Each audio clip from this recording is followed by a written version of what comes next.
Welcome back to Curse, Code, and Crown, a live play Dungeons & Dragons 5th edition podcast featuring a fully original world and campaign. I am the wizard Cronox, observer of time. Curse, Code, and Crown features our regular voiceover artists and improvisers, Laura Elizabeth as Princess Gwendolyn, Tyler Hewitt as Makka Deathcap, and Ryan LaPlante as Duncan Danno, alongside our dungeon master, the incredible Tom McGee. So get ready for an adventure including thrills, chills, and hope for a brighter tomorrow. It's time for Curse, Code, and Crown! So, as you'll recall, where we left our heroes, you'd arrived at the Bone Spur Mountains, a massive mountain range that sprung up out of the ocean during the war with the Necrotists back in Amala Kinsolaris' day. Destroying a fleet of the Apex Institute and separating the world down the middle.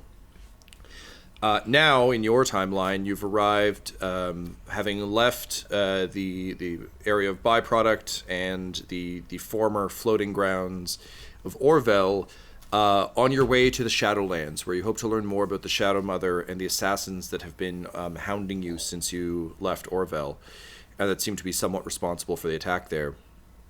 Your quest has brought you to the icy shores of the Bone Spurs, where you found a small expedition, the Danver expedition, led by Danver Enterprises, in an attempt to set up shop across the mountains in a new land. However, their attempts to blast through the mountains were entirely unsuccessful, despite the best efforts of a master blaster by the name of Vivaldi... Rock Smasher. Rock Smasher. So, the good name, Tom. Just have to say this abstractly. Thanks, buddy. So, having made friends with Vivaldi and Peachtree Olander, the sort of heroic guide and expedition planner, and made acquaintances with Creed Danver, his brother, his cousin, and an assortment of other gnomes, you found out that a monster was roaming the upper reaches of the mountains, preventing anyone from going up and over. And you decided that the only way to get sort of the women, men, and children who were vulnerable amongst the expedition across was to first deal with the monster. So after a harrowing climb, you encountered the monster, only to discover that it was not in fact an abominable snow orc, but a dawnbreaker of a sort. The recently deputized... Shadlock Kin Stoop, who was an orc member of the third block fighters of Clan Stoop, who seemed to be engaged in a massive conflict against Necrotist forces in something known as the Valley of Unending War. You also met his commander, Captain Rios Kin Brack, a Dawnbreaker seemingly out of time from three... sort of just from the end of Amala's time, so kind of way back in the day, who seemed to have been leading this expeditionary force for close to 1,000 years. As the war horns sounded, you realized that the gnomes you'd left behind were in great danger, as one of their own had died the night before from an illness, and all those that die in the mountains are doomed to join the ranks of the Necrotist army. And as a result, you heroically ran back towards the camp, setting up a nice, easy way for you to return to assist Rios and his troops against the Necrotist forces once you've dealt with the situation back at camp. However, upon arriving back at camp, you discovered that Turfel, the gnome who had died the night before, was in fact standing watch, and we find ourselves tonight on this adventure with the three of you staring at an extended hand of a dead gnome. So Turfel just kind of looks at the three of you. He's sort of a middle-aged gnome. He's got that like weird kind of like half-balding situation going where he's managed to comb it over decently well, but it doesn't really work. But also, what else is a gnome to do? And he's got just a small pair of square spectacles kind of on the bridge of his nose. And he coughs into his sleeve and then says, sorry about that. But yes, and I'm sorry, I didn't get the names of the three of you. I am Duncan Danno. This is Princess Gwendolyn of Orville, and this is Makka Deathcap, the gravekeeper of the Turtles of Bleen. Could you take us to see Creed Danver? Oh, of course, Mr. Danver, absolutely. My name is Turfle. I don't have a kin thing. Just Turfle, formerly of Eastmouth, and hopefully soon to be of the Wooden Coast. All right, come on, I'll come get Creed for you. So he comes through the camp. He's waving to people, and they're waving back. And over by the fire, Vivaldi is trying to explain his most recent plan to blast through. And it's the one that Ryan, you saw him working on earlier. And Turfle kind of is still coughing a lot as he comes up, and he just kind of taps Creed on the shoulder, and Creed just kind of like raises a hand dismissively, but as he looks over his shoulder, he sees the three of you, and he goes, "Oh!" and he kind of like pushes Turfle out of the way, and he's like, "Ah, you're back. So, what success did you have with the famed Beast of the Mountains?" And I look to the princess, and I'm like, I really thought everyone wouldn't know us, and this is one of those. Have you seen that traveling play called Groundhog Day, where it's the man going through the same day over and over again? But they remember us. I have. Question. Why isn't Turfle evil? We don't know. Turfle, what do you all remember happening last night? Well, it's a night like any other, except that you all showed up, which was great. It's very exciting. My daughters were very excited to make you those cloaks. And then, well, it was either last night or the night before, or maybe it was the night before. But regardless, recently you all arrived, which is great. But then you set off to slay the beast, and we've just been waiting patiently for your return. And Vivaldi here has been working on a way to blast through those rocks as he does. So that's what we've been up to. Why? Declan has one hand like under his coat and his cape just like on the handle of one of his daggers. And he's like, so this may seem terribly blunt, but when we were here this morning, Turfle had died and you buried him in a cairn. And then we went in and we found out there's necromancer stuff going on. And now Turfle is just sick but not dead.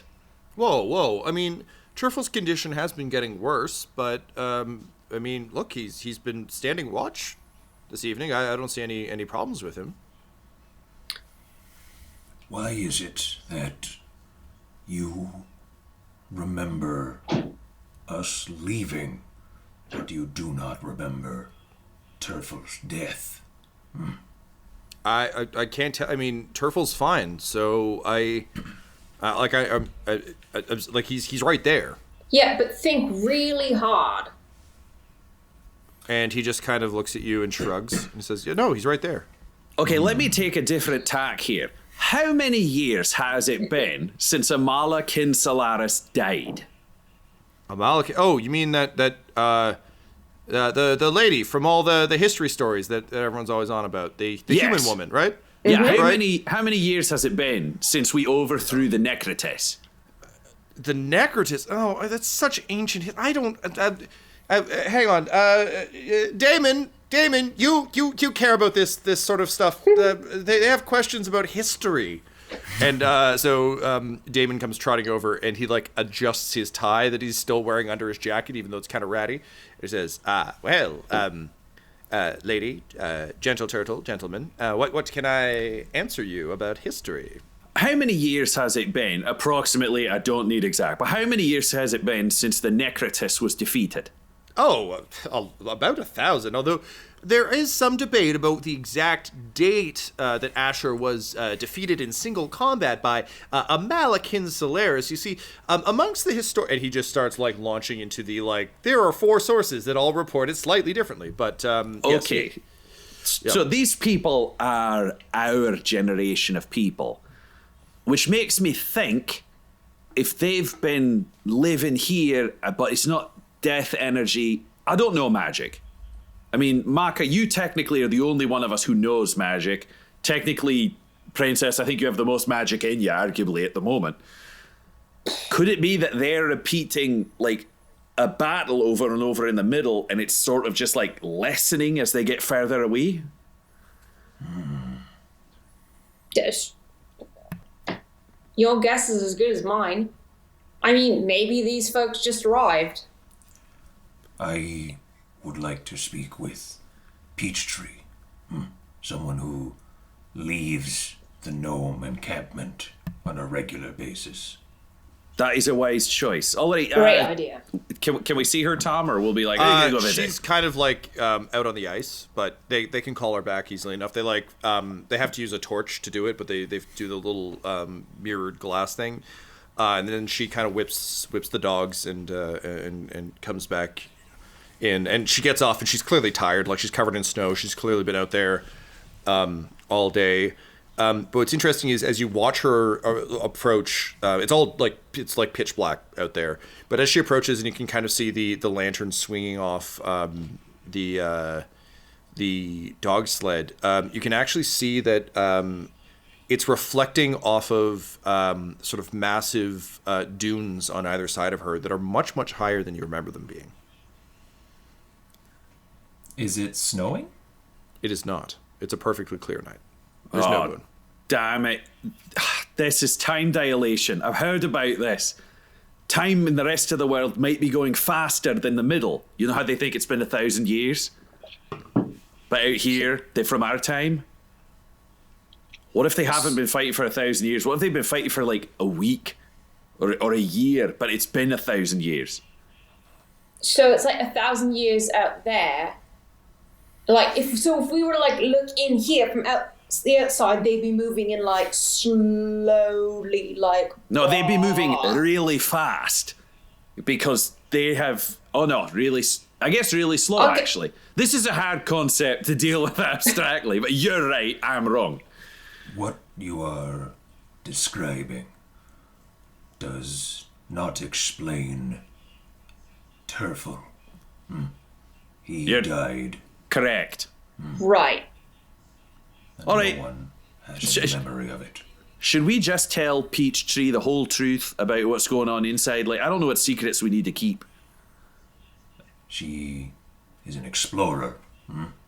She may have insight into these strange happenings. And it might be worth including Vivaldi in this. He understands explosives and maybe other forms of science. Also, between the two of them, I think they're actually in charge. I do not need to hear another speech about textiles. What about Damon? He's a history buff. No, you remember how long he talked? I don't want to deal with that. Also, he'll tell Creed. And remember how much Creed talked? I don't think he has a lot for us to learn from him. Right. You're right. So with that, the three of you make your way out onto the ice, and you intercept Peachtree before she comes back. You bring Vivaldi with you, and I think you just kind of like tuck in near the door to the encampment, but just a ways out. And Vivaldi just goes like, pardon me 1 minute, and he just like digs around in a bag, and he just pulls out like some small what look like metal filings, and just tosses them down on the ground. They immediately ignite into green flame, and he starts toasting his hands. He said, I thought we might want a bit of warmth and light for our clandestine conversation. Master Dwarf, you are a gift from the God of Justice to the world. And I'll thank you for using my native tongue again. And anyway, what is it you wanted to speak about? And Peachtree's like, yeah, I gotta tell you, I'm pretty spent. You mind making this a bit fast there, guys? All right, this is an awkward moment. So I'm going to ask the two of you for the next 10 minutes to just listen and not interrupt. Tom, I would like to just jump 10 minutes and we told them everything that's happened to us. I am okay with that. Imagine a lot of nodding. So you unfold the story to them as you understand it, along with, I'm going to say, your theories. Yeah. So I'm going to roll for the two of them because I want to make sure that mechanically this isn't just a conversation with the DM. Yeah. I was going to say, all right. I rolled very well for both of them, so both of them have insight on this. All right. Should we share each of our theories and then hear their insight, or how do you want to do this just let's for do that. structure? Okay, cool. I mean, Duncan's kind of already gone, but I think so. My idea when it comes down to it is, I'm thinking we've got deadly necrotis magic that's causing like revival and necromantic renewal at the center of the island, and it gets weaker as it goes out, and maybe it's fucking with time around the edges, just because if you're recharging and not, it would have different levels. Or it's like you bring a necrotis back and they stay in necrotis. I don't know. And then I'll look to Makka, be like, what about you, Sire Turtle? I do not know the nature of this magic. All I know is that the cycle of life and death is being threatened, and on this island it is being halted. Yes, the dead rise again as undead, and perhaps now other cycles are being affected. The cycle of time, the cycle of memory. Strange. Princess, do you have a theory? What are your thoughts? All right, I'm just gonna share my thoughts. So the people who are like climbing to the top of the mountain and then like dying and becoming part of the horde, and then they're becoming like evil attack under the command of the necrotist or mage, whoever it is, and then the people down here are coming back to life too, but they're not bad.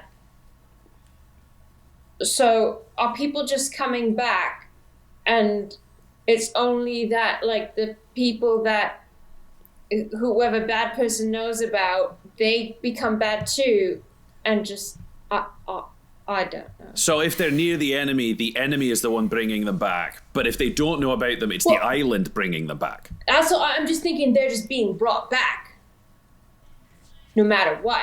Like it's not like the evil person there is like. So it's not necrotis bringing them back. Revival. It's just revival. Like even the mountain's reviving. All right, so interesting. All right, so friends, we've had the longest time to sit on this, but I feel like we might be a little bit too close to it. What do you see from the outside? So Vivaldi has been stroking his beard like up and over his head the whole time. Normally he'd stroke it down, but given that it's tied up, it's like a weird like he's like stroking bunny ears up and over. And he's been nodding along. And he says, "It is very interesting to me that you have brought this up. You see, I brought many resources with me as a blaster. Master blaster. Ha. It is very important for me to keep the and he eventually just drops into common. He's like, he kind of waves apologetically at the two of you. He's like, I've been keeping A dwarven? Yes. Yeah, sorry, and I'll do the running like UN commentary to you guys as it goes, so you still get it. I can't keep the accent straight, so he's gonna speak in common for a bit. I'm like, he's everywhere in Europe. Don't worry about it. So he basically says, I've been keeping careful track of all the supplies I've brought with me, and I've enlisted the help of Gregor as well to just keep track of everything that's been going on here. And it made no sense to me until what you just said just now, because I brought more than enough graphing paper to tide me over for this entire expedition. I've been on many expeditions longer than this, and I've never run out. I've always made sure to have extra on me at all times, and I couldn't for the life of me understand why I'd run out. But if what you say is true, and based on my calculations of how much I brought with me and how many wood planks I've used in the meantime, as well as how much powder I have left, because I brought far too much of that as well. It doesn't take much, and he points to the green burning. It doesn't take nearly as much as I've gone through. By my calculations, that means we have been here for... And he kind of like sucks air through his teeth for a second as he does the math. And he's like, 30 years. And Peachtree just kind of shakes her head. and goes, "Oh, this is no, we've just been here for well, we left back in, and then we arrived, and there was the owl bears, and then they stopped. And that was a while back. Well, fuck me. How long have we been here?" So the two of them kind of put their heads together on that. Peachtree doesn't have anything to track it with, but she is aware she ran out of supplies a long time ago, and she actually actively can't remember when anymore.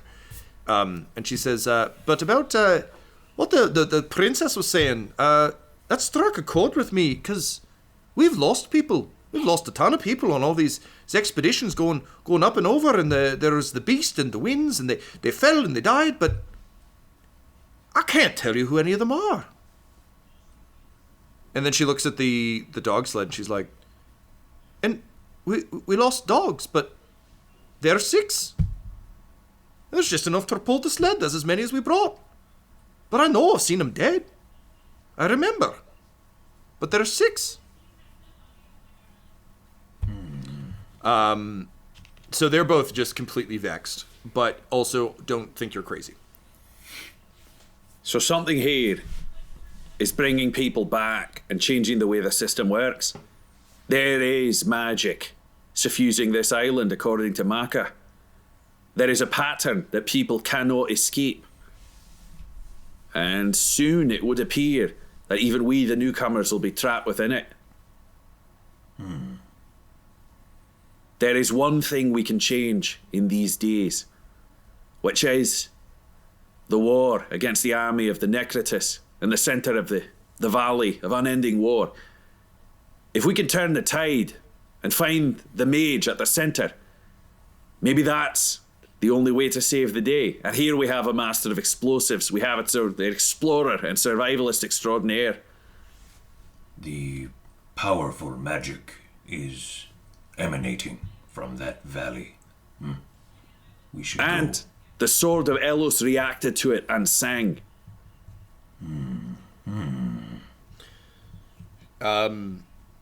You can see Vivaldi kind of nodding along, and he's like, this plan makes sense to me. To blow up something would be excellent, because as we say in Dwarven, fuck this, and he boots the fire in kind of rage, and the little kind of aluminum shards that were burning kind of flicker up through the air as he does so, and they hit the snow dune, and they sort of sizzle and hiss and melt, and then they stop, and they just continue to sizzle and hiss.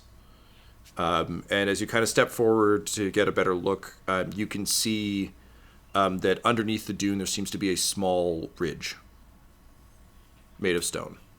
A naturally occurring ridge. It looks like what you climbed. Like it looks like one of the mountains, like part of the mountains.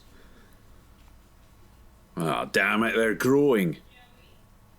And if the spurs are growing, then the power here is getting stronger. We need to bring an end to these fucking mountains right away. Right. Well, yes. Now, we just have to make sure that we don't get caught up in this whatever twisted cycle is going on. I don't want to be stuck here for 1,000 years. Well, the nice thing is, we're either going to be successful, or we won't know. Haha.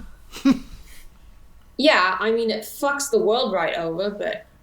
Well, if That's the fine. bone spurs are growing, the world is in a whole different pile of shite. So, if we cut through this Gordian knot, if we can get to the centre of the magic, and we can bring the warrior gnomes and the master dwarf blaster with us, this may be the only shot we have to untangle the mystery. Because whatever is at the centre... Makka, you said there were 2 kinds of magic involved, not just one?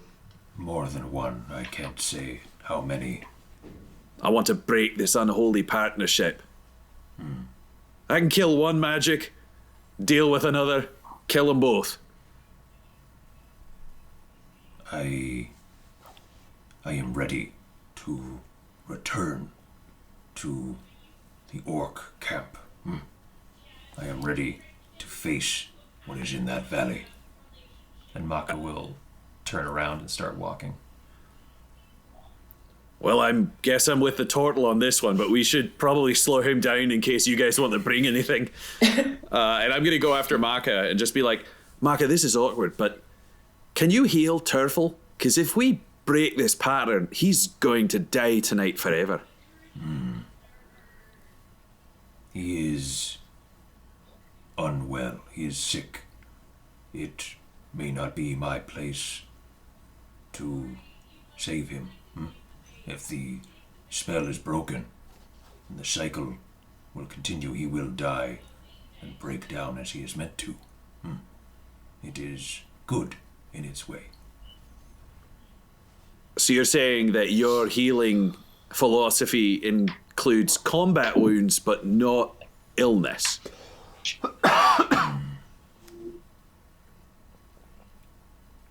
It seems to me Turtle was to die some time ago. These people have been here for over 30 years. I have healed you, and Gwendolyn and myself. We are on a mission to right the unnatural wrongs of the world. It would be unnatural for Turtle's life to carry on longer than it was meant to. Yes.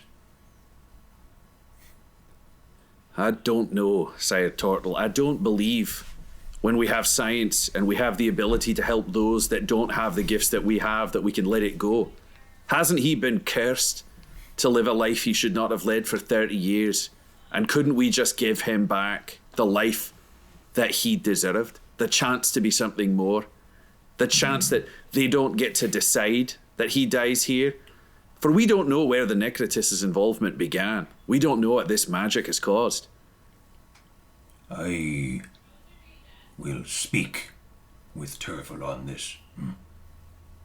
Perhaps I will gain some insight, and I will pray to Jossie for guidance as well. Yes. I believe that would be fair, Sire Turtle. If it's something terminal he's had for a long time, and you would not heal it otherwise, I cannot make you, but I will do what I can for the gnome.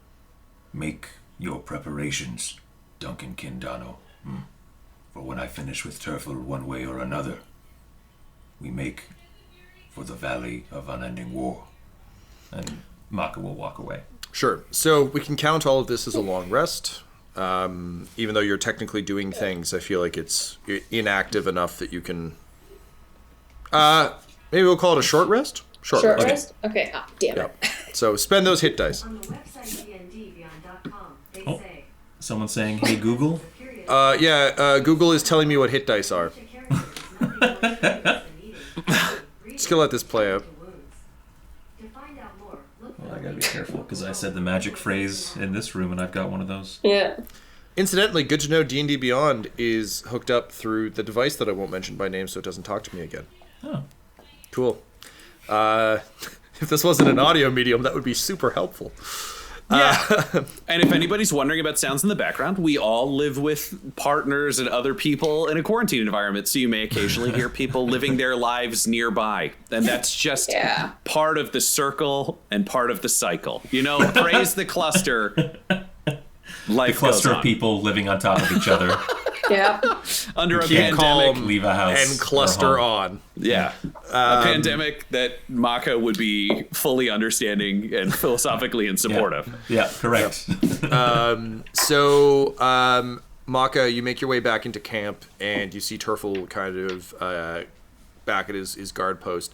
And he's, coughing away, but he seems to be all right. He, takes out a canteen, and just kind of looks at it for a second, and then he just recaps it and sticks it back in his pocket. Hello, Turtle. Oh, hi there. Did you found Creed okay, right? Yes, we will be heading back up the cliffside once again very shortly. Cool. Yeah, I'm not feeling great, so there'll probably be someone else on duty when you get back, but I'm sure they'll wave you through. you're pretty recognizable. How long have you been unwell, Turfle? Oh, just since arriving here, this cold climate really doesn't agree with me. Eastmouth is it's damp, but it's not frozen. If that makes any sense. Come here, Turfle. And I want to have my hands open for him to come and kind of into my embrace, so I can get Kind of like looks at you strangely. He's like, I'm not really a hugger. I'm more of like a high five guy. So he raises a hand for a high five. Okay, great. So he's close enough for a high five. So now I am basically just like putting my hands like on his face to like pry his eyes open and stuff like that, and like and just like say and stuff like that. There you are, Turfle. Yeah. My marbles. Can you roll a medicine check, please? Yeah. It's not good. It is gonna be a 9. 9. You can't really you don't really know gnome physiology at all, and you don't really have access to your normal stuff. From the way he's coughing, you can definitely hear that there's something wrong with his lungs. If you were to venture a guess, it'd be based on the cold. It might have like a pneumonia type variant. Okay. But that's about all you can get with a 9. Okay. Tell me, Turfle. Once you make it over the mountain to the other side, what will you do with your life? He kind of like leans in conspiratorially, and he's like, I've worked for Danver Enterprises for a long time, Mr. Tortle, and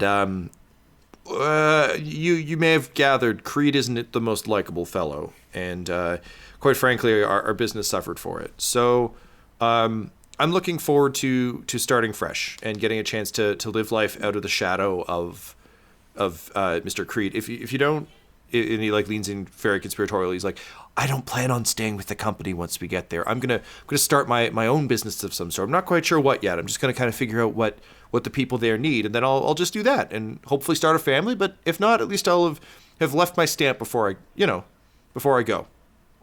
But if I'd stayed in Eastmouth, I don't feel like I was a part of anything there, I just get up, I'd go to work. It wasn't really living. I'm looking forward to living. I know this feeling of not being a part of something.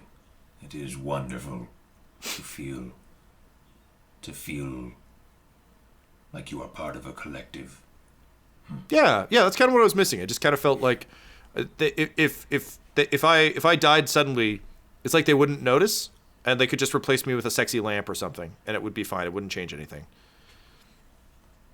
With my hands still kind of cupping his face, I just want to tap into the cluster for if I can't get a spot on like physiological read on what his ailment is, I just want to know what the cluster has to say. You get the sense that his affliction is based purely on environment. This place has made him sick. Okay. Otherwise, he seems to be healthy. He's middle-aged. He doesn't seem to be in particularly great shape, but nor is he... he just seems incredibly average. If you were to venture a guess, kind of with cluster vibe going, he's probably got a decent amount of life ahead of him, barring accident or another illness. But it's not... I think in terms of the way you've been thinking about it, this isn't like he's reaching the end of his road and kind of like this is a natural part of the cycle. It's he's been stuck here for longer than he should have, and he's suffering as a result. Okay.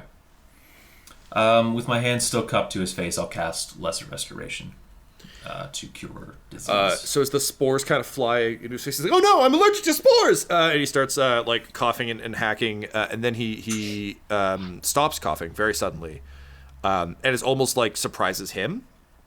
And he takes a deep breath, and he's like Chief Wiggum when he accidentally gets cured of asthma by the stuff. He's like, "Hey." Yeah. Oh wow, that is much better. You're a really good doctor, Dr. Turtle. Maybe I'll open a clinic. Maybe I can do that too. You just put your hands on the side. He puts his hands on the side of your face. He's like, put your hands on the side of someone's face, and then you just like feel good about them. Is that all it takes? No, there is more. Oh, okay. All right. So I got some stuff to learn, but I'll figure it out when I get there. Maybe I can ask the root folk. Maybe they can teach me some of their ways. That might be fun. Yes.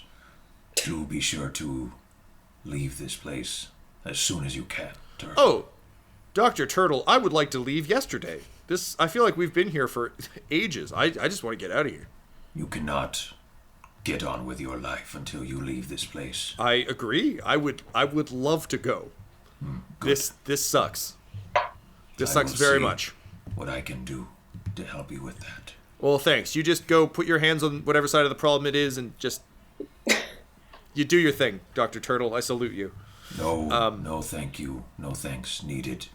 You have been given time that you will pay back eventually. Everyone does. And Makka walks away, thinking those are reassuring words. Yeah. Turtle also walks away and kind of raises the bow. All right, so you gather up. Vivaldi grabs kind of essentially his fast travel explodey pack. So just he can't bring barrels with him, but he's got Sorry, fast travel exploding pack made it sound like he just explodes himself up the... No, I'm sorry. That's what I was thinking too. I'm sorry. It's less exciting. The most medieval term for a jetpack ever. It's just like a fucking pack. Straight up Donkey Kong Country barrel rocket pack. Yeah. No. He has I think if you've ever seen those little tabletop distillery kegs that are just small, almost the size of a big coffee travel mug. Yeah. Like a Bubba sized one. It's that. So he's got a bunch of little powder kegs that he just kind of hangs off hooks. So he's kind of laden down with those, and he just has a variety of weird things kind of sticking out of his pack, and out of the backs of his gloves and tied into his beard. And he's like, I have brought everything I can. Now we go. And Peachtree just she comes over and she's like, well, left out a bunch of meat for the dogs. Still don't have any ammo. Fuck it. Ready to rock. And the two of them kind of stand by waiting your orders. All right, I'm imagining it's time for us to go, friends. It's time we'll go climb the cliff, get back to the Valley of Unending War, and see if anyone remembers us. Right. So with that exciting, heroic sigh of frustration, you make your way back up the cliff. The winds are just as bad, but kind of knowing what you're prepared for, you help your dwarf and gnome companion as well. And the five of you kind of trudge back down the way that you were taken previously by Shadlock. Shadlock. Yeah. Dope name. So he brings you down sort of the long... you traveled a bit down the long twisting path that he guided you through, and you can hear the sounds of battle in the distance. The sound of sort of swords clashing, and you can tell that what probably started as a ranged fight has degenerated into just pure bloody hand-to-hand combat.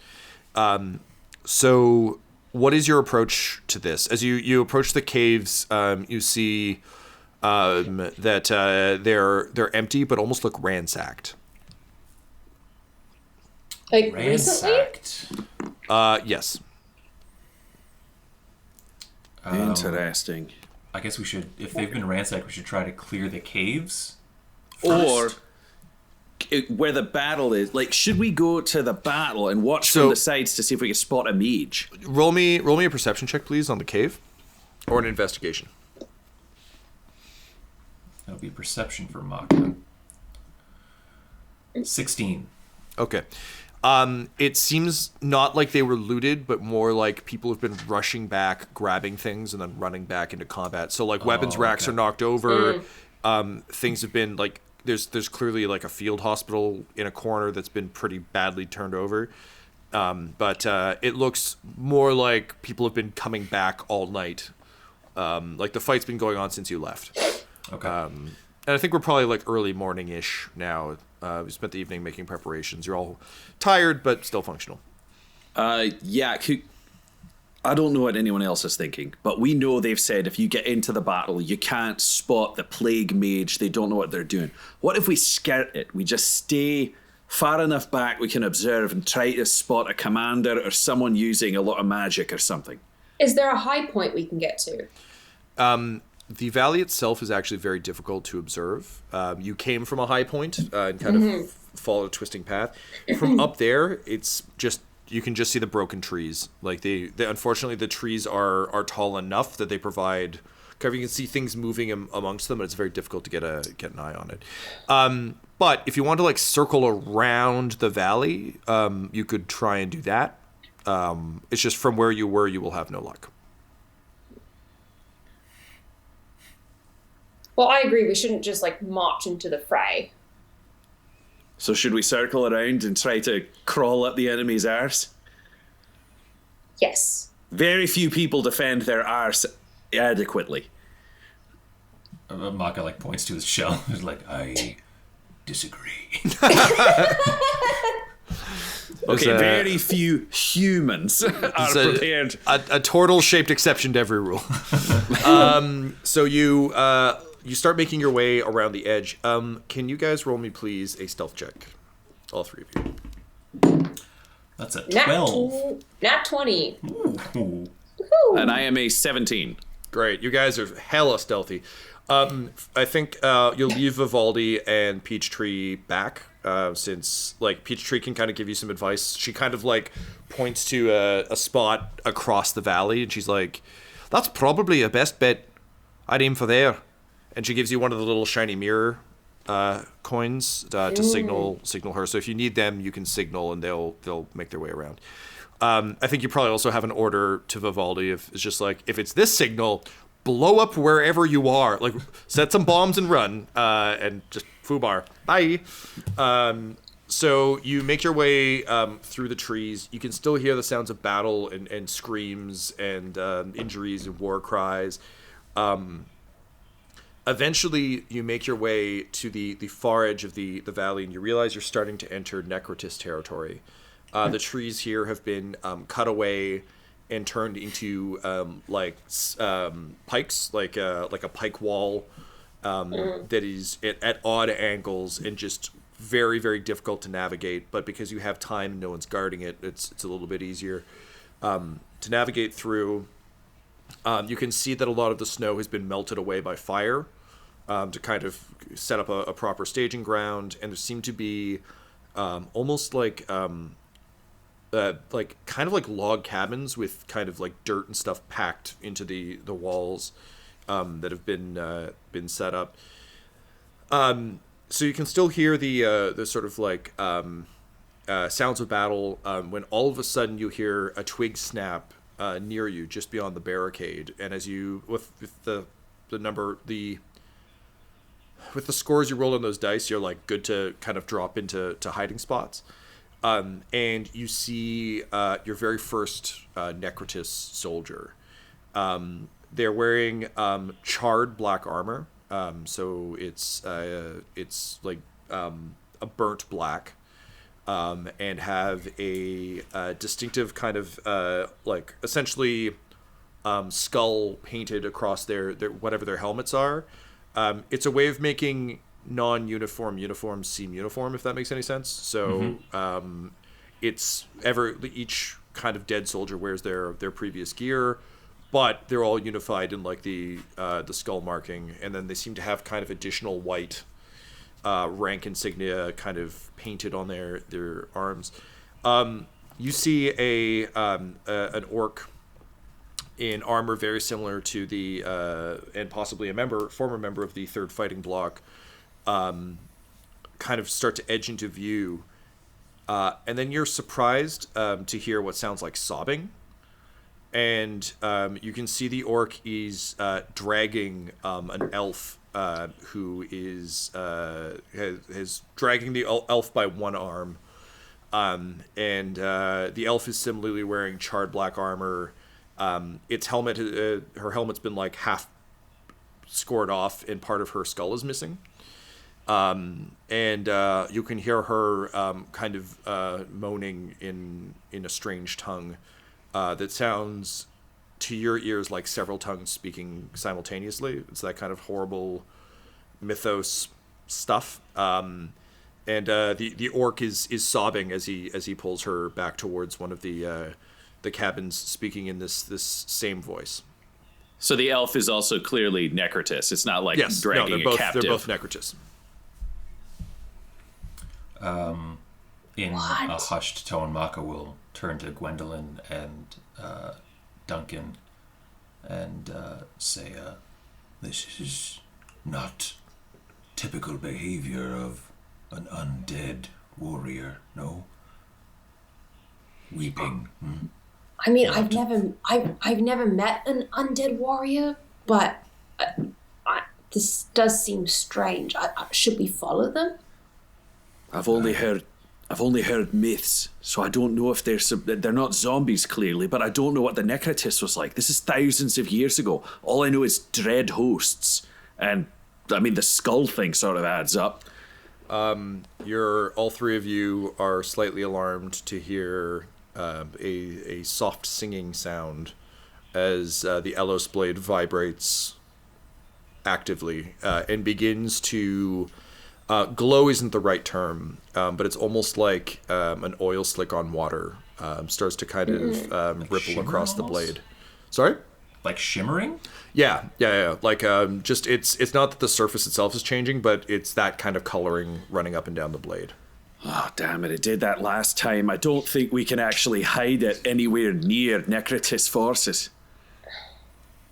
We can follow them, but we're going to have to kill anything, because if that thing starts really singing, the jig is up. Yeah, what the hell?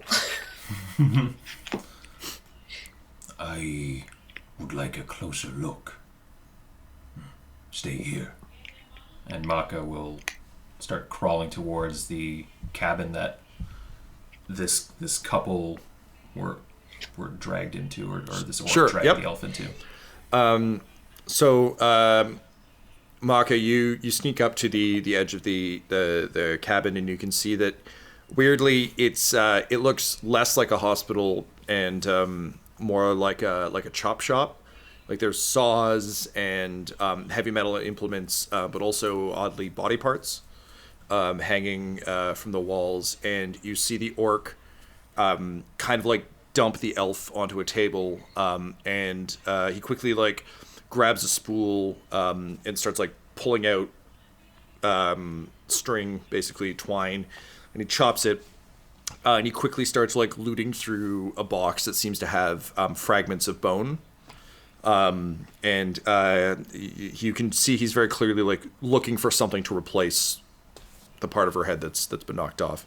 And he just keeps turning back to her and saying something in the tongues. And you can see that she's starting to spasm.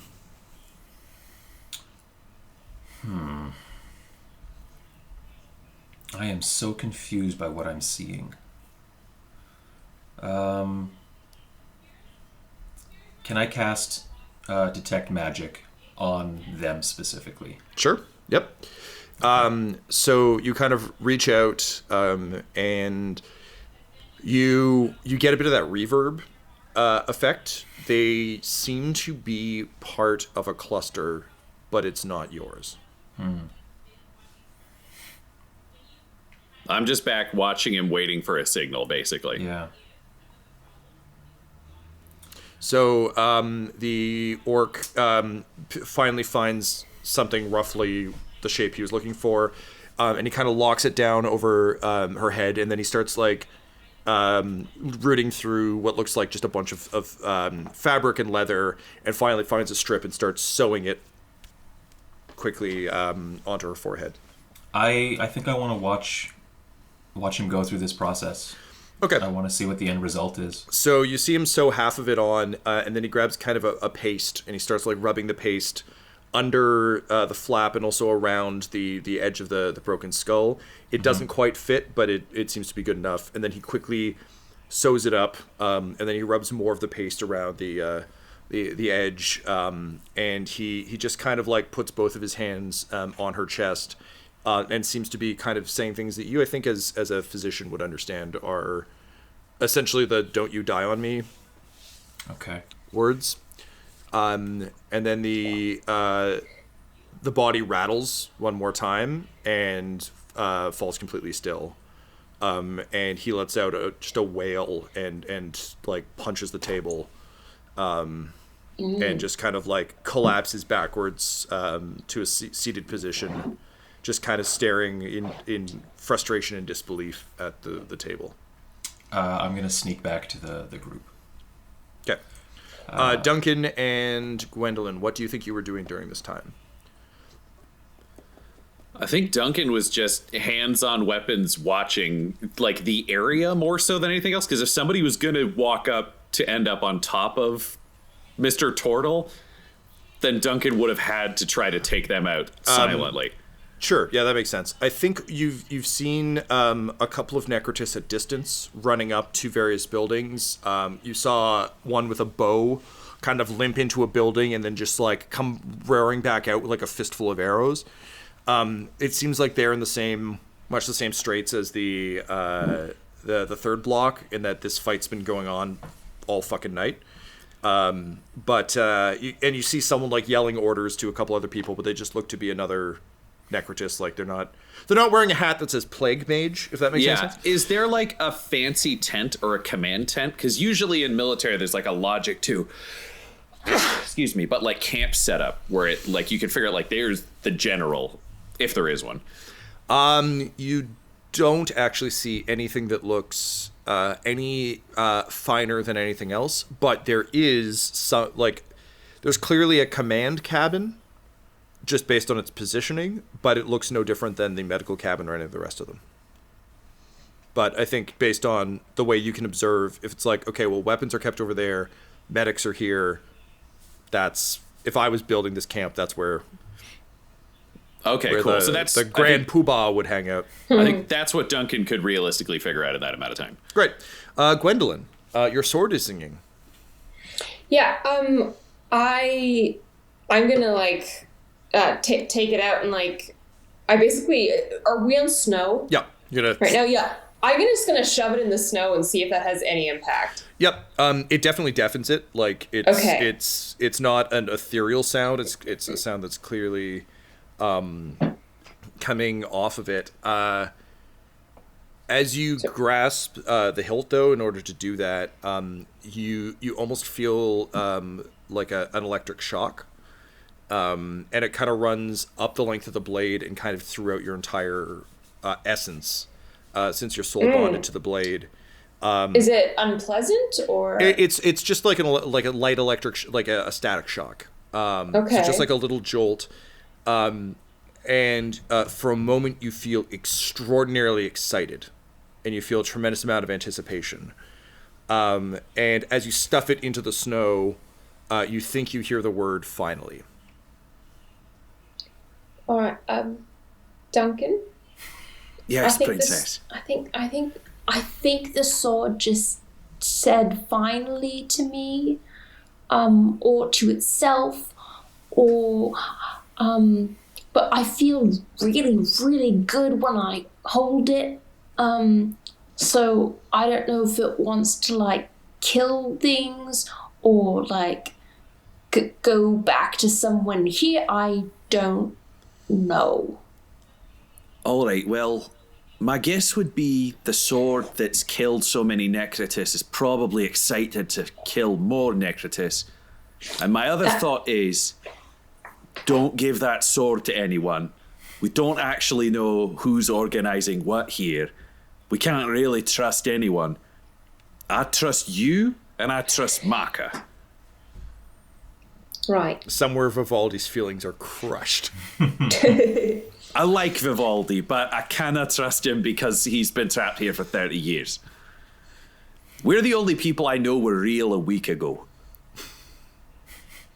That's true. At least I hope it's true. So I've spotted a command tent, and I look over and Makka's just like crawling back. So we can all have this. Also, I will say, Duncan, you didn't hear the sword say anything. I assumed. Okay, Yeah. Cool, good. I'd It's also making assumed that, noise, but yeah, it didn't do anything. Great. So Makka, you return to the group. I am seeing behavior of a mortal. Grief, panic, sadness. Well, what happened inside there? Like, what did they do? The orc tried to reassemble the elf's head. It appears he failed and was grief-stricken by this failure. So the emotion was human, or I guess lifelike. Mortal. But the act of healing and the things that were in that place seemed perverse, or some sort of change on what you would think of as healing or magic. There was no magic inherent to the process. It seems it was just physical tools, body parts, paste and sutures. Are you saying they'd like try to sew an arm back on if that was the thing? Or like what body parts could you see? Many body parts. Ugh. Seems unnatural, even if it is natural. Then again, we don't know that the Necrotis' soldiers are necessarily entirely undead. Maybe there's a living portion. Quick catch up on our end. The sword is coming to life and apparently has started. It's only said a word, but it's starting to talk, which is concerning. And I'm pretty sure that's the command tent, just based on watching the camp. So whoever is in charge is probably in there. But we don't know what's making the sword sing. We can cover it up and it gets quieter, but we don't know. I know now that there is just the orc in that building there. If you wish to question him. Can you understand their language? No. To me, it just sounds like hissing. I guess we'll never know if we don't try. Shall we organise an ambush? It'll let us know if the sword gets louder. We can cover it in some stuff, and if it gets too loud, we test it in a tent with only one guy in it who's real sad. Yes. Bury it in his body. That's not great for interrogation. Maybe we should, like, wrap it in a coat for a minute. Yes. Ooh, that's perfect. I have 2 cloaks.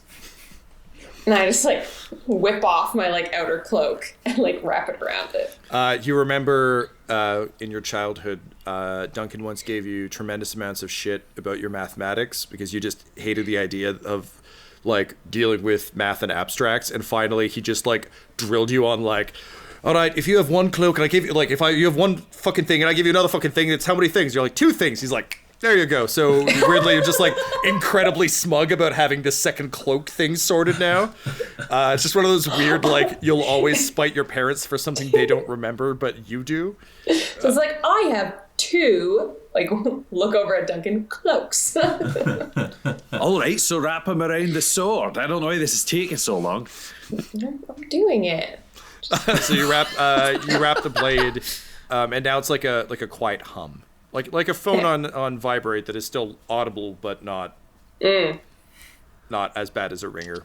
Okay, so the 3 of you make your way into the camp towards the medical cabin, and just as you're starting to approach, you can see the orc kind of like moving towards the door with the elf over his shoulder.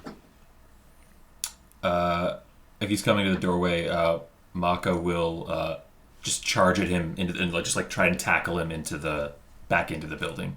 Okay, sure. He looks up and his eyes go wide in surprise as you impact into him and drive him back into the. I'm not gonna make you roll because he's carrying a corpse and it is sad. So this is a. So he slams back into the table. The body falls off. All the like arms and legs and other like organs and things just kind of like tremble on their hooks.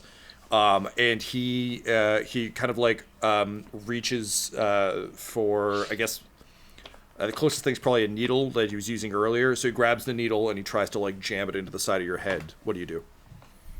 I'm gonna if I'm on top of him, then I'm going to... I'll just raise like my forearm to like block his arm, Okay. and then try and hold his hand down. Cool. What's your AC? 19. Oh, baby, I rolled a 19. So it's a 19 plus stuff. So just take 3 points of damage as he jams this like big. We're talking like a leather needle, not like a. I'm good to sew fabric. It's like a. I'm good to sew meat. So he jams it into your arm. It hurts, but it's obviously not much. And then you're able to force his hand to the ground. I'm going to be in right behind him to gag the orc so he can't just like yell shit, which would be disastrous. So then we'll do, I imagine, our quick like tie him up. He's gagged. I'll stand by the door during this interrogation, but I imagine it's not a big room. Also, I hate the corpse parts, so I'm just like ready to tag out. I want to fight the necrotist. I don't want to learn how you attach an arm to a dead person and they fight again.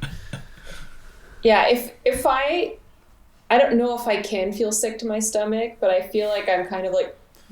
Yeah, I think as we discussed with like the smells coming off of the phantom farm and everything nausea. else. Yeah, it's literally, it's not an olfactory thing. It's just like it's like your whole aura is like pulsating. Yeah, it's that, but if that was rippling across your entire being. And I think visually that's just the armor being like and just like lurching in little ways. So you do note though that nothing in here smells. There's no smell of rot, or it just smells cold. Everything, all the flesh seems dead. That's concerning for Makka. No Yep. rot. But you can. It doesn't feel empty like the forge. So you can kind of feel, again, it's like you can feel the presence of the cluster, but it's not your cluster. Hashtag not your cluster. I want to look across at the orc and just go, if you can understand common, nod your head 3 times. Does he respond? Nod your head 3 times if you understand common. He struggles. He struggles for a moment, and then nods. It's like he's struggling to remember. Well, that's convenient. Okay, you guys can talk to him then. I don't think you need Dwarvish or Elvish. I'll just pull the gag down just under his chin so that he can speak, and I will just say, Hello. My name is Makka, Deathcap. What is your name? And sorry, Ryan, you took the gag out? Makka did. Pulled the gag down under his chin.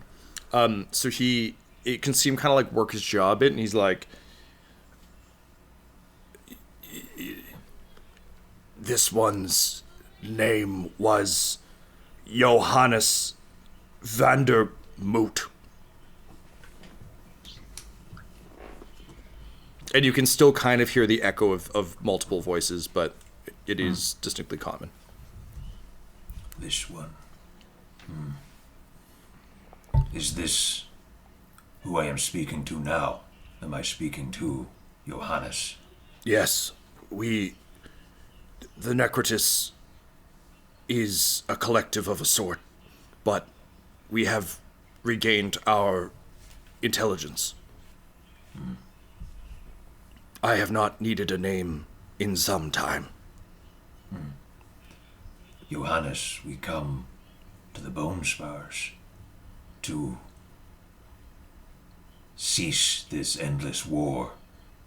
Is that something you and your people would like? They will never leave us alone. They will see us meet the true death. We simply want to live. But one cannot live forever, Johannes. It is not natural. No, but is what we are fated to do. It is not our choice. It was not our choice to become this, but it is our choice to live, even in undeath. Duncan is starting to get very paranoid looking at the door because he's picked up on the collective mind thing, and that is making him very nervous about this conversation. Yeah, you really hate it when that horn blows again. Oh, the horn blows? Yep, but it sounds twice in a row. Collective mind, friends, might mean that the rest of them know we're having a conversation with this one. I don't think we're hidden anymore. Maybe jam something in his brain and we can go to a different tent. I guess I just take out the blade. Just this. His eyes kind of go wide. And I'm sorry, Laura, what are you doing with the blade? You just have it out? I just have it out, like looking at Declan. I'm like, this? Does it sound any different, Tom? What happens when she takes it out of 2 cloaks? So she takes it out of the 2 cloaks. It's just one cloak. I still have another one. I'm still fashionable. Well, you said you were going to use 2. You're holding the blade, Gwendolyn, and you kind of like hold it out to Duncan, kind of in questioningly, and then in the sort of the slickness of the blade, you think you can see a smile. In the blade? Yes, in the sort of slick reflection of the blade. Well, the sword seems happy. I think it wants me to do it. It is. This is the fun part of D&D, which is Ryan as a player is like, don't give the sword what it wants. But Duncan as a character is like, absolutely, it's a sacred sword of Elos. Use it. So, all right, and I just jam it. I jam it right in the orc's eye. I try. His jaw drops as you do it, and he looks in just like astonishment, and then his body begins to his face begins to crumble, and turn to ash. And slowly the rest of his body does the same, and the breastplate and the sort of armbands and everything else just kind of clink to the ground. Is this process happening with the elf soldier? Nope. Just the orc. Well, it worked. That is quite the blade, Your Highness. The blade begins to get quieter. Still singing, but less so. Also, the coloring begins to fade. It begins to look more and more like metal again. We should run now, yes? I'd agree with that decision pretty heartily. Okay, they're coming back. I cover the sword back up. They're coming back from the battlefield. They know we're in the camp. They theoretically know we're in this tent. First, we got to get out of this tent. Normally, I'd say we need to be somewhere they don't know, but it's a collective mind. But we also have time limit. I don't know what to do, Makka. What's your gut say? We go back the way we came. Go to the Dawnbreaker camp. Connect with them. If the battle is ending, then the soldiers will return. Yes. All right, we'll go back the way we came through the woods. You seem concerned, Gwendolyn. Your mask, your helm is shifting side to side. I can't see facial expressions. It's like, well, if the battle's ending, does that mean the Dawnbreaker's lost? If this battle keeps repeating, the Dawnbreakers have never won. Oh, right. Okay. All right. Back there, then. So you book it out of the cabin just as the forces of the Necrotists begin to rush back into their camp. Gwendolyn, your sword begins to sing again, but you wrap it in a single cloak so you stay fashionable. And the three of you kind of make a hasty escape. You pick your way back across the battlefield, checking in briefly with Peachtree and Vivaldi, telling them to hang tight. Before making your way back into the cave. Inside the cave, you can see that there's a lot of wounded, and there are some dead that are being dragged into what looks like it's something you hadn't really clocked the first time you were through, but it's basically a giant metal, almost vault that's been kind of welded together. And you can see them just kind of like crank it open, bring the bodies inside, and then crank it closed and like seal it with a wheel. Is Rios here? Captain Rios? Yeah, Rios is present. He's bandaging up one hand. He lost a couple fingers. But he looks just exhausted and furious. But he's still like going around trying to like raise everyone's morale, but clearly the battle didn't go particularly well. Captain Rios, we've returned. Oh, How and fare you?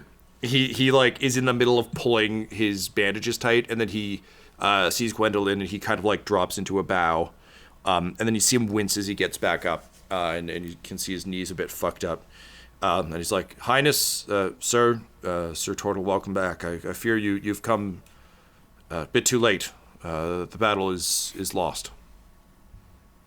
Lost. For today. Tomorrow we will strike them in their own camp, bring the fight to them, at least if we can make it across no man's land." I see. We entered the Necrotis camp. Did you find the plague mage? No sign of a mage. The battle ended just as we would have moved to the command camp. We tried to interrogate a medic, for lack of a better term. These were not the Necrotis as we had heard from the legends. They had feelings, they had emotion, mourned their losses. No, don't believe any of that. We've heard tell of echoes.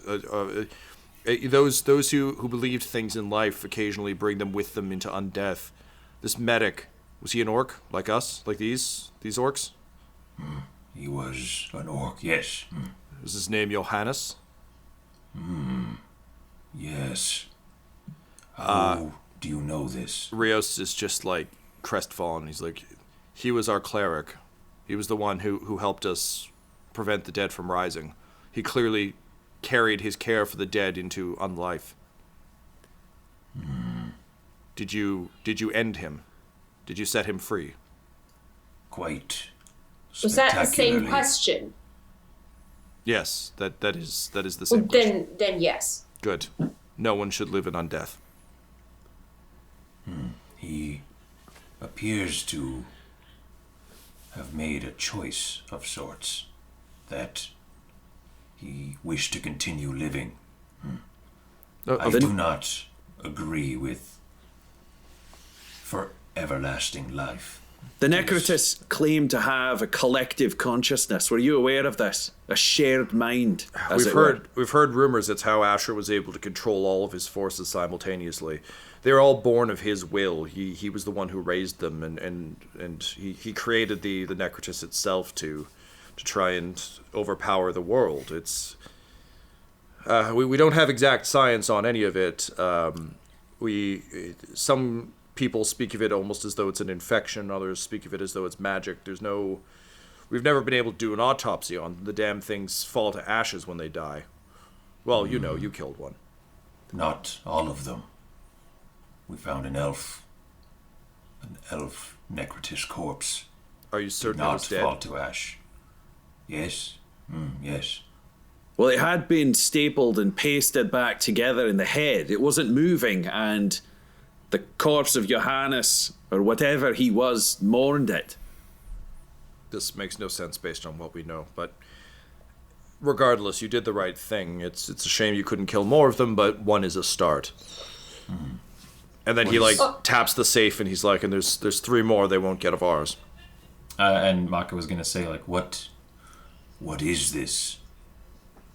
And We can't- gestures to the vault. He looks truly crestfallen, and he just says, we can't stop them from rising as Necrotis, but we can stop them from joining the fight. So you're saying that vault is full of Necrotis? Yes. Can the 3 of you roll me a perception check, please? 19. Not as high as 19. 19 I'm will do. also a 19. Great. Oh, wow. Hey! The 2 of you saw the vault just before they closed it. It's not that big, and it was empty when they put the 3 corpses inside. What you're saying doesn't add up, because you've been fighting for a very long time. You said people fall every battle, and we've only seen you put 3 in an empty vault. This is an awkward question that we learned has some applicability in another place. Which of your orcs have fallen? He gestures to one of the other orcs. It wouldn't be Shadlock, but one of the other orcs who runs forward and kind of goes through a list of the regiment, and he kind of like shows you. But then, as he looks at it, he realizes that almost every name has been crossed off, and then he kind of flips through it, and he says, "Well, this is clearly just bad accounting. As you can see, most of these men are alive. Like this woman is standing right there." You have been fighting for nearly 1,000 years, and you lost 3 soldiers total. No, a lot of good men and women have died, but we've really made a difference. This may be a discussion just for Captain Rios and us. Captain, can we speak inside your tent? Certainly. Step into my tent, and he leads you back into the cavern because there's no tent. Great. Yeah. Captain, we discovered on the beach that the gnomes remembered the deaths of certain party members, but when they looked at it, no one had died. They just remembered the act of death. Everyone was still alive. And he just like looks at you in classic like angry military guy fashion. He's like, "Don't tell me I don't remember the women and the men I've lost." Go ahead and roll me a persuasion check, please.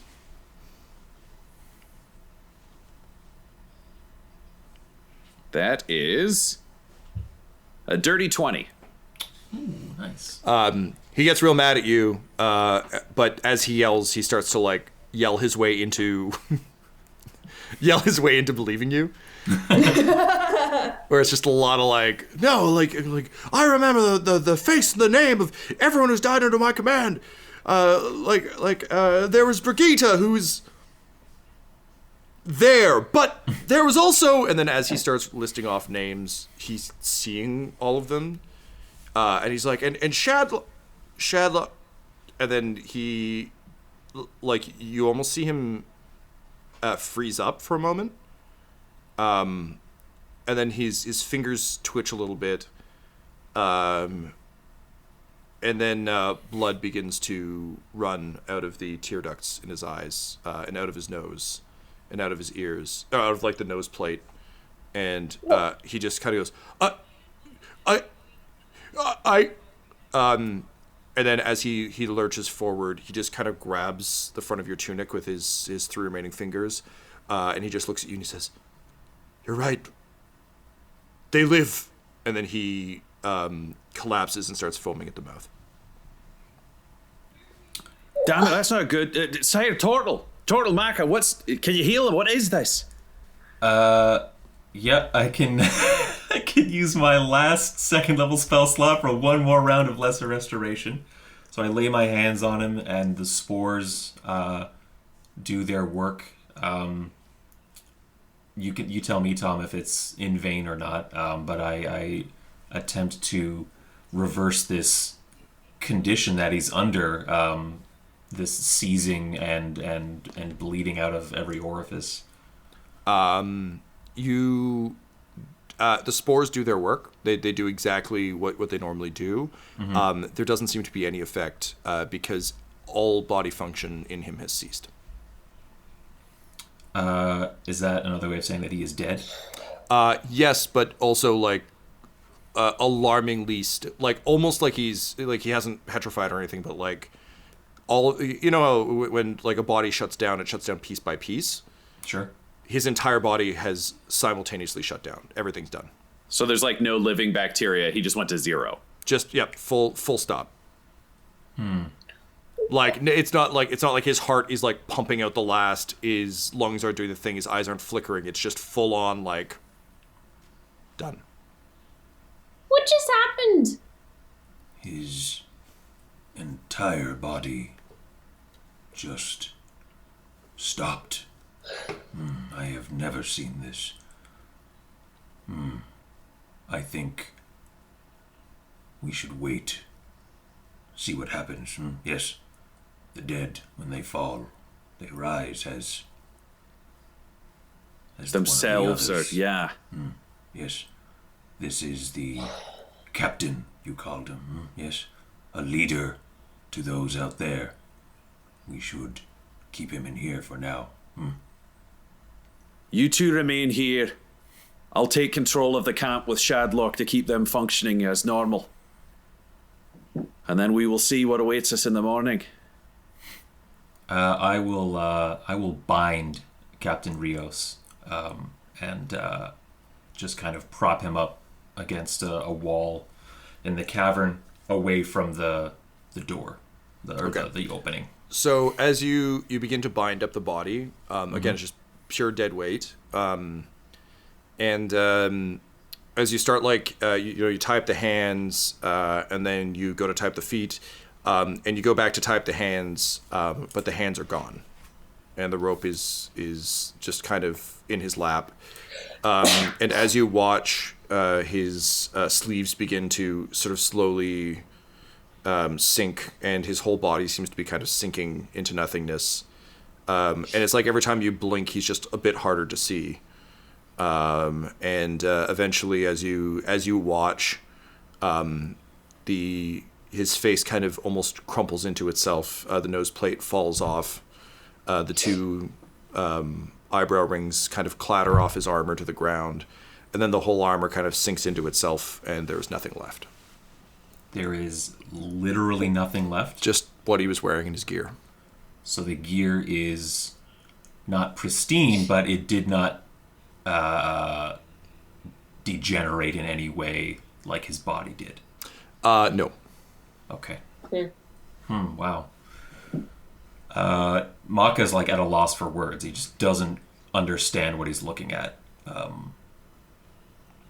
And he'll look to Gwendolyn, just kind of confused, with his hands just open, like where he was holding this guy. I just kind of throw my hands up. Can both of you roll me perception checks, please? Jeez. A dirty 20. My fucking checks are fucking amazing. A dirty 20 to 23. Very perceptive. So if you'll remember, in the captain's quarters, there is a pool in the center. Right. Yeah. You see the surface begin to ripple a little bit. And as you watch, a completely bleached white root begins to slither out of the pond.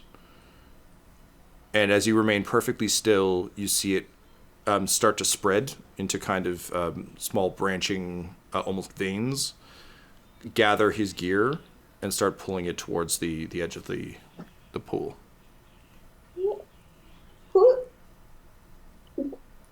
Do I know any kind of vegetation that behaves this way?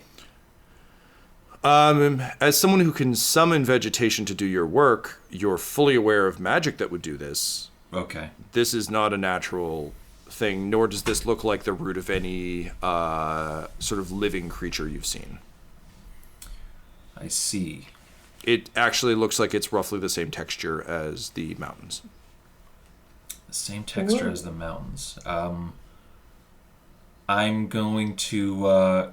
it's dragging this equipment over back into the water? Yeah. And you can see it's doing a pretty prolific job. It managed to get both rings. It got, it's pretty much got all the stuff he had. I'm going to, as a turtle, poke my head into the surface of the pond and see what's underwater.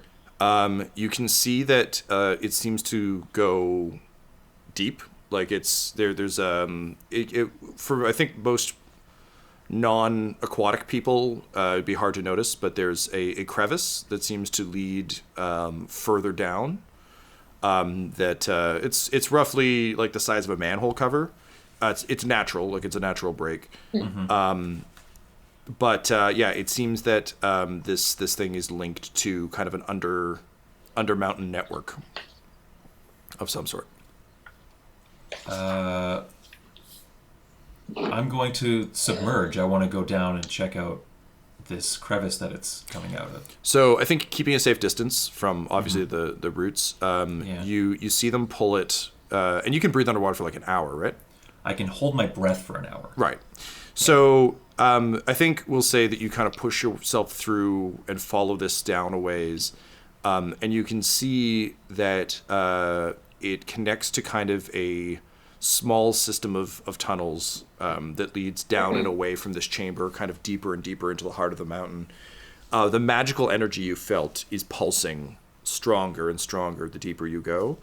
And then you can see that it actually opens up into a cavern where there's a bit of a ceiling. So for less amphibian people, they could probably grab a breath.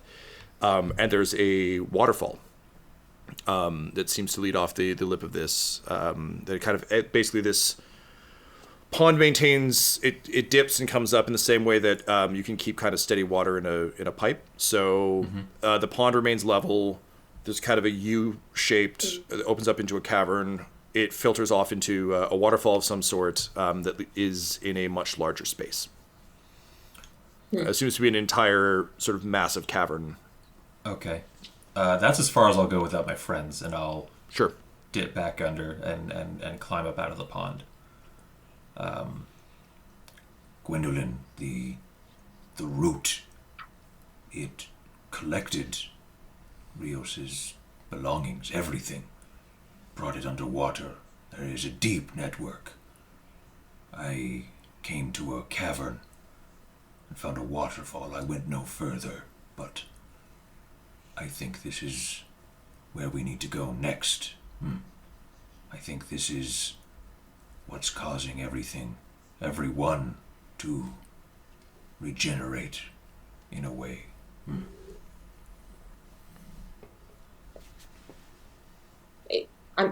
I mean... Do you need to breathe underwater in your new form, Gwendolyn? I don't... I just kind of check. I'm like, I'm not breathing now. I don't think so. I think what we'll say is you can't swim, but you don't need to breathe. So you can Pirates of the Caribbean walk your way around, but you're too heavy to swim. This will be an asset, I think. We must speak with Duncan. Yes. And if you don't have anything else to say here, Gwendolyn, Makka will start walking out to find Duncan. I honestly feel like I don't know what the fuck's going on. So whoever's got the best idea, let's just fucking go with it. Fuck. Then yeah, that's my inner monologue, anyways. Yeah. Which comes across, I think.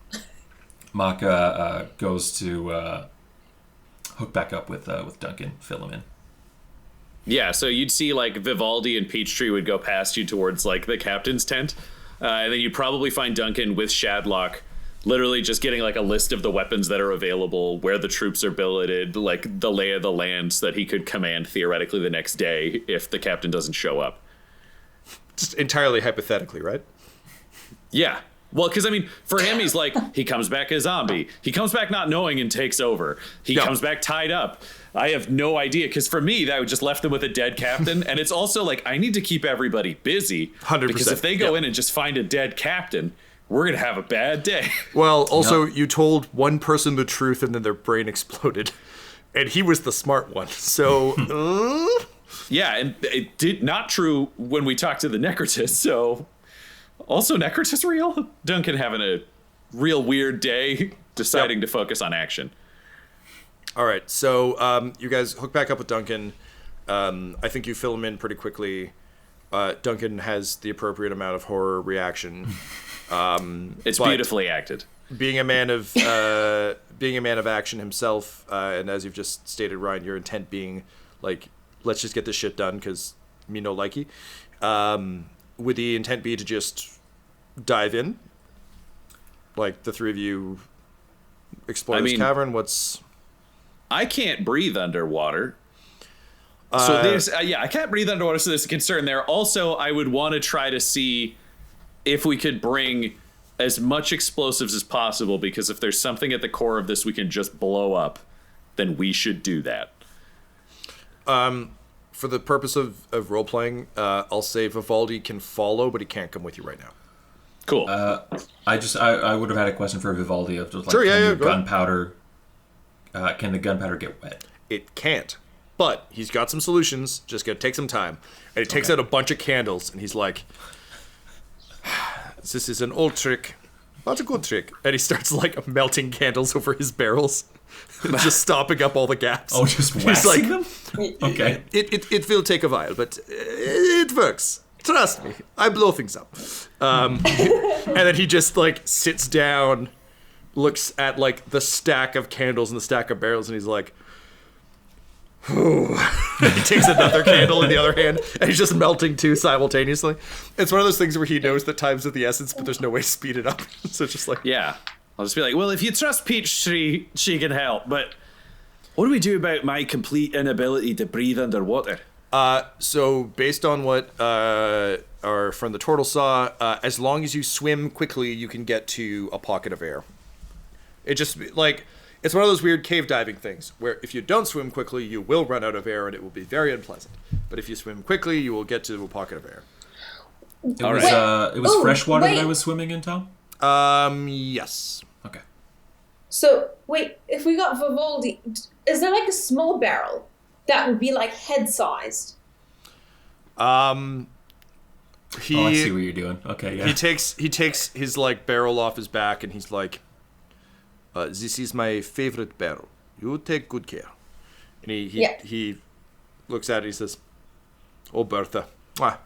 And then he uncorks it, and with a tremendous sigh, just starts pouring out the wine that was inside. And he's just like, he takes it like as much as he can. He gives a bunch to Peachtree, and then he just pours the rest of it out, and then he pours one out for his wine, and then he pops the head off, and he's like, and it drops into Dwarf, and he's like, "It's not the best helmet a dwarf has ever made, but it is the fastest." I'm sorry, what am I supposed to do with this? No, look, you put it upside down, and then you like put it on your head, and then you lower yourself into the water, and then there's still air in there. It's like a And little then we tiny can, diving bell. Exactly. But I won't be And able then- to see No, where we're going. I'll push you along. This is... Couldn't we just have left a little hole so I could open it up and inhale and then cover it back up and I could still see? Yeah, that's fine. You have a barrel. You can drill a hole, do whatever you want. This is a strange idea. All right, well, we'll do it. And so I guess Duncan will just like... Wear a barrel on his head? He's not wearing a fucking barrel on his head. That's insane. He will put a hole in it that he can like cover up and then inhale out of if we reach a point. But he will also like just strip down to basically like just pants. And his two daggers sheathed at his back, because a rapier is probably not the best weapon for underwater That said, fighting. you can hand it to, if you want, you could give it to Gwendolyn, because she is just going to be trotting along. So if you want things dragged, I'll pack up my gear and give it to Gwendolyn, but I will stick to just pants and my like small of back daggers. cool.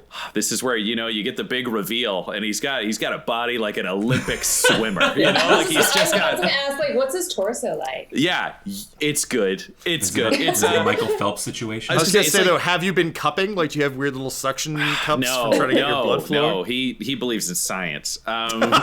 Yay! But no, I think it's like he's the leaner side of a guy who's sword fighting all the time, but he's like a Chris Hemsworth in like Black Hat or one of those other ones where he looks fit but he's not superhero big. Okay.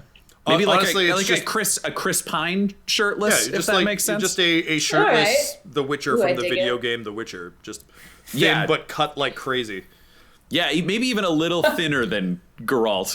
Like there's no there's no steroids in this world. And I'm they've not never talking seen any. Henry Cavill. I'm talking Yeah. weird video game proportions that look terrible without armor on them.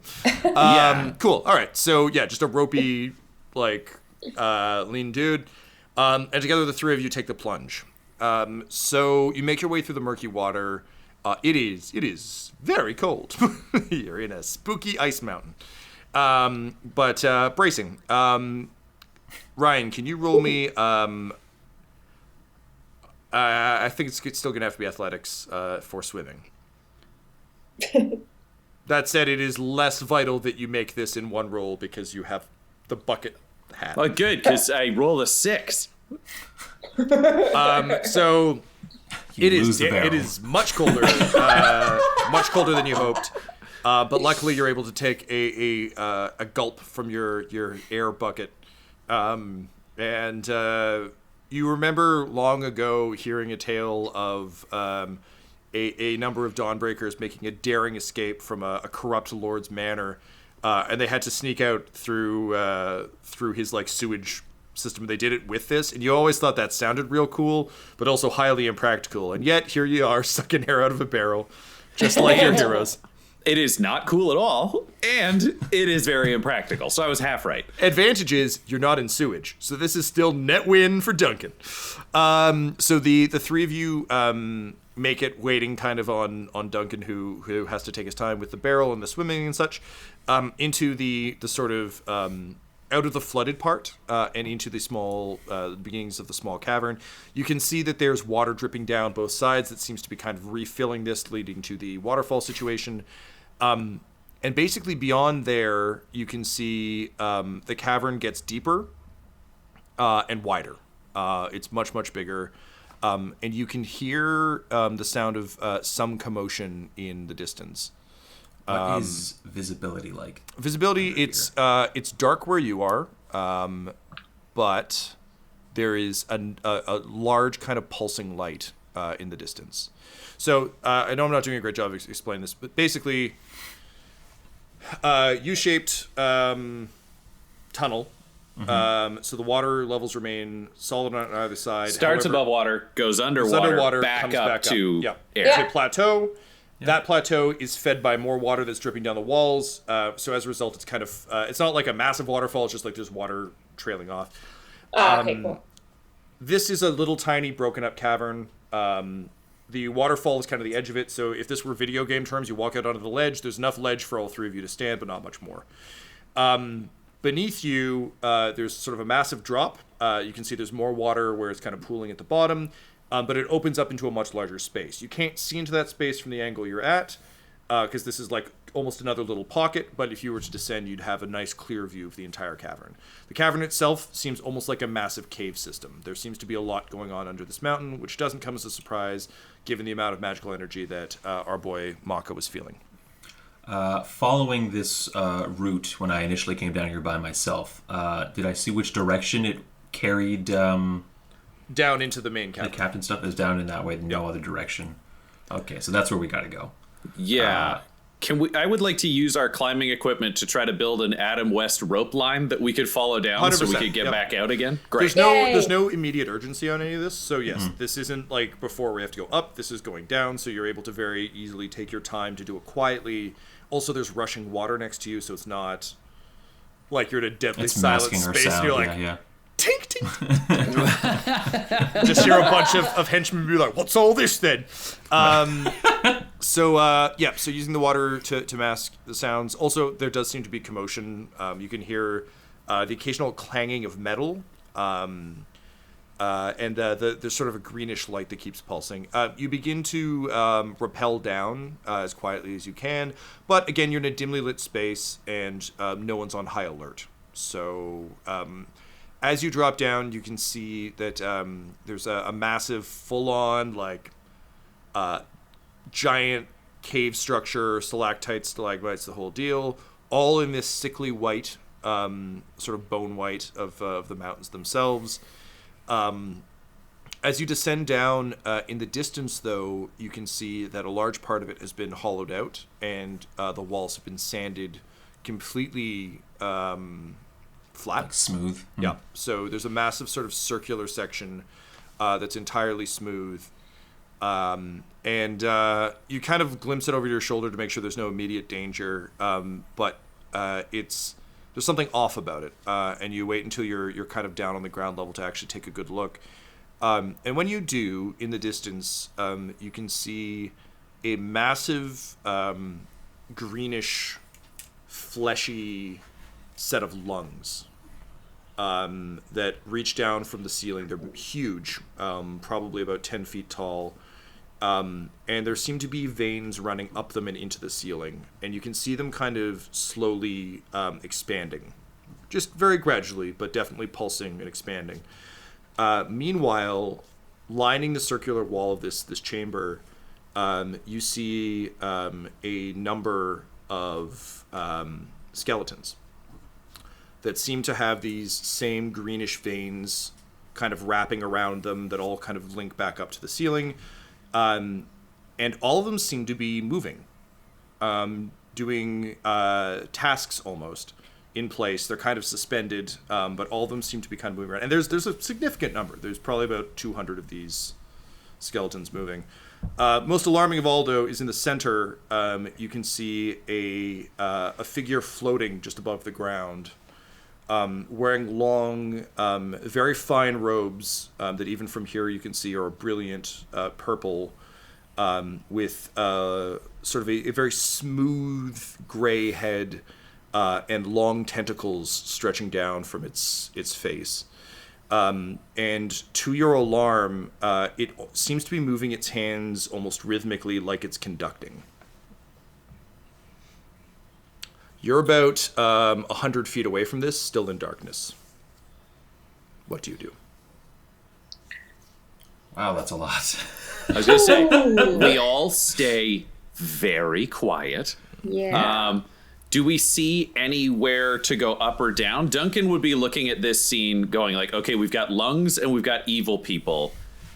Knowing we're in like a cave thing, are there other ways that might theoretically lead to like a brain or a heart or... Yeah, so you can see this sort of massive... The lung chamber seems to be the center. It seems to be a nexus point. Based on your rough idea of the geography, this seems to be directly under the battlefield. But there are pathways... Like, it has sort of gaps to the left and right from where you're standing and directly ahead. If you were to venture a guess, one of them likely leads to the Necrotist camp. You're not sure where the others lead. Okay. So we've got 200 skeletons, an evil orchestrator, and giant lungs. And all veined by terrifying green magic. The veins also, to be clear... So they're coming up from the lungs, up through the ceiling, down into these sort of skeletons in this circular thing. But you can also see green veins going elsewhere. They seem to be... They don't just stop there. Do the skeletons appear to be being manipulated like puppets? Or are they sort of... Like their animation? Is it coming from pulling and pushing of veins? Or is it... No, actually. It looks a little bit like if you've ever seen characters run around in wireframe. In 3D animation. Okay. So you can see there seems to be like a couple of them are running. A couple of them seem kind of slumped on the ground. If you can roll me an insight check, please. Oh. Duncan has a guess. Go ahead. But we'll let Makka go. So Duncan's looking at this, and he's just spent time in the camp above the surface. So he knows where he ordered everyone to go and where they are, roughly on the surface, having just walked through the camp and made orders. Do the places these skeletons are moving match where he may have sent troops to either rest or collect things or move around above? They aren't. So what I'd like to... Probably the easiest visual for this is think... Like, in all the Batman comics where they show like all the bat suits lined up? It's like that. The skeletons themselves are moving, but they're in place... hanging. So you can't see them like moving around from place to place, but what you can see are a bunch of them running in lockstep. You can see a couple of them seemingly reaching down to drag things, and yes, based on what you'd imagine the people you gave orders to were doing, some of these skeletons are doing those things. To do an obscure 2-movie reference, it's not Us, where the exact same thing is happening underground to scale, but if we mixed Us with Virtuosity, where they put people in a VR tube that holds them still and you just see them like run arming or like fighting or like that is there. Correct. It is 1-to-1 with what's up top, but they aren't wandering around a facility. They are just suspended by these veins. And I look at I look at both of Makka and Gwendolyn and I just like point at my head and then I'm like, got an idea, thumbs up. Like, I'm not even going to talk. This is way too scary a room. Yeah. And then I just want to like spin a hand in a circle and point back, then raise two hands in that like question mark shrug.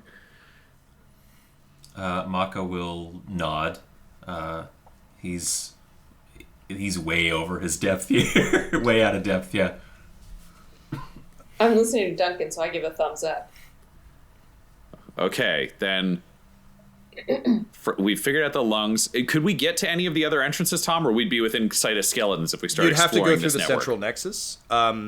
The skeletons, again, don't seem to be aware of anything. The only thing you can see that's aware right now is the conductor. So you begin to kind of edge back into the darkness, and then you see the lungs lurch. They seem to fill to capacity. They tremble for a moment, and then there's just sort of a huge... It's almost like all the air gets sucked out of the room. There's a huge pulse, and they just fucking suck right down to nothing. And you see a green pulse disappear down one of the other hallways. And then the entire space shakes and rumbles. What happens with the orchestrator figure? The orchestrator seems to, basically as the lungs collapse, you see him point down that hallway and then bring one hand up. If someone can look smug and self-satisfied from a distance, this guy. Okay. All right, I'm going to continue edging back into the darkness, but I'm just like marking this guy for like... Luckily, he looks very, very busy. Makka, can you roll me a perception check real quick?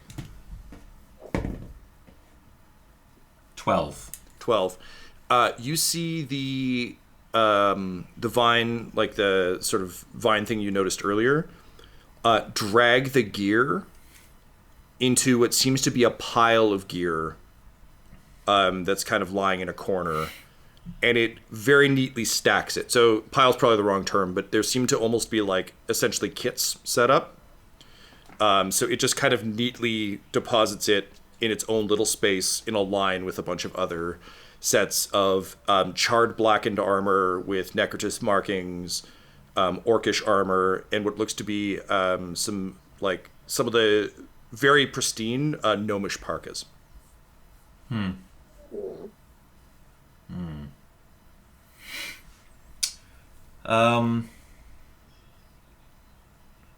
will also say that some of the skeletons are very small. Yeah. I had a question, and I can't remember what it was. Sorry, man. I blew your question with my exposition. I'm sorry. You are blowing my mind here with this. This is not what I was expecting to find out here. Yeah. What, you weren't expecting ceiling lungs? No, yeah. All the breadcrumbs were there, Tyler. I have lungs. There's lungs in the game. I'm just writing what I know. To me, what I'm feeling right now is like the end of the game Inside, where you're just like, this is fucked up. Yeah. So I think Duncan will reach out and just like rest a hand on Makka's shoulder and just like turn him around and give him a nod and wide eyes like, I get it. And then be like talking hand back over where we were with like the thumbs back. Yeah. Makka nods, yeah. So I'm imagining Duncan, as long as everyone else is going, because he's also in like hardcore bodyguard mode, which is like, I may be the least useful person with this enemy, so I have to be rear guard, is send them up the rope so we can go talk somewhere. Yeah, so you're able to make it back up. Again, this is one of those rare instances where you manage to find an enemy completely unaware, uninterested, and unexpecting. So you got in, you got out, no harm, no foul. You bring the rope up after you, leave it affixed so you can easily get back down, but not hanging, obviously, for evil conductors to notice. And then you make your way kind of back topside. You all come out looking incredibly shaken, which is goddamn hard for a suit of armor, but you know what, Gwendolyn, you managed it. You see Vivaldi and Peachtree just like pouring candle wax, and they kind of look at you and they're like, so? Friends, you keep doing what you're doing here because it's great. We found a really interesting pool, but you know what? We got to go for a walk, dry off by a fire. We'll be back in like a couple of minutes, kind of thing. Sure. So off you go. You find a space, kind of a little ways up from the Dawnbreaker camp. just like in the trees, in the snow, very like early Red Dead 2, just three pals hanging out in the cold. So you're able to kind of use some of the aluminum shavings that Vivaldi gave you that are alchemically enchanted to start like a small fire, just enough to... It's more, I think, a psychological warmth you need than anything else, but it does the trick. And the three of you kind of tuck in by the fire. I believe everyone on this mountain range was alive once. I believe they are reliving their final days here. I believe that creature we found down there is controlling them, causing them to relive the same final day over and over. Yes. I do not understand why. That is a good summation of what appears to be going on. I'm sorry, I left our friends behind because I don't know if they're skeletons being piloted underground or if they're free beings. It would appear... whatever is this malevolent intelligence underground keeping everything repeating or living or whatever it is, it's not entirely aware we're here, which is interesting, knowing that we've spoken to people and theoretically it or no. But if the bone spurs are growing out from where they were, it's clearly getting something out of what it's doing. A life force or nutrients, yes? Yes, that would be my guess. Some kind of spiritual or magical nutrient. We can't let this thing keep growing. And if there's one thing I've learned in my time as a duelist, if you make someone's lungs explode, they don't live much longer. We have access to the monster's lungs. We have access to a mage who doesn't know he exists. And we have access to a large quantity of explosives we can take through the water. Maybe there's replacement lungs deeper in. I don't want to get too paranoid, but we have to end the suffering here. Yes. Yes, this is an unnatural cycle. A cycle initiated and controlled by that villain. Makka, did Turfle's body feel wrong? It felt like the body of a mid-aged gnome. It felt fine. Did you feel anything strange about the orc or about the captain when you laid your hand on them? The captain disappeared through my fingers as I held him, and the orc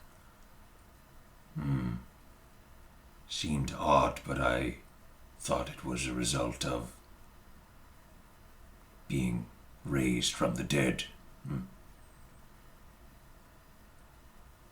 Do you think you could tell if you looked at either of our gnomish friends or our dwarf friend? Could you tell perhaps if they had the same emptiness as that orc or if they felt like something more? If I have a better idea of what I am looking for, then yes. Yeah, I now that think you're I attuned might. to it, this definitely feels like something you could suss. I think I may be able to diagnose our friends. Yes, yes. All right, so we can diagnose our friends to know if we can trust them. We need to destroy this creature. And I don't know what happens next. We're underground, underwater, blowing up a monster at the heart of a mountain. Friends, I don't know if we can walk away if we all go under there and do this. We wanted to cross the bone spurs. We wanted to get to the other side. We will blow a hole to the other side. Yes. And walk right out. Well, that Leave it. Yes. could be true. Or we could just blow up a mountain and drown under it. Because I don't know. If we could kill these lungs in a more traditional means, could we get the gnomes up here and take them through the tunnels and then blow a hole at the other end? I don't know. I don't know. They have been here for 30 years, Duncan. They may already be a part of the orchestra. All right, so... What if I'm just saying, what if I threw my sword at them? At the lungs? Yeah? I mean, I don't know if that would break the mountain. That's not a bad idea. You get the sense from your knowledge of video games, if you are able to neutralize the conductor, you can kind of choose what you want to do with the lungs. But the lungs themselves don't, like, this thing is clearly powerful enough that, like, just puncturing them won't do the trick. All right, so we can take out the conductor and we can blow up the lungs. You know the other thing I know as a duelist? If you blow up someone's lungs, it doesn't make their whole body explode necessarily. It just takes out the lungs. Like, the body's still there, so we might be able to blow up the lungs without, destroying a mountain chain. Yes, So I believe this. we should diagnose our friends. If they're not who they think they are, send them off, keep the bomb, take out the conductor, kill the evil part of the island. We will give them peace one way or another. Yes. Does that make sense to everyone? I suppose. Highness, this might be another one of those education moments. But right now, this is a very big choice. And you've been riding as a passenger on this for a while. Is this what you want? This is not my decision. This is not Makka's decision. I'm sworn to protect the crown. Oh no, this is all of our decisions right here. This is not mine alone. I have just as much information as you do.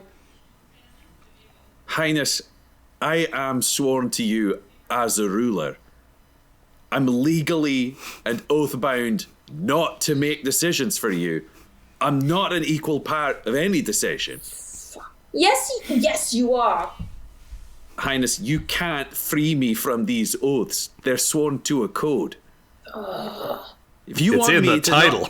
if you want me to not have to listen to you, you have to actually die, and then Orville has to be struck from the sky, and the kingdom has to be gone. I already died. No. You're in a haunted set of armor. You're alive. You want to know why I know? Because I have to put up with you yelling at me. You think I don't want to make decisions? I'm a creature of endless ambition and intelligence, but I have sworn myself against those things because I am equally capable of tyranny as good. All right, so here's a question. Now, like, we saw my body die, but, like, my brain's still here. So what about these people here? Like, they're dead, but they're not dead, so we just get to, like, destroy them all? Why not just kill me? I don't know. What's the difference? Do you have an evil plague mage at the heart of you driving you like a puppet? Maybe, I don't know. Would I know? All right, stretch yourself out again. I'm putting my head in the middle. We're gonna just solve this problem. There's no, hey, weird halfling, and I like knock on her chest. I'm like, I'm coming in to peek, and if there's a weird halfling evil mage in here, I'm gonna fucking kill you. And then I just pull open your tummy and look in. You see you see like a weird fish streak down one side, but nothing else. There's nothing in here driving you that's evil. Also, stop putting fish in you. That's gross, and it makes a mess. It's gonna smell. Well, I was hungry. Fine, I'm just tell you end game here. Process, sure, we learned the lesson. I'm gonna hose you down on the interior later. Oh. That's it. It's a royal scoff. Okay, Princess, if we discover that you're being powered by an endless evil force, then we can decide whether or not you're you. And you know what? We can have a discussion. We told the captain what's going on, and the orc sort of knows we're here. If you want to take a risk, we can diagnose our friends in that cave. And if they are, in fact, being kept alive by the island, stealing their power, you can ask them if they would want us to kill those lungs, or if they would want to stay alive here and pervert the cycle. I would say you probably have an interesting argument between them and Makka, but it is up to a ruler to hear the weights and arguments of both sides before they make their decision. Yes, I'd like to hear their decision. Well, then let's go diagnose them and see what side they're on. And then you can decide the fate of them and this mountain. All right. But... All right. But I think Makka should ask the questions, as I feel like he's more neutral. Does that make sense? Duncan, I feel like you've made up your mind. I don't want you asking questions. That is technically something you could command, but the thing I would like to remind you, Highness, is Makka has a very specific side on the cycle. All right, then you get to alternate questions. That would be a version of it. But have you been in a court of law? I know you were when you were younger, but I don't know what the last few years were like. Sure.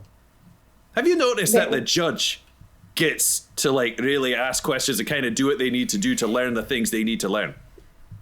Well, I think the judge decides and makes sure that everything's in order, but it's like the two people on either side that get to ask all the questions and make all the arguments. I So agree. And I'm just like, no, that was improper procedure. You phrase your question in a different way. All right, but the point I'm trying to make when you build the court is you want a nice balanced court. That's the purpose of the judge. Makka believes the cycle needs to be preserved, and thus we should destroy any perversions of the cycle. And I believe the magic of this island is evil, and thus we should destroy the magic of this island. You've just set up a court with 2 prosecutors and no defense. Well then, Duncan, you pretend to be the defense. Is that in order, Your Highness? Yes, it is. Highness, I am an ethical advisor, so I do have to advise you even if it's against my own interests. Are you going to specify that I have to give the best possible defense, or just that I have to be the defense? The best possible defense. I expect that from both of you. I do not know what is happening right now. Why are you So making you're up gonna... rules about how people speak? Because I want a fair argument.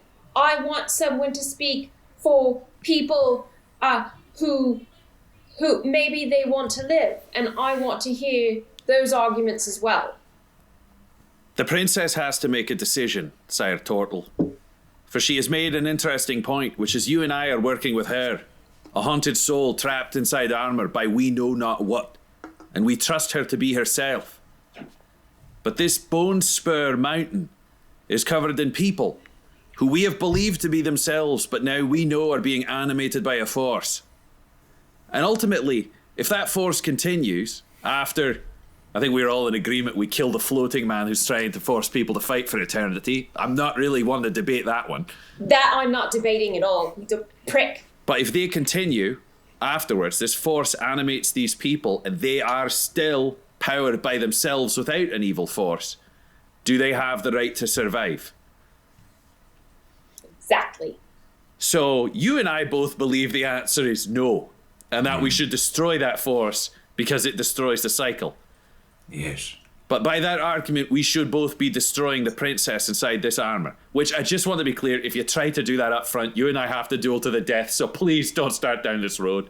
Her body is gone, is dead. I care not what her spirit does inside her hard, inorganic suit of armor. Interestingly enough, this will come up in our future conversation in a few moments. You will be arguing on behalf of both you and me. And now it has been ordered that I have to be the intellectual opposite to those arguments for the princess to make a decision. You've just become a lawyer. Is it uncomfortable you don't understand and it feels like you have to manipulate others for your own gain? Yes, that's what it feels like to be a lawyer. Ah, good, then I am doing it right. And that's when you hear the thunderous explosion. Back where you left Vivaldi. We weren't expecting one of those, were we? No, we were not. Okay. Is that are you bookending us there on anything, Tom, or can we run and find out what just happened? We will all be sprinting towards the explosion. Would be my follow-up. You rush back with all the haste you can manage to find a massive smoking crater, and in the distance, a Necrotus archer sprinting away into the dark. In the cave systems? No, you're back up top. So they is Vivaldi okay, or did they blow up Vivaldi? That's what we're trying to figure out. There's a massive crater where Vivaldi and Peachtree were. I just point to where that was. It an elf? It's just a Necrotus archer that ran away. A Necrotus archer. I just point to it and I just yell, "Tampering with witnesses!" And that's it. I'm very mad. Well, Your Highness, first of all, let's get deeper into the cavern because I don't want to get shot. And second, I think they kind of answered the case for you, which is the people who are the Necrotus are kind of murderers either way. And to save... I don't know how to do this. Can we just go kill the Orchestra? I only know how to do one thing. Kill the Orchestra, leave the lungs for now. And with that, you pack up your weapons, you spare a thought for your dead friends, and you descend into the depths to deal with the grim Orchestra. Hi, I'm Ryan LaPlante, and I'm one of the crazy founders of Dumb Dumbs and Dice, the production company that's made the video you're watching or the podcast you're listening to right now. Now, we're clearly busy. We're producing 5 weekly podcasts, a 6th event podcast, video event one-shots, and an additional video D&D campaign. But we want to take this time to invite you to become a part of our company and a part of our Patreon at patreon.com/dumbdumbdice. You can get access to our Discord, access to exclusive DM and character chats. You can get the chance to name characters in our shows and vote on the way their stories will progress. You can even become a recurring NPC and hear yourself interacting with our characters each week through the voice of Tom. You can become a patron for as little as $1, and there's great value for you at even that level. So please, join the Dumb Dumbs and Dice family and help us make even more content in a way that you are guaranteed to love. That's patreon.com/dumbdumbdice. DUMBDICE. So let's do something dumb together, and thanks for being part of our stories. So, having left everything you knew behind, both in Orvel and to some extent Makka, for you in the swamps of Bleen, you set out into a wider world. And that wider world at first presented much beauty in the form of kind of a beautiful day and sailing and fishing, but quickly turned as you found yourselves stranded on the ice shelf that meets the bottom of the Bonespur Mountains. Having met the Danver expedition, Peachtree, their guide, and Vivaldi, their blaster, and realized they were trying to get up and over the mountain or through it, you decided to go and deal with the monster that had been preventing them from going over the mountains. You quickly realized that monster was, in fact, a recently vetted Dawnbreaker. He led you back to his camp, and you met a desperate group of orc soldiers who had been fighting Necrotus forces for some time.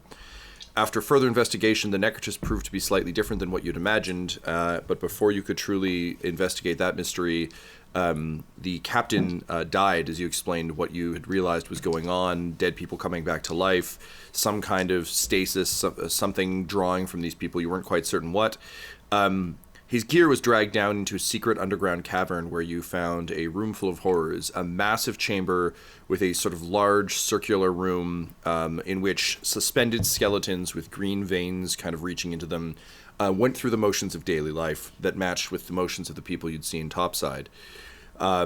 After watching the conductor carry out his grisly work for some time, you head back up to the surface to regroup, only for Vivaldi and Peachtree to be killed by a Necrotus archer, which is where we find you now, having decided that you must confront the conductor and his grim orchestra, and then decide through a staged court of law whether the people of this island and these islands themselves deserve to live in this odd undead half-life, or whether they should be freed from it. Makka will be defending the cycle and the necessity of stopping this kind of aberration. Duncan, upon orders of the princess, will be arguing in defense of allowing them a half-life in this place.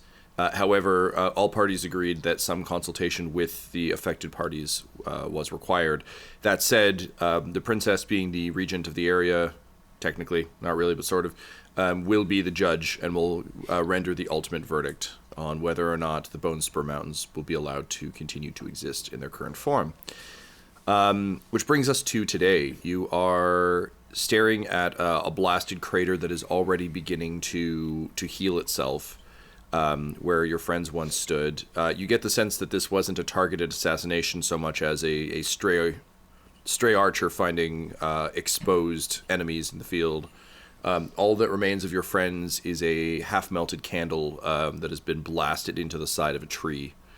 What do you do?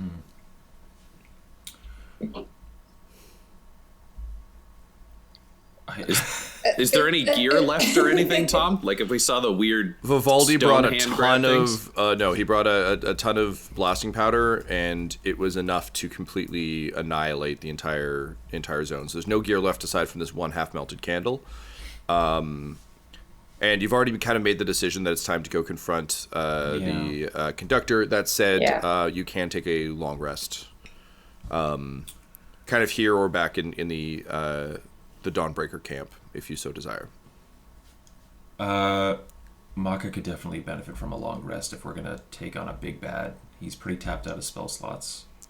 And that, like, RP, that usually kind of manifests itself as him just kind of looking a little strained, a little tired. Like, he's not hurt, but, like, there's a cost to casting magic. And so he is, looking a little run And I out. think Duncan would always support a battle or a duel to the death only when fully rested and prepared. So I'm imagining we'd melt back probably away from the camp because we don't want to just hang out with a bunch of things that could theoretically turn on us if this conductor gets smart. And we'd go the next day. I do think before we'd leave that Duncan would like kneel down near the corpses of his friends and essentially just internally swear like an oath of vengeance and justice and recompense against the orchestrator for this cowardly act of killing them. Sure. And then he'd just go prepare. I should point out there are no corpses, but yes. I mean, wherever the blast mark is. Gotcha. Yep. Scorch marks on the ground, Yep. Cool. So, you say a quick word to the crater, and then you find a place to rest for the night. So having been at it pretty solidly for like a day, a night, and a bit of a day, you're all pretty exhausted, and the rest comes easily, despite your kind of alarming circumstance. Every so often, Gwendolyn, you are disturbed by the blade starting to hum, and you kind of like dig your head out of the dirt to see kind of Necrotus scouts kind of moving in the distance. None of them approach you. They don't seem to be aware of you, but you can definitely feel it sort of come to life every time they're in the vicinity. But otherwise, the rest passes relatively uneventfully, and you awake feeling somewhat refreshed and kind of ready to face whatever is coming next. That said, when you wake up, you actually awake to the sounds of someone attempting to approach stealthily. You can hear, because it's so still and you've been on high alert all night, you're able to ascertain that there are footsteps approaching pretty easily. But what do you do? I think Makka will look to Duncan and Gwendolyn and just kind of like motion for us to like hide, and so to just like clear the space and let this unknown party kind of come in so that we can see who they are before they see who we are. Cool. Can I get some stealth checks, please? Yeah. 15 for Makka. 17 for Gwen. I was going to say, Tom, I rolled so poorly, we can either decide that I fail or that I decided to stay to be seen, depending on how you want to play it. Fair enough. What'd you get? I rolled it was a 10. 10? It's not that poor. Yeah, 10's not that bad. In this instance, since you were aware of it, I'll let it slide. So you aren't well hidden, but you're not dead center. I was thinking you rolled like a 2 or a 3, in which case... I rolled a 5, but I'm not used to having a character who's good at stealth, so that... Understood. So you kind of take a quick hide as best you can. And through the trees, you can see an almost pristine gnomish parka. And then, to your surprise, Peachtree kind of like peeks her head through the trees and looks around. And she fails to notice you because she did roll a 3. And you hear her kind of mutter a swear under her breath and keep walking, kind of like quietly looking around. As she passes, you can hear her kind of be like, "Makka, Your Highness, other cool guy with the good accent, where are ye?" And then she just keeps like sneaking past. Well, I'll step out, because technically I'm this weird ghost gnome's lawyer. And she's just like, "Oh, Duncan! I mean, Duncan! You're alive!" All right, but what happened to you? Because we saw we heard an explosion and then there was no one. "Oh, I heard the explosion too, that's why I came over."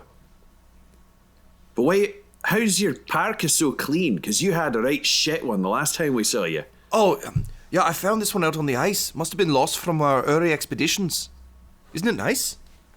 So where were you when Vivaldi blew up? Vivaldi blew up? Okay, where were you when you heard the explosion? I was Spoiler back alert, Vivaldi blew up. I was back at camp. Where else would I be? Oh, damn it. Makka, come out here if you could, please. yep. Makka steps out. Check this one, see if there's something inside or no. I would like to examine Peachtree. Cool. For this. There you are, Peachtree. Yeah. Me marbles! I'm not. That's I'm twice not we've gonna- made this joke in this arc. I'm not going to remain hidden. That seems ridiculous. Sure, yeah, coming yeah. out. You're like, no one will know. The armor Yeah. is here. Okay, wicked. So, yeah, Makka, you examine her. She feels much the same as Turfle. But you've now identified that there might be something unnatural about these folks. And yeah, you can feel what almost seems like a bizarre distance between them and the cycle. Like, now that you're looking for it, they're still connected, but it's very faintly. And yeah, that's about as much as you've got. Okay. Makka will just look to Duncan and Gwen and just nod sadly that yes, she is new. She's not the old Peach. Makka, if you could just cover her ears for a moment, that would be great. Just shift those hands about 2 inches back on that head. Princess, we could ask her questions, but whatever we ask, perhaps the collective intelligence would be aware of.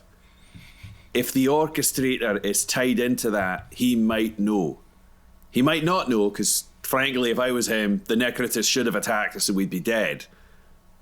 But I don't know if we want to have this conversation now, if we should try to kill the orchestrator. I don't know.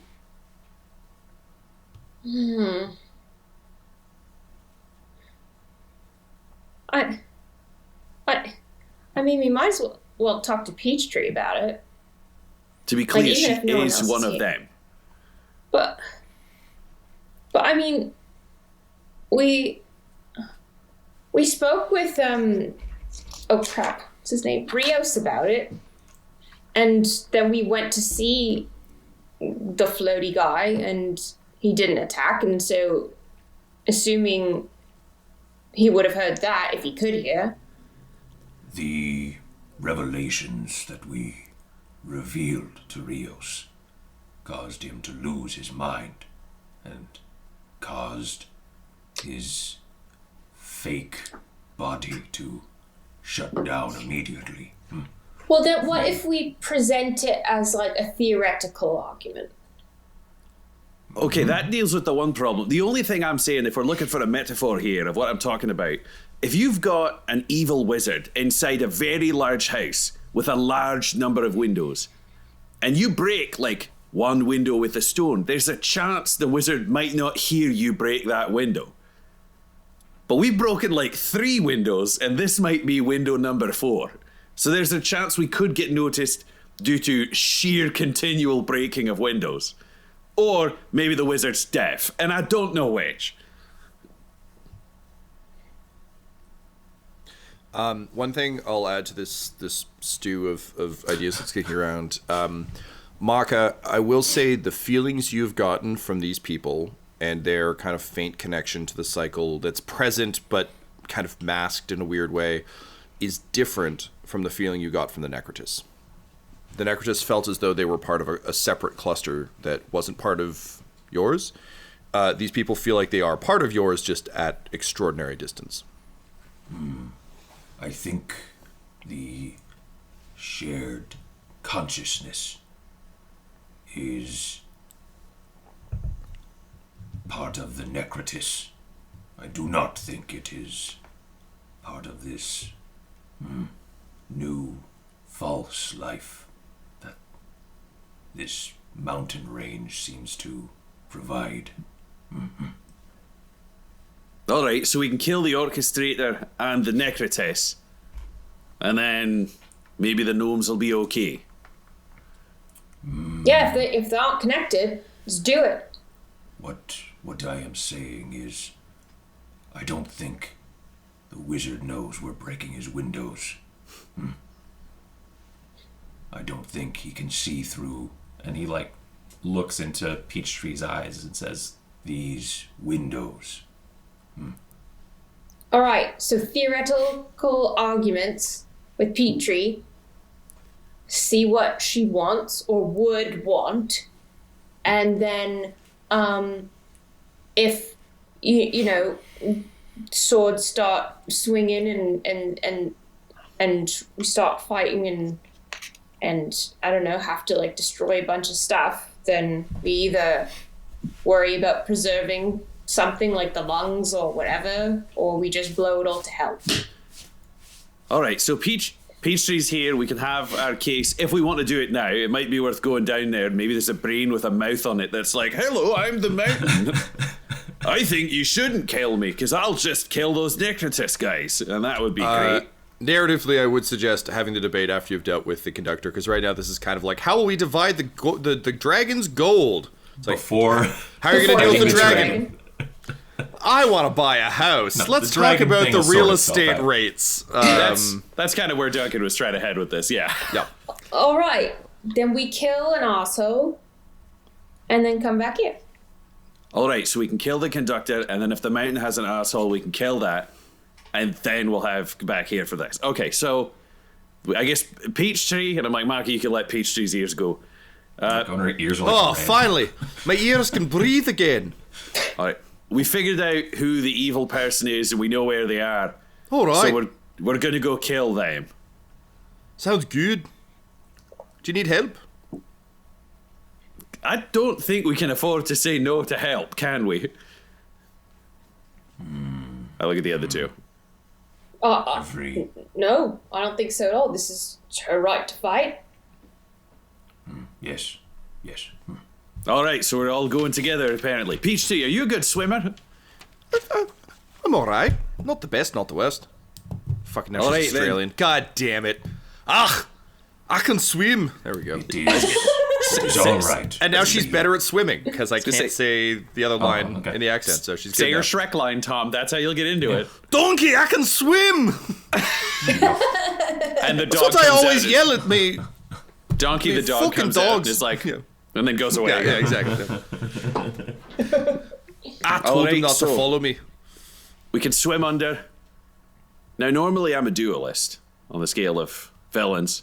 However, this is an evil mage controlling an entire mountain range worth of Necrotis soldiers. So I'm thinking maybe less of a duel and more of a we all sneak up from different directions and stab the mage until they're dead plan. Does anyone have any other ideas? I mean, I can throw my sword from afar. I cannot. No. I'm just saying it could be like a first strike or something. So it sounds like what we might be able to do is, if we put Gwendolyn on one side and we put me on the other, and we have Makka charge up the center, we can hit with ranged attacks, Makka can strike, and then we can both storm in on the flanks afterwards. Does that make sense? Perfect. Right. Yes. Peachtree, you're out of ammo, correct? And I lost me gun. So Peachtree, you're an unarmed gnome. Oh, I just came in search of you. You're the ones with all the weapons. All right, I told do you, you we've have, been losing all our gear. other than your gun, is there anything else you're good with? She just like looks at her fists and raises them. Peachtree, I'm concerned if you come with us, you're just gonna die. Look, I didn't say it'd be useful. Just asked if you needed help. All right, you should come part of the way down, and then you should wait until we kill the mage, and then we'll bring you in when we have to do a court of law. She like gives you a strange look, and then she suggests that would it not be more useful for her to go get help from camp rather than standing around while you guys fight a thing? I mean, that makes sense too. I just didn't want to send you past Necrotis scouts in case. The way back to camp is safe. Yeah, get the hell out of here, Peachtree. She kind of looks at the ground and then sees the candle. And she's like, "Well, it's his favorite candle." She breaks it off and just kisses it and puts it in her pocket. And then she makes her way back to camp. Great, let's go murder a fucking wizard. So you gather your gear and you begin making your way back towards the third block caves. As you do, you hear a war horn, different from the one you heard yesterday. This seems to be an orcish war horn, followed by drums, and you can see Shadlock leading a charge down into the field, yelling like, "Vengeance for Captain Rios!" And they charge out of the cave. Tyler. Rios didn't come back? Rios did not come back. Oh no, we killed him forever. I don't think explaining to someone the curse they've been placed under and then they die makes us at fault. I would either put the mountain or the person who laid the curse on them. We're trying to free people. Right. He's been in an endless hellscape for 900 years. Right. Yes. Oh, yeah. All right. I wasn't saying it to assign blame. Well, it sort of felt like it, so I wasn't trying to hang that one on you. Yeah. Excellent. So yeah, you watch them charge down into the fray. You see a couple of them get picked off by archers that seem to be behind them, and you get the sense that the Necrotis who stumbled upon Vivaldi and Peachtree was likely part of an advanced guard waiting for exactly this kind of trap. So you see a couple of them go down, and then sure enough, Necrotis forces come spilling out of the camp, and the two kind of collide in the center, and you hear the ringing sounds of battle. Using that as cover, you sneak into the cave. You notice that the vault is open and empty. You make your way kind of into the back chamber. There's still the ropes on the ground you used to tie up Rios, but everything else is gone.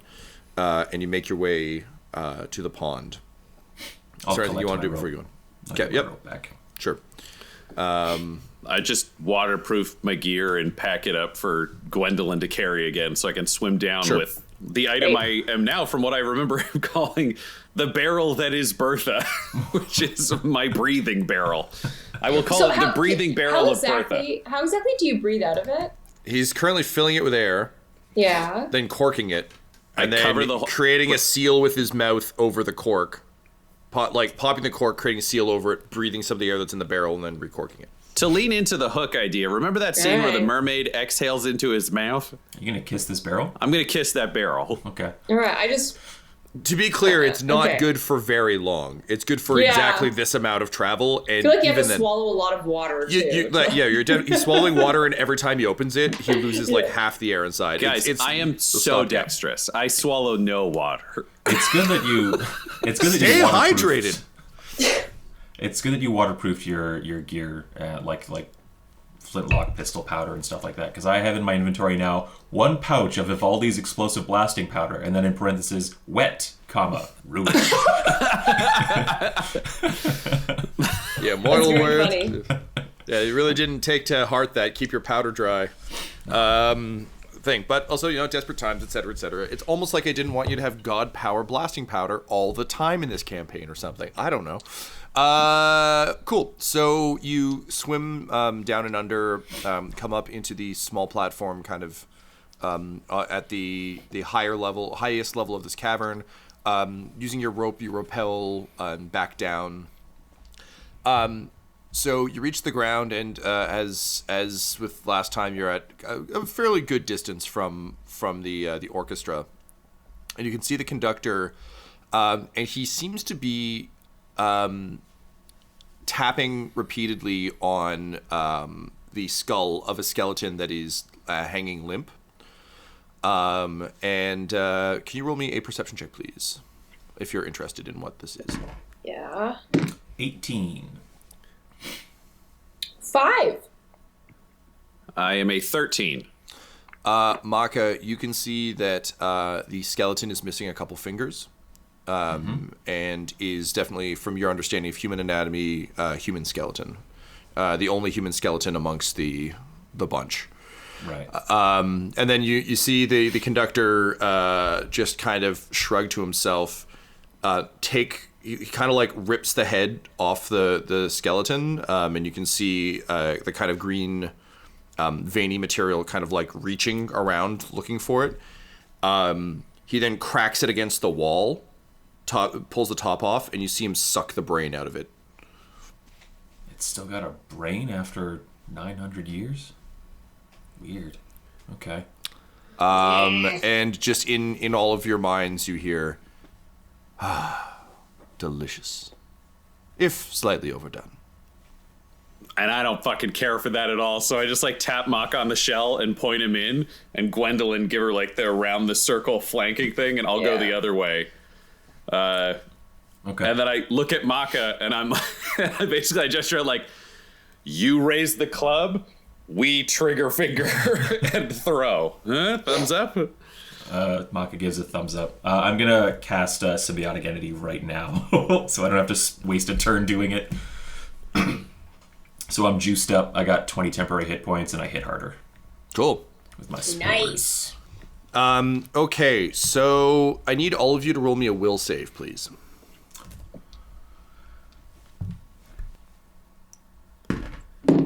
Oh, that could have been an 18 on the die, but it's a 5 for a total of 11. 21 for Duncan. 4.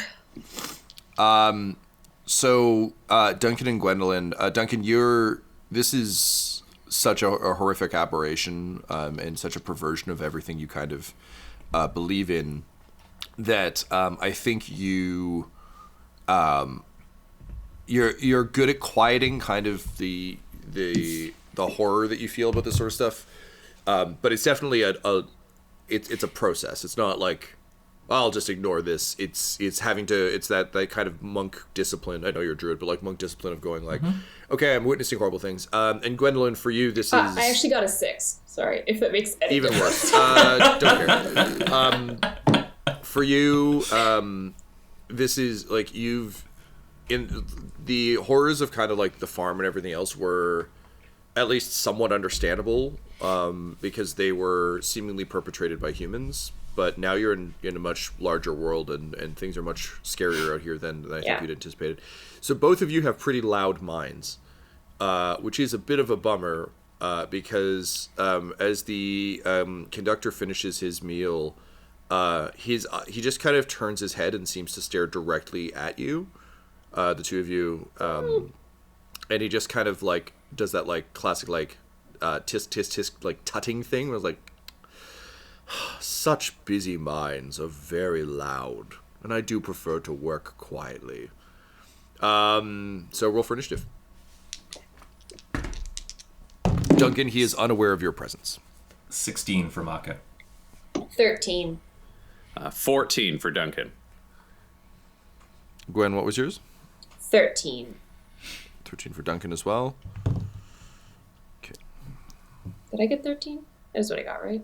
You got 13. I got 14. And what did you get, Makka? 16. Yep. There we go. Okay.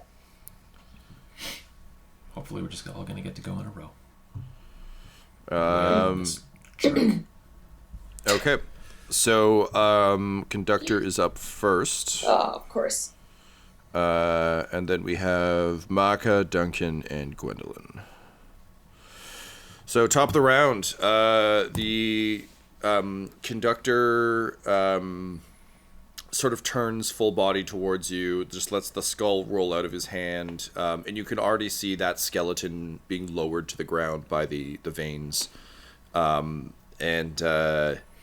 he just kind of steeples his fingers almost in like delighted anticipation. And then you can hear a slight rumble, and 3 spikes of just the ground around you, like the stonework around you, shoot out as like sort of needle thin stabbing spears. And they're all going to go. All right, so that's two on Makka, 1 on Gwendolyn. What's your AC? Mine's 20. 20? Mine's 19. 19. All right, so on Makka, that's 1 hit. So just let me get my dice going here. Okay, so that's 10 points of damage from the first strike. Okay.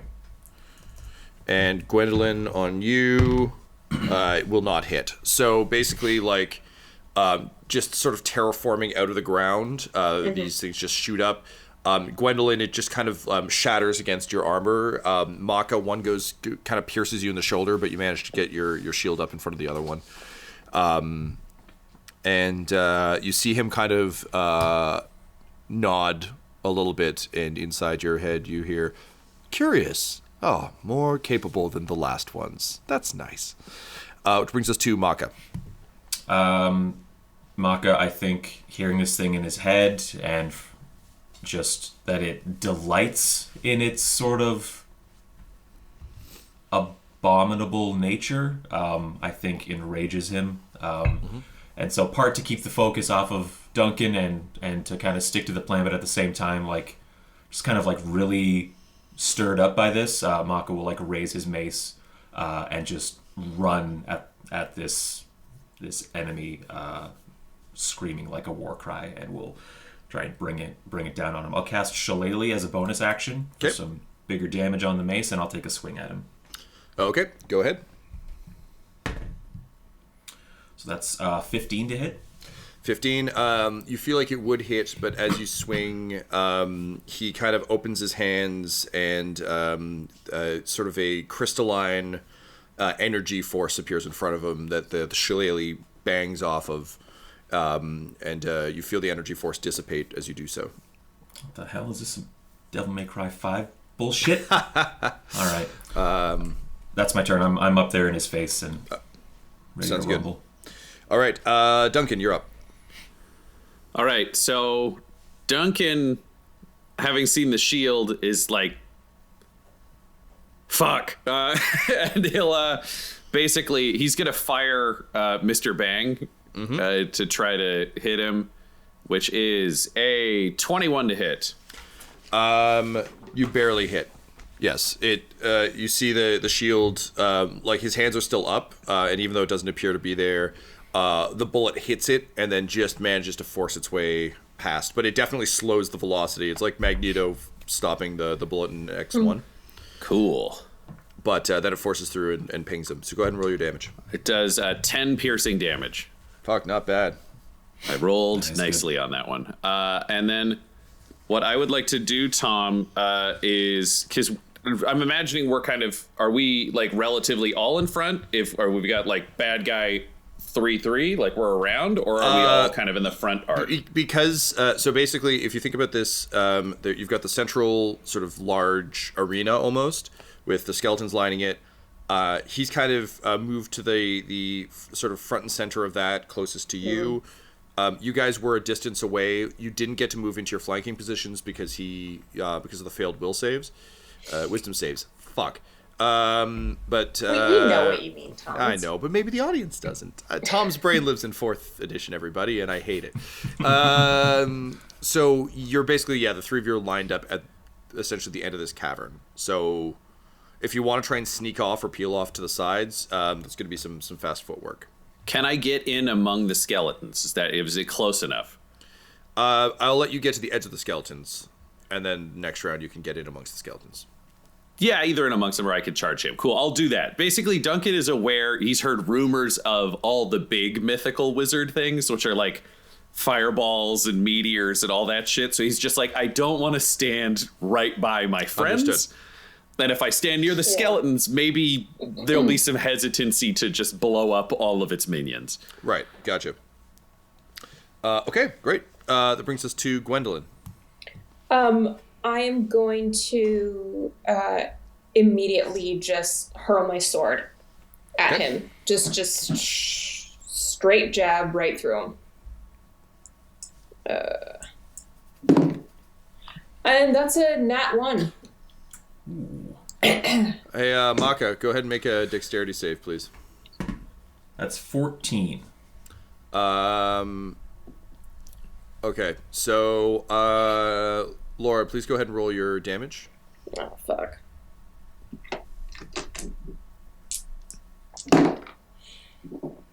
Nine slashing.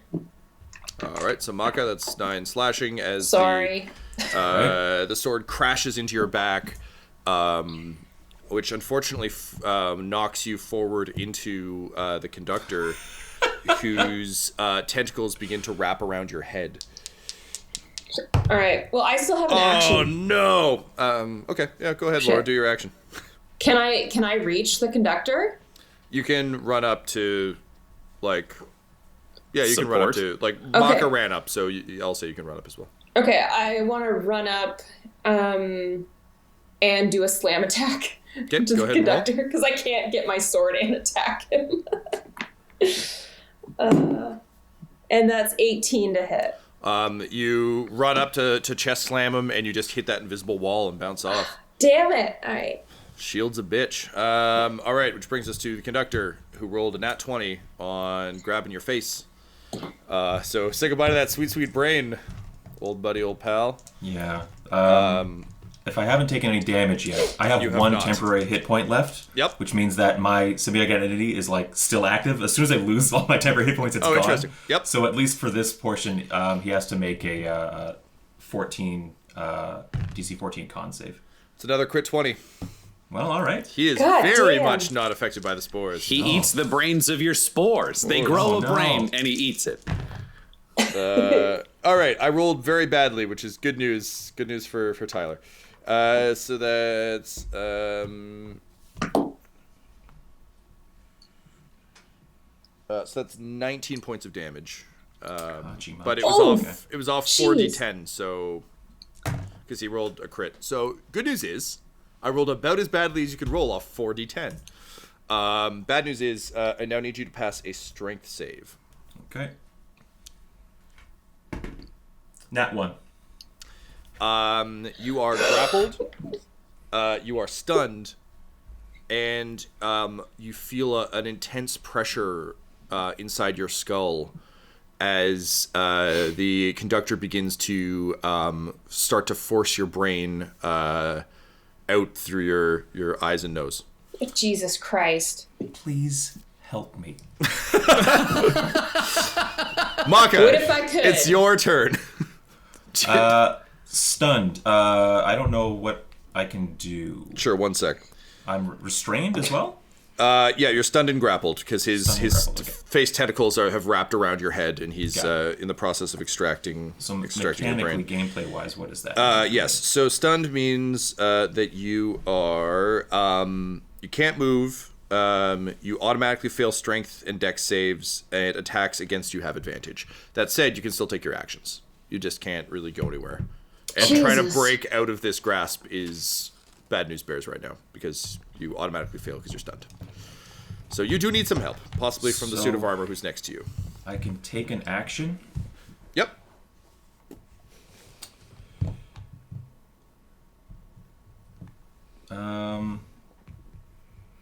Okay. Shell defense. I withdraw into my shell as an action. All right. I just turtle, and there's just a big shell hanging from this guy's He's mouth. just holding a yourself. Turtle's hanging down in front of him. I'm gonna make him roll. Can you roll me a? I know, it's not really a strength save per se, but can you roll me a strength check, please? Because basically, I'm gonna roll one for him as well. We'll call it an opposed check. Because I feel like his head doesn't fit inside your shell. So let's see. Dirty 20. All right, I rolled a 5. So Nice. Where was that before? There we go. with the force of your desperation turtling, you bash his head off the top of your shell, and you can feel the tentacles just kind of like slick around the side of your head, grasping. One of them manages to get partway into your nose, but sure enough, you're able to pull inside, and the shell drops to the ground in front of him. He looks down and says, "Fascinating. I would love to learn how to do that." And then he starts like looming over you, which brings us to Duncan. All right, Duncan is gonna, seeing this go to absolute dog shit in the center, Duncan is going to sprint in from the side, and then having seen that the bullet barely went through and other stuff's done, he's just picturing the fucking cows again. So he's back to his 2 daggers. Basically, he's gonna sprint forwards and do like a flying kick, basically, like a snap kick based on what he's seen. And his goal is to just, this first bit's flavor, but I don't care, kick a foot through with the full power on the shield and follow through with the 2 daggers afterwards, hoping he can like break the pattern to get through whatever it's throwing up. Nice. All right.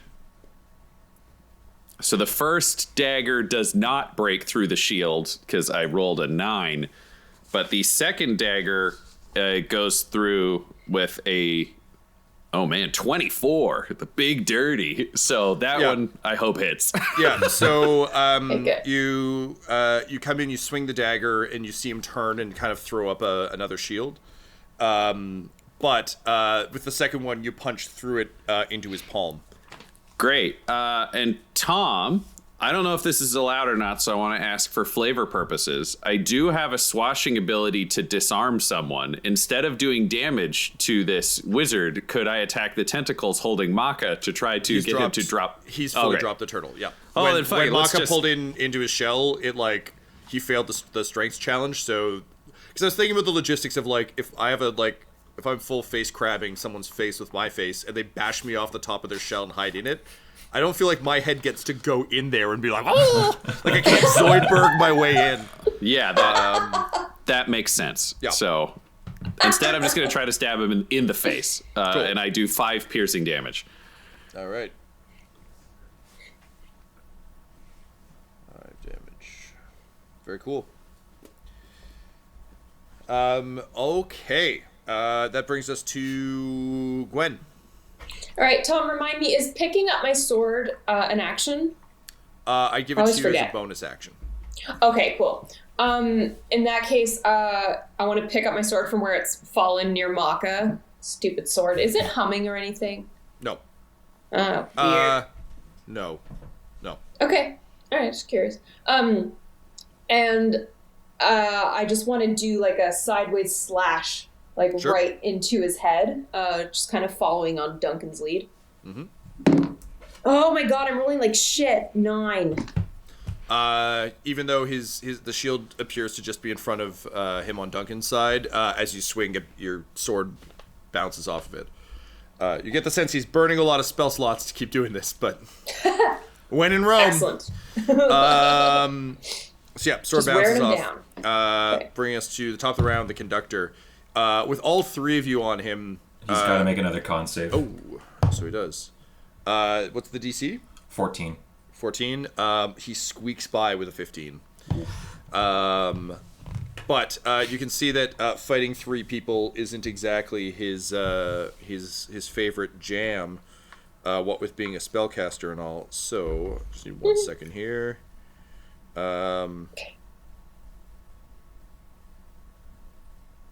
Okay. So suddenly you see him become like difficult to see almost. It's you feel almost like you got punched in the head.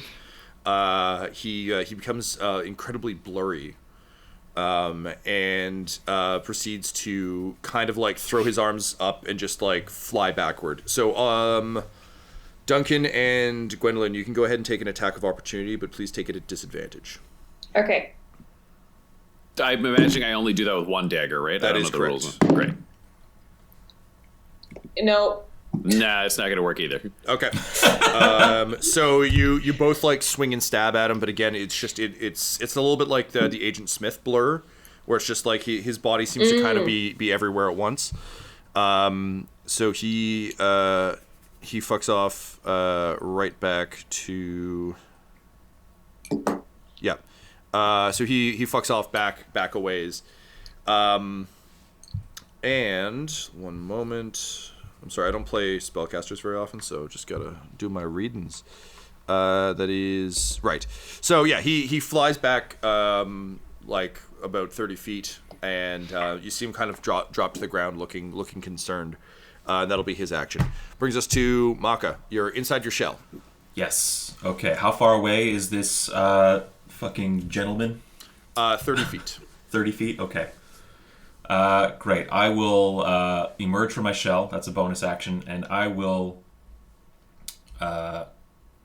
extend shakily a hand, and spores will kind of come flying out along my arm, and they, in like larger puffs, they kind of go out into his general vicinity, and then they kind of like explode in like bioluminescent green powder, just kind of falling on everything and highlighting and glowing everything in the area there.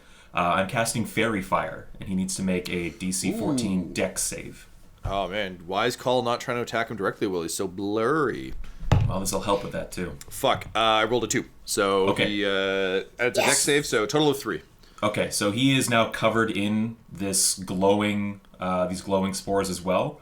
He's going to be easier to hit because of it. Nice. Very cool. Any attack roll against him has advantage, which I'm assuming will just negate the disadvantage that Blur confers. That is correct. And he can't benefit from being invisible if he's got that in his back pocket. Listen, brother, you know he does. You know he definitely does.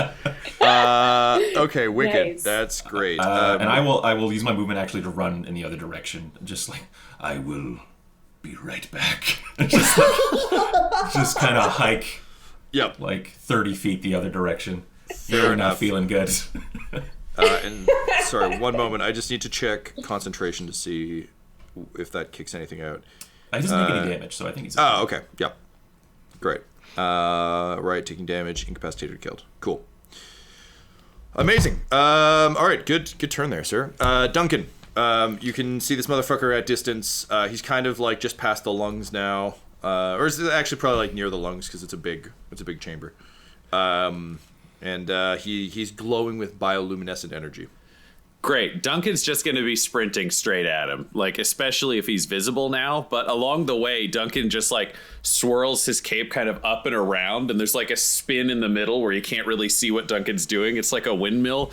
But when he comes out of it, it's just in a textbook lunge. His daggers are gone and the rapier is out, and he's just going to go right for kind of the stab. The joy of even a blurry torso outlined in light is you know where the torso is, and this guy is not wearing a great deal of armor, so this is perfection. So I will also spend a swashing point to make this.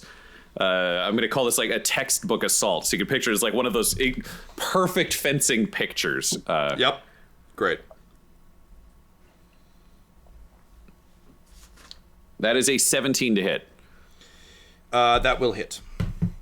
Dope.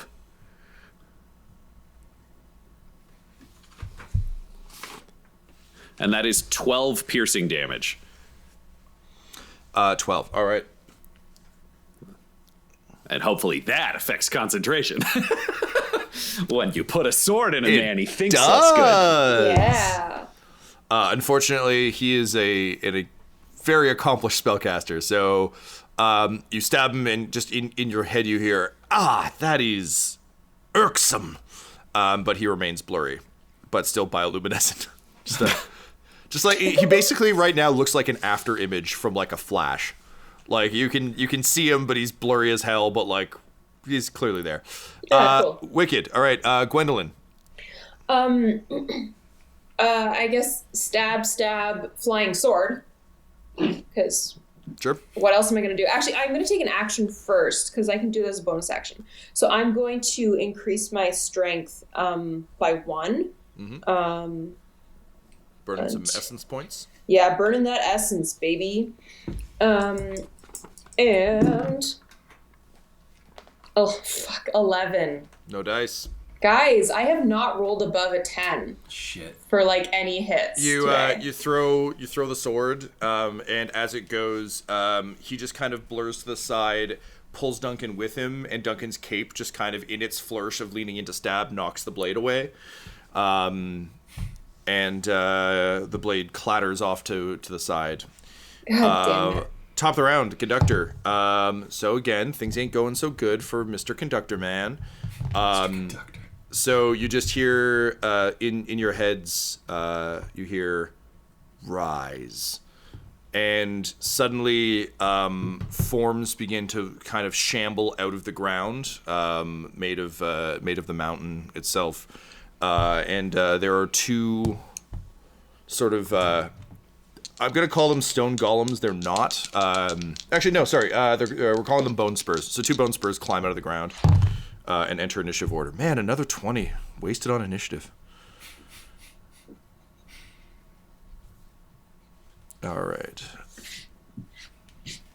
So our enemies have rolled 3 20s. We've rolled, I think, 3 nat ones. Laura, I don't think the dice have a pattern here. I think you just gotta. I know they focus don't. out. I know that. I'm just like the injustice. All right, so he is going to drop the blur as he kind of like looks down at the sword, and then he just wraps his hands around it, and you can see lightning begin to crackle around the blade, and then he's going to unleash a lightning bolt, which is a range of self but 100-foot line. So I'm going to say this will hit Duncan and Gwendolyn, but not Makka because he fucked off. Just fucked off right out of there. So I need you guys to please roll me a dex save. It's a 22 for Duncan. Very good. 13. 13. All right, let's see what goes down.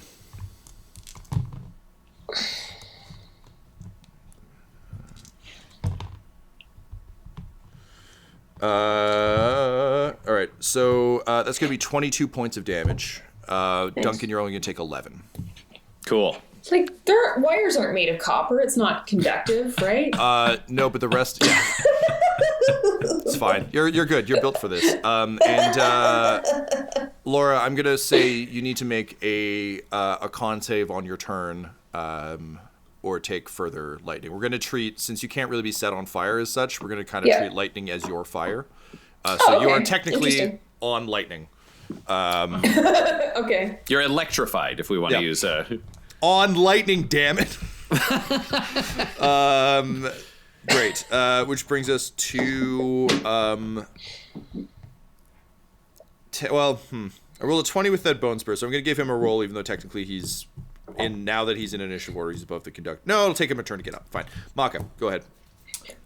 Cure wounds at 2nd level. You on don't say. myself. 2d8, so that's an 8. That's good. Plus 6, plus another 6, so 8 and 12, 20 hit points back. Very nice, sir.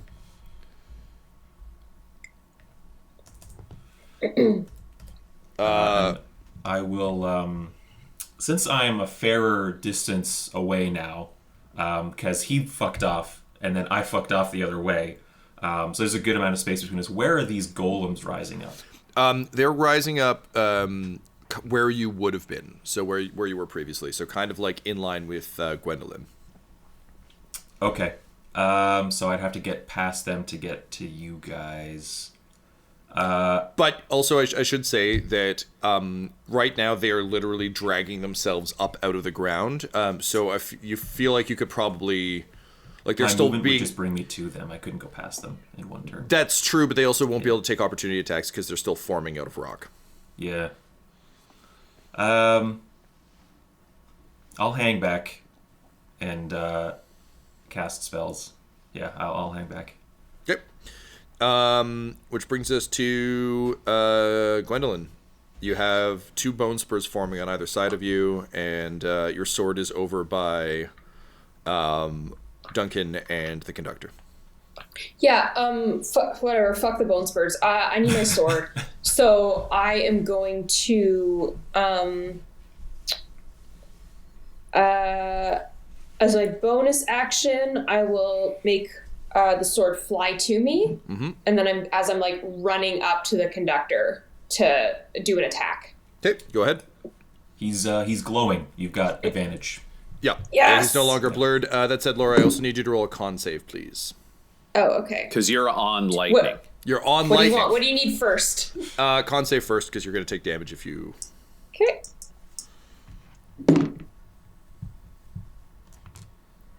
10. Zap, zap, zippity, zap, zap, zoop. All right, that is 12 points of lightning. Yikes. And you are still electrified / on lightning. Okay. And now you begin to run All right. towards them. And, just like doing that cool thing, like catching my sword in midair as I'm running. And Yep, gotcha. doing a cool, like, this is just like kind of a blunt, like I'm screaming, like, "Rah!" Sure. I've been there. Good that I have advantage. But I rolled 2 nat ones. Oh no, Laura! Hey, Duncan Danno. What the fuck? Go ahead and roll me a dex save, please. You're dexterous, so I feel like That's a nat 1. This Hey, is Laura. insane. Go ahead and really roll your hate damage. That I'm honest. Like, what? Go ahead and roll your damage. Oh, oh my god. Fuck me. Fucking hell. Shit. 9. Oh, no, because I increased Your strength? strength by 1, so 10. All right, so Duncan, that's 10 points of damage, and because you're struck from behind while attempting to duel, and you roll a 1, your sword is knocked out of your hand. Oh, Tom, for flavor purposes, because I think this is fun anyways, could we keep the rapier in him, but it's crackling with lightning, so I can't take it yet? Yes. Because that's metal as hell. Yes. He's still got his hands on it, and it's just like a fun thing he's got now. Yeah, it's he's crackling with that. Great. Love it. Cool. That brings us to the bone spurs. The two of Tom, do I get to go? No. Yes, you can go. Me want go. Sorry about that. And Duncan, who has now been like stabbed in the back and shocked in the front and doesn't get his rapier, is like, everyone is cheating. And he's gonna like duck his head and swirl his cape around, and it looks like the cape is there for him to do something else, but he's got a dagger in one hand that's actually under the cape that's gonna slash at the eyes of the wizard. And when that one comes around, the other hand is coming up to try to stab him below the jaw up through the mouth. Cool. Go ahead and roll them bones. And you have this advantage.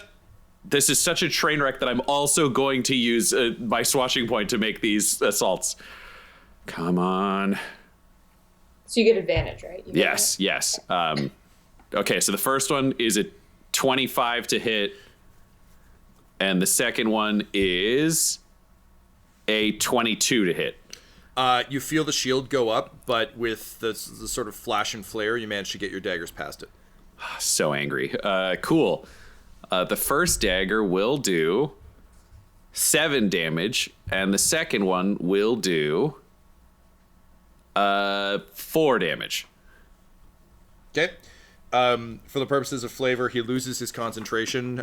Even though Bolt isn't technically a concentration spell, the lightning stops crackling on the sword as you slash across him. Beautiful. Cool. Now, I was gonna say, instead of movement, can I take my rapier back out of him? yeah, I'll give that to you as a bonus. Dope. Yeah, then I'll do that because then I won't move. Right. Brings us to the Bone Spurs. So, you see the conductor just kind of raise both of his hands and then just kind of do theoretically a double Keanu Reeves come at me, bro. But you can see it's actually to the Bone Spurs, not to the lot of you. And you hear a rumbling roll, and as you kind of look over your shoulder, you see 2 rolling balls of fury coming straight at Gwendolyn. Yeah, why not? Oh, all right. So one got a nat 1 and one got a 20, or got a 17 plus stuff. So one will hit, one does not. The one that but the nat 1 runs into the conductor, right? If the conductor was between the two of you and them, yes. You are both currently between the conductor and the Bone Spurs. I'll say instead the Bone Spur gets a 1, wasn't fully formed. So he starts rolling and then kind of falls apart and then starts like trying to put himself back together. It's real embarrassing for all involved. It's kind of like getting caught with pants down. So just, he only just makes trying to keep you honest, Tom. Sure, if you stand somewhere better, I'll hit him. But yeah, so the one Bone Spur's trying to put himself back together. The other one, Laura, will hit you for 1 second. Where my dice at? There we go. All right, so that is 11 points of damage, and I need you to That takes me exactly to 0. So it hits you, the armor explodes and clatters down into a pile. You're not dead, but I think your version of unconscious is like the energy of your soul holding your armor together isn't doing it right now. So the armor kind of clatters, and it's like a bowling strike. So the armor clatters to the ground. Duncan, you can tell that her presence is still there, like it's still kind of glowing, but she's unconscious. So the Bone Spur hits you and then kind of like unfolds, and then is in combat with Duncan. Which brings us to the top of the round. The conductor is getting kind of fucked up and he's running out of spell slots. So he is going to... he's just going to try and straight up attack you, I think, Duncan. He's got advantage because there's Bone Spur behind. What's your AC? AC is 16. 16. All right, he will manage to hit. And what's he going to do? Oh, man. Snake Eyes! He will deal a whole whopping 6 points of damage. And I need you to please roll me a strength save. Tom, before that happens, I would love to use my reaction of parry and try to slap the weapon aside. So it costs me a swashing point, and I roll, and I block 6 points of damage, going to 0. So I bat aside the attack. The tentacles come for your face, and with as you pull the rapier out, you just get the grip up and kind of punch them aside. And you kind of hear him. It's the first time you hear a physical voice come from him, but it's a Zoidberg. You're like, in your head you hear, I am tremendously sorry about that. You weren't supposed to hear that. That is not what I sound like. I sound like this. And then you see the tentacles kind of like, one of them's like comforting the other one. But he looks back at you with like increasingly like angry eyes. That really sucks for him because he was going to try and eat your damn brains. Makka, you see Gwendolyn explode. There's a Bone Spur that's kind of between you and them, but otherwise it's a mass combat. Okay. Flaming Sphere is a spell. Yep. That I will be casting right now. And I'm going to choose who it hits? Yeah, I can direct the Flaming Sphere. Right. Yeah, it's a ball that rolls around. Yeah. So I'm going to basically have it summon in front of me and start rolling forward, and I'm going to be running behind it to like close the distance safely, sort of. Yep. And I want to have it basically roll into this this bone spur. Okay, so the one that's half formed, or the one that is well, that's flanking? fully formed and up on gotcha. Declan. Yeah, Declan. Oh, jeez. I like that you're basically just like one of those dung beetles from like Egypt, where you're just like rolling the ball ahead of you, being like, "I'm gonna kill you." This fellow's got to make a dex save. Look, I'm gonna be honest with you. The giant stone men, not great at dex. Okay. Yeah. I rolled a 10, which comes in at a 9. That's not going to cut it. You don't say. So that is 11 fire damage. 11 fire damage. So the fireball hits this thing and like blasts its shoulder and half its chest off. It's still up, but barely. Okay. Let me just double check here. I believe it stops there when it hits him. Yes, it does damage, and then the sphere stops. So the sphere has made its way up to him, and I think I'm still a little ways away, but I basically made my full movement to get closer. There's a delightful irony in him becoming a ball and hitting something and then being hit by a giant flaming ball. It's nice. It's cyclical. Some kind of cycle, if you will. Duncan, you're locked in close combat with the conductor. He's looking a bit rough. So knowing you've summoned a ball of fire, Makka, I'm imagining he's not glowing anymore, correct? He still is glowing, yeah. Sick. It's not concentration. All right. It's just if you fail the thing, you're covered in that shit for, I don't have the spell in front of me, but for a fair amount of time. Yep. I love it. So Awesome. if where you're seeing this from a distance, Duncan has actually been moving superhumanly fast for a while, and he is continuing to do so, because I'm going to use another swashing point to make this an assault. So imagine the fastest, most impressive moment of combat, that like one perfect strike, only you've seen like 8 of them in a row and he's still going. So what you see is it reaches out, he bats it aside with the rapier, and at this point he raises a foot and stomps down on the mage's left foot like he taught Gwendolyn, and he fans the blade at the tentacles to get it to lean back, and then tries to ram it through the torso again with the rapier. For added flavor, I will say he was levitating, so you stomp his foot and you drag his whole body down. Nice. Beautiful. I should be fully transparent here. I did just check the spell, and it is concentration. I'm sorry. I'm not, like Tom, I am not used to spell casting stuff. Concentration still fucks me up. It's okay. So, the nice thing is, I knew the first roll I made, so we'll just use that one. Okay. So that becomes a dirty 20 to hit. Yep, he you can tell he's desperate. He throws up a shield again, but it cuts right through it. Beautiful. He throws a shield up in front of the tentacles because you're fanning them. He assumes you're going for the head, which leaves his tasty belly. Also, you hear in your head, "Ow, my tootsies." Beautiful. I What a do wiener. 13 piercing damage. All right, my- he is not looking good. He's still up, but he's hurting. Yeah, for the record, I also do not look good. I am bleeding openly from a stab wound through the flank, and I have been lightly fried. So, like, I'm on my way, baby. I'm coming. All right, that brings us to Gwendolyn. Go ahead and roll me a death save, please. Yeah. For the first time since you got stabbed, you kind of like look down and see your hands and your body, and you realize that this is kind of your platonic ideal of what you look like. It's like kind of Matrix-like. You look like what you think you look like in your head.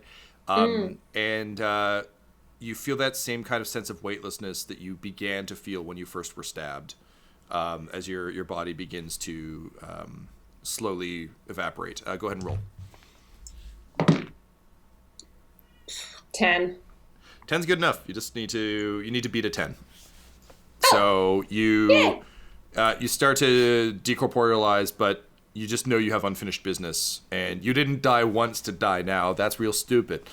So sort of gritting your teeth and making your usual like essence point grunt, you just kind of like keep yourself solid as best you can.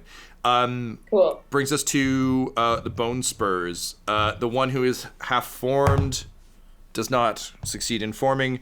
The one who is there is going to take a big old meaty slam attack at Duncan. Duncan, what's your AC right now? 16. All right, just misses with a 13. So he goes to slam. You sort of sidestep. You feel the ground shake beside you, but your focus is lasered in on the conductor, so it doesn't phase you. Brings us to the conductor, who's kind of out of stuff to do. So he is just going to straight up try and attack. Fuck, that's a 4. So he, which admittedly is still a 7, but not good enough. So his tentacles strike at you, Duncan, but between kind of like, you can tell this isn't a guy who ever walks around on the ground. So having one foot pinned and kind of being half floating is actually real distracting for him. So the tentacles sort of like flash at you. But at this point he's just full on Zoidberg squealing the whole time he's doing it, but you're still standing. Great, and I would like to use a reaction that I have, because I haven't used a reaction this turn, which is called Riposte, which is when a creature misses you with a melee attack, use your reaction to make a melee attack against the creature. So basically the idea would be I dodge the hit from the back, he lunges at me and I duck, and then it's just rapier out of one side, spin around, and back through the side. So out the front and in the side of the torso. Sure, yep. Cool. And I get to... Do I still have advantage because he's lit up? Or no, not he's for no this? longer lit. Yep. No. Okay, My then bad. that is a 15 to hit. Because he's out of spell slots, he can't shield anymore, and his AC is 15, so you barely squeak through a hit. Perfect. I will take all those wins I can get, because Duncan desperately holds on to consciousness. Cool. So that does a total of 7 piercing damage. You drive the blade into his side, and you see his eyes go wide, and he begins to kind of lower to the ground and slump forward towards you. And as he does so, his tentacles extend, and he just fucking grabs your face, and you see his eyes flash, and he just says, "See my brilliance!" And Duncan, you're overcome with a bunch of those like shadow visions from movies where everything's a little blurry and we're kind of moving through it. You can see the conductor coming to a small island. You can see him sort of beginning to create the bone spurs. You can see him starting to grow them. There's a number of humans and other races. Like basically there's a bunch of people that are all kind of like writhing in pain as he's drawing off them. But you can see the mountains aren't really growing. They're sort of, there just isn't much effect. You can see ships coming. And then he sets one of them free. And as he does so, the person just takes off at a sprint. And then he kind of summons a mountain range in front of them. And you see him kind of nod to himself, and you can feel his feelings and his thoughts as he does all these things. And you can see him come to realize that draining the essence of people's souls won't be enough to power the weapon. What he needs is their hope. So he then proceeds to allow these people start to go. You see him take someone an elf in fine golden robes, who seems to have a third eye tattooed on their forehead. He eats their brain, and suddenly he's able to create tremendous illusions and build a world for these people that they believe they're making progress in. And soon enough, he's able to raise the mountains themselves. And you see over time that he destroys the fleet, and he begins to tend to the mountain. And eventually, like again, in sort of rapid action, you can see him move from needing the actual people to just taking dead people and re-rigging them, so on and so forth. But the sense you get is that he's rigged all these skeletons up from the corpses of people who've died in the mountains or been killed in the mountains, and has been using his stolen illusionary powers to fuel a sense of hope in their beings, to help fuel his mountains. There seem to be other parts of the plan that you can't quite see. And you can see just as the light in his eyes begins to fade, he's standing there like looking at you in your mind, saying like, "Isn't it brilliant? Did I not do brilliant things?" You're a fool, and I'm going to bury this mountain under the ocean. Just like you, only dust shall remain. And his eyes go wide, and he kind of like fades into nothing. The vision stops. You stagger back, and the body of the conductor falls to the ground, falling off your blade. As it does so, the bone spurs that he summoned also collapse and kind of melt back into the earth. Cool. I'm gonna stagger back, pulling my rapier out, and then like just take a sit. Yep. There's no threat. I think it's just a very fried, very stabbed man sitting and just point at Makka and say, "Princess, princess."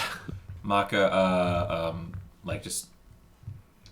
disperses the flaming sphere, and he closes the rest of the distance, and he casts Cure Wounds at level 1 on Gwendolyn. So that's going to be 9 hit points back for you. Thanks. And then he'll come over and do level 1 Cure Wounds for Duncan as well. And that is going to be 13 hit points back for Duncan. Cool. So, Gwendolyn, you kind of come to feeling very scattered and have to like drag yourself back together a bit. But you managed to get up. So just like Deadpool gathering his body parts. Pretty Nice. much. The lungs exhale again, and you can see a green pulse go down a different corridor. It seems to they seem to just be going at the rate they were, and the skeletons all seem a bit confused. You can see all the bodies kind of looking around in like all the skeletons are looking around in slight confusion. But then almost universally you see them kind of shrug and go back to their work.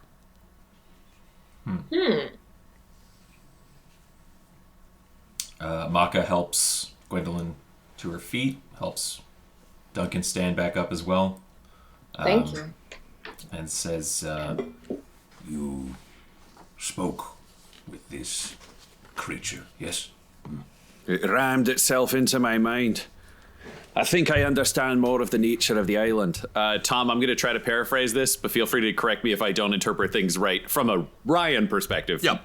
Duncan will have his own assumptions afterwards, but From what I could see, this mage was the one who'd built the bone spurs. He tried to power it with souls, but it did not work. It needed to be powered, he discovered, by hope, something more powerful than draining life essence. So he started with people he had trapped running free, and then, because he ran out of people after he destroyed the fleet, he brought them back from the dead as kind of simulacrums of people. And he created them so that they would have their own hopes repetitively over and over. But it's the reason the bone spur stopped growing. It grew more slowly or something like that. So the people have been essentially recreations or necromantic summonings of the originals to be like a perpetual hope machine to keep them out in life. He had further plans. I stabbed him a lot, so that's sort of all I got before he came to nothing, and I told him he was a piece of shite. I don't know the final form of the bone spurs, but they're intended as a weapon. And I worry if another necromancer... Now we've reached full conjecture. Yep. I'm worried if another necromancer or another necrotist loyalist that comes here, that this weapon could be converted after it's been built. I think taking a quick look around, you're able to... you do find kind of what seems to be a massive green organic sack of like what seems to be a heart and a brain and other things. They seem warped and malshapen. They're in a chamber all their own. You get the sense that the lungs are really what's powering everything, but these parts are just needed to kind of... Like, the lungs are almost the power source, or at least what's processing the power. The heart and brain seem to just be what's needed to keep the engine running at this point.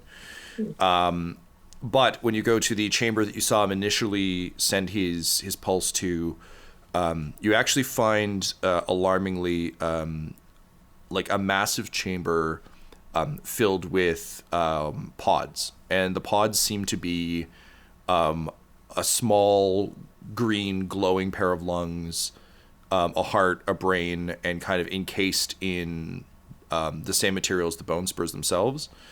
And I think with kind of a quick look around, they're all hanging from the ceiling, powered by these sort of green veins. You basically realize he was creating essentially seed bombs, that these could be dropped places to create new bone spurs. That said, there are a fuck ton of these things, and none of them seem to have ever been removed. So you're wondering if perhaps with the destruction of the Necrotis, the guy who was supposed to show up to pick them up never arrived. But they're still here. They sure are. So we essentially found a Necrotis armory of like incredibly deadly bioweapons. You basically found a guy, whose job was like, build me a bunch of A-bombs underground, and he did, but no one ever came to collect them, so he just kept building them. That's kind of what you can ascertain. So, Princess, we've discovered a room full of Necrotis bioweapons that we need to destroy. I don't think there's a whole lot of argument on whether or not these should live. Oh, I agree completely. And then there is the question of this Necrotis, unholy, hope-fueled mountain weapon itself. Peachtree will have summoned the gnomes. The forces of the Necrotis and the Orc, was it third clan? The third block, yep. The third block will theoretically still be fighting, only maybe their dead won't rise without active participation. What do we do? Well, I mean, they died. And were being... a version of them, which wasn't them, is being brought back. That is what appears, though I don't know how much of their original spirit is infused in these bodies, or how much. The best way to think of it, this is a bit of metagaming, but I think you would probably have, between Makka and what you saw, Ryan, I think you'd be able to ascertain this. The essence of all of these people is trapped on the island. So it's a combination of necromantic magic and illusionary magic.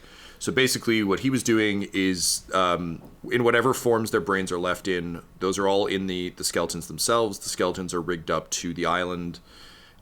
Using a combination of necromancy and illusionary powers, he has all of them fully believing that they're alive and capable. It's part of the reason why Makka's healing magic worked, because they fully believe they exist. So if he does some healing shit to them, they're like, I've been healed. From the piles of armor and clothing you've seen, you can tell that anytime one of these things dies, what he can't replicate is their stuff. He can't replicate all the people wandering around that you've met that you've identified as kind of hollow are incredibly powerful. Basically a cross between a ghost and an illusion. It's forcing the soul through the prism of the brain into a living form that wanders around. But if one of them dies, or in the case of Captain Rios, by telling him the truth, his brain broke.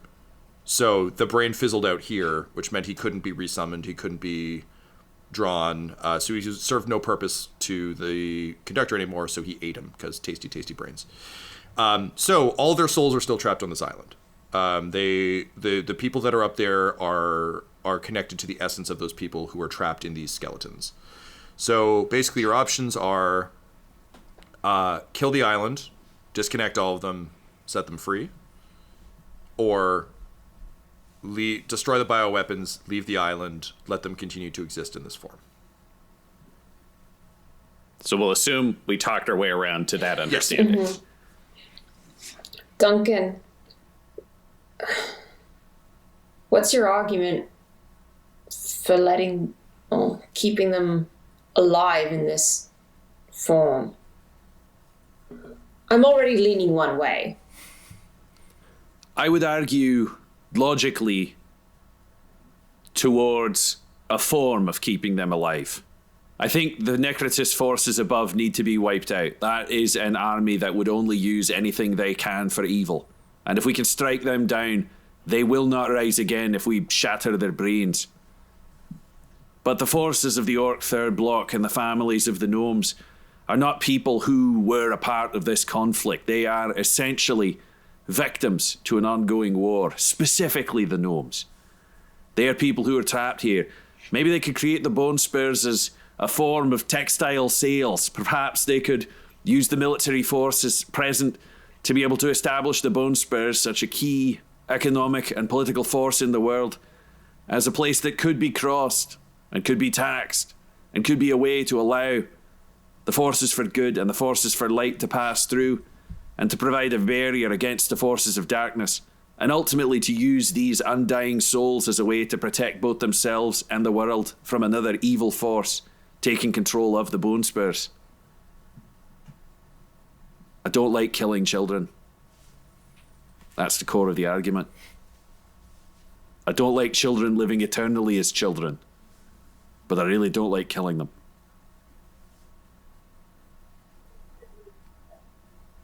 Makka?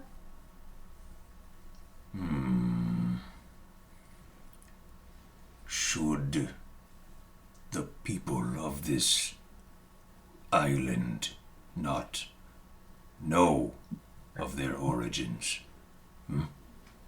Should they not know where they come from? Why they are the way they are? Walking above on the surface. Should they not come down and see where they come from? Well, I assume they'll just all die like Rios did. Then maybe they were not meant to live like this. They are already dead.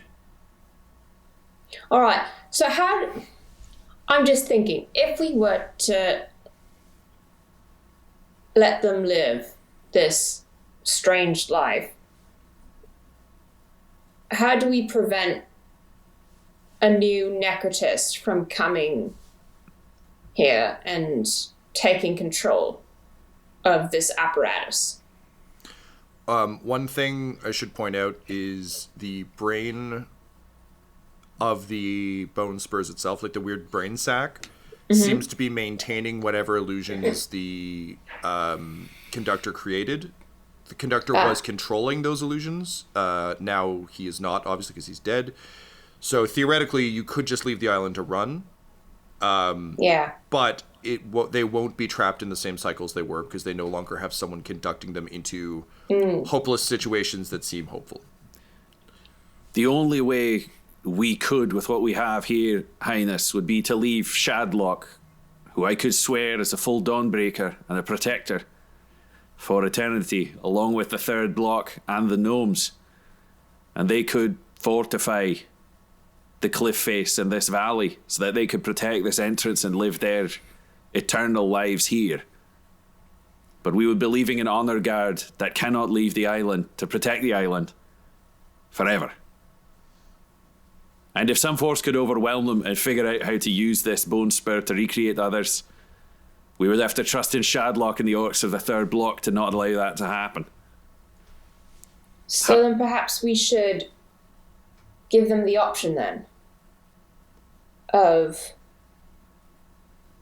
would they rather rest in peace or stay here for eternity? That would appear to be an offer that could be made, yes. What are your thoughts, Duncan? I got to be clear here, Highness. Are you asking me to speak as me, or are you asking me to speak as the defender? I'm asking you to speak as yourself.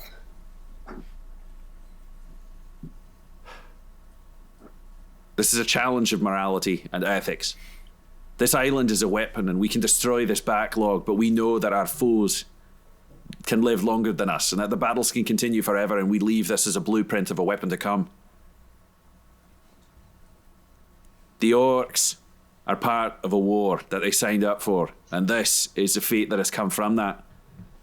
But the gnomes are no, their children are no, and their families are no. I can't, in all good conscience, allow us to destroy them no matter the threat of the weapon that is present, unless they wish to be freed from an eternal torment, which I'm acknowledging is shite. For me, it comes down to the gnomes, and if we do destroy this island to prevent a weapon falling into our enemy's hands, we are killing innocents, if that is how they see this. My vote would be we destroy these weapons, And if they want freedom, the gnomes destroy these lungs.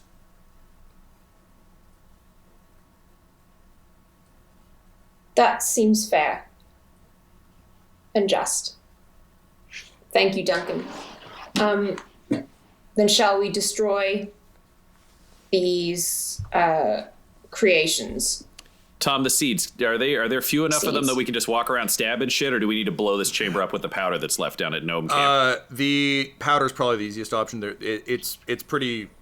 He's been at this for 1,000 years, so there's a lot. Okay. Yeah.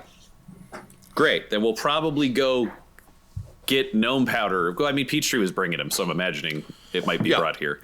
Having sort of determined what you want to do and the option you want to give, you make your way back up to kind of greet the gnomes as they come, to hear the continued sounds of battle from the valley. Finally, you hear the double blast of the Necrotis horn that signals retreat, and you can see Necrotis forces kind of falling back as the Orc third block cheers. You get the sense from distance that this battle, like the previous battles, is there's a winner and a loser, but it doesn't change. Like the ground doesn't change. It's almost more like ancient Greek combat, where the two armies would just fight until one of them got tired and ran away, and then they're like, "We won. Let's go home." So the kind of uncontested center, or the highly contested center ground remains. So the gnomes arrive, and kind of hesitantly led by Peachtree, you are unsurprised to see Vivaldi is with them, though now he's wearing different gear than he had before. You see he's kind of in a weird mismatched stuff, and he's tied his beard back around his ears again, but it's in a slightly different way. And Peachtree walks up, and she's just like, he was fine. And Vivaldi says, this was a misunderstanding, yes? Yes, I am fine.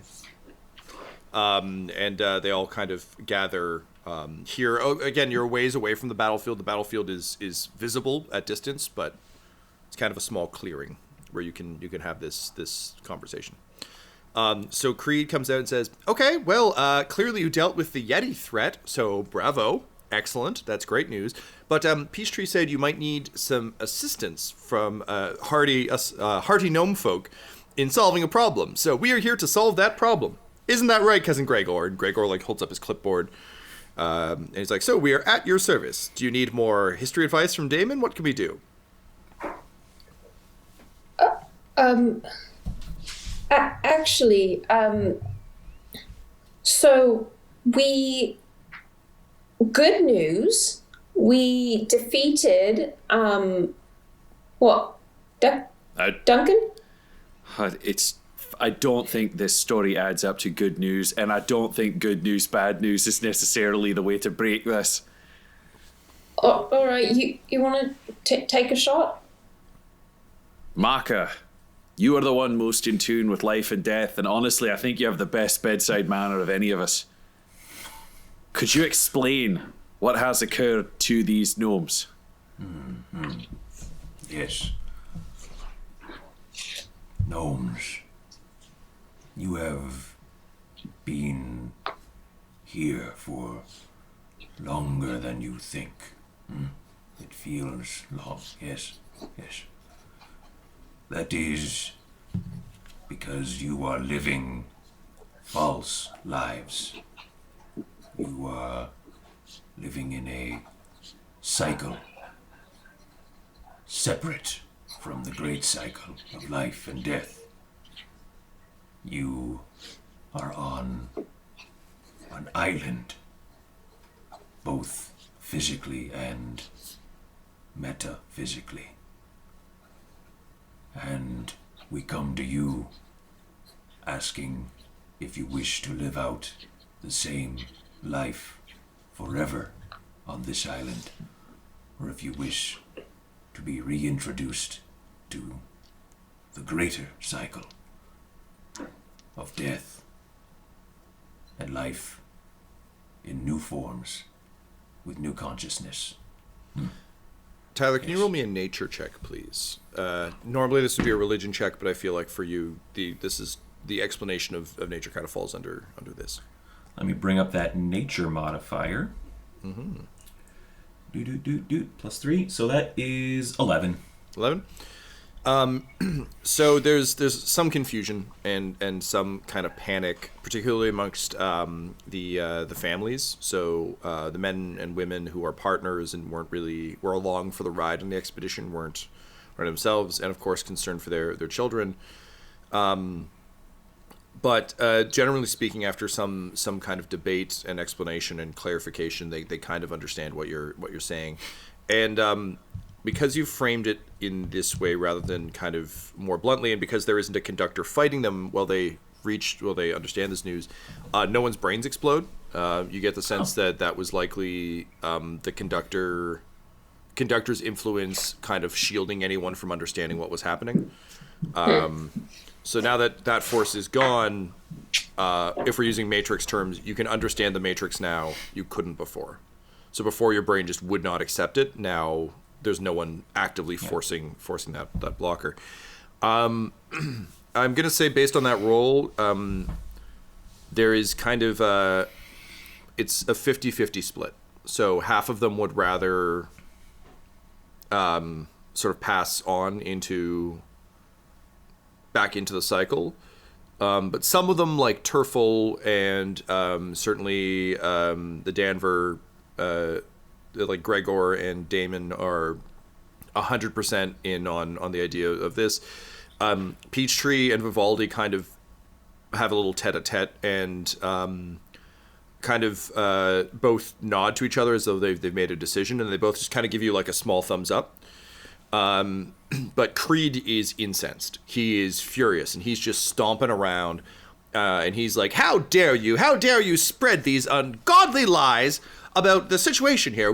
Look how far we've made it, friends. We just need to get across the rest of the mountains, and then we'll be able to open our new business on the other side. We have our first new customer right here with this turtle man, and we are almost there, and there's no reason for us to believe this bullshit. Come on, my friends, let us just carry on through and become gnomes of business on the wooden coast. I have no money. Okay, we don't have a first customer, but we'll find some amongst the root folk, because I gotta tell you, I bet they're suckers just like this turtle. And then he looks shocked that he said that. What is the purpose of accumulating your wealth? To live a finer life, to have the finer things, to never have to worry about anything again. And not food nor shelter, entertainments and joy for all. What will you do with those fine things when you die? What happens then? Well, presumably I'll will them to my heir if I ever settle down and produce one. And you immediately see Gregor and Damon just kind of like rolling their eyes, because they know this is not going to happen for this gentleman. I follow a similar philosophy, Creed. When we die, the richness of our life force, the wealth we have amassed of nutrients, we give it freely to those that need it, to those that will grow and benefit from it. Think now, if you choose to stay removed from the cycle, you are denying the earth and the trees and the oceans your life force. You have taken, but you will never be able to give again, Creed. He just smiles at you in a very condescending way. Just says, "It's called capitalism, baby. It's what I'm all about. And if you lot don't want to come with me, you can all go fuck yourselves." And then he strides off into the woods. Capitalism. I don't think I like capitalism. So with that, the gnomes who've decided they'd like to pass on, basically, I'm going to leave it up to Makka. This is kind of your jam, even though this isn't really, it's different than how it would normally be done. What what form do you think this ritual should take? Do you want to take them to see their skeletons? Do you want to just... You realize, like, similar to what you saw with Rios, if you unhook the skeletons, basically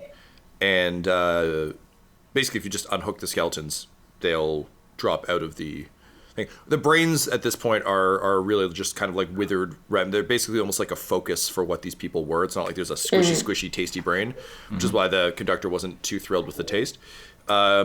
So if you unhook them, they'll just gradually fade out. How would you go about this? It's a little complicated, but it's probably the most humane way to do this. Makka would, I think with consensus from Gwendolyn and Duncan on this, ask that everyone who would like to pass on and re-enter the cycle of life and death spend their last day doing their favorite activity. All day. Their favorite activity. And to basically make a list of what that is. And for us to basically take that list down into the cavern and match it to skeletons that are carrying out those same activities and disconnecting those skeletons so that they get to go out on a high note, and they don't also have to confront their ghoulish reality underground. Yeah, they can say, I think Duncan would agree, they get to say their goodbyes. We'll do it at the end of the day, so we'll mark them by the day, and at midnight, that's when we can kind of unplug everybody, so they've got an easy, fair system. They don't need to see it. Duncan would push probably, I guess that's its own conversation. Duncan would want to go speak with Vivaldi and Peachtree specifically. So you peel off to have a conversation with them, and they're like the Vivaldi will say, Duncan, I'm glad you came to speak. Also, you can speak freely. She speaks Dwarven as well. She's like, oh hi, I do. And he's like, so we've decided that this is a bit of a kick in the dick, so we acknowledge that, but we appreciate the way that you've brought it to us. But honestly, we both came here because we wanted to conquer these mountains and make them safer for people to travel through. She wanted to chart every last corner of them. Me, I wanted to blast a hole straight through the fuckers. And so we may be dead, and that's not great. But I don't see any reason why we can't continue that purpose. And honestly, there's more than enough mountain to keep us busy for some time. So if you need some people on the ground to make sure people can get through, okay, we'll kind of become the master blasters and trackers of the mountains, and we'll help folks get to wherever they need to go. Master blaster, master tracker. It'll be good for the world to know that there are eternal friends awaiting upon the bone spurs. If I can make a request, though, if you could use your explosives to wipe out the other seed pods to create more bone spurs to guarantee the weapons won't move forwards. And this is a dark truth, but one that I feel the two of you can handle. If you can place a failsafe upon the lungs of this bone spur so that should the forces of the Necrotis or darkness come here to claim this weapon or copy it, that you can keep yourself and the world safe. Can you do this? They look at each other, and he looks back at you, and he's like, tell you the truth, mate. Always expected I'd get blown up by one of my own bombs. Might as well make sure that's a guarantee. I really like you. So they set about rigging that up, and he's able to basically like close off the weapons chamber and then detonate it separately. Great. I guess the other thing that I would talk with Gwendolyn about, and we can kind of bookend this if you want, but I think we would probably collectively give the same spiel to Shadlock first and then the orcs. We'll sort that in a sec. Okay, great. So the day comes, because I think, like, honestly, you're not working on a timeline anymore, really, so I think you take the appropriate amount of time to deal with the one group before you deal with the next group, because it's a very different conversation with the orcs than it is with... Okay, cool. Yeah, I didn't know if we were dealing with, like, there's another Necrotis attack, we're losing defenders, there's a timeline that is on that. Still occurring. there isn't an attack presently, but also I think like there are just 3 of you, and you don't really hold any position of command with either group, so it's very much a let's make sure we do this right. And probably while the gnomes are doing their like happy day ritual that Makka's overseeing, you and Gwendolyn can go handle the orcs. So we'll deal with that in a sec. Makka, for someone who lives a very solitary life, and for someone who has dealt very specifically with the rights of life and death for some time, what will come to be known as the Day of Joys and Farewells is a unique experience for you. Because though you have normally felt great communion and joy and acceptance and completion helping bodies return to the cycle, you've never experienced it as life before. You've always experienced it as death and decay. Not that you have negative connotations for those, but it's a different vibe than what this day is. And so down at the base camp, you witness tremendous displays of joy and happiness and sorrow and friendship and love and loss as the gnomes collectively decide to just have the best day. And they do. There are games played, jokes are told, stories are told, songs are sung. At one point, a bunch of the kids go like sledding down the slope now that you've kind of cleared the way up to the cliff. And it's a day of there's a melancholy tone to it, but generally speaking, it is a lovely day, all in all.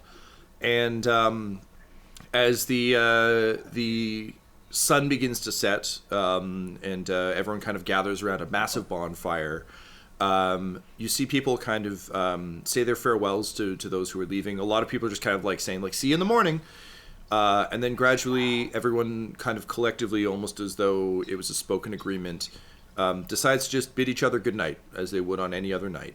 And those that have chosen to move on take to their bunks, just as those who have decided to cross the mountains and begin anew on the other side take to theirs. And you watch as the dying rays of the sun cast one last kind of golden glow on the Day of Joys and Farewells. And then, much like the rest of the gnomes, you close your eyes and fall asleep. Meanwhile, prior to this, Duncan and Gwendolyn, you arrive at the camp to find a small celebration going on as well, if a somewhat less lively one.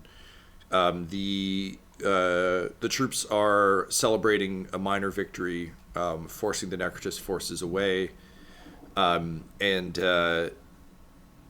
soon as you arrive, Shadlock gives you like a strange look, and he sort of storms up to you and he's like, "What did you do with the commander?" I look over at Duncan.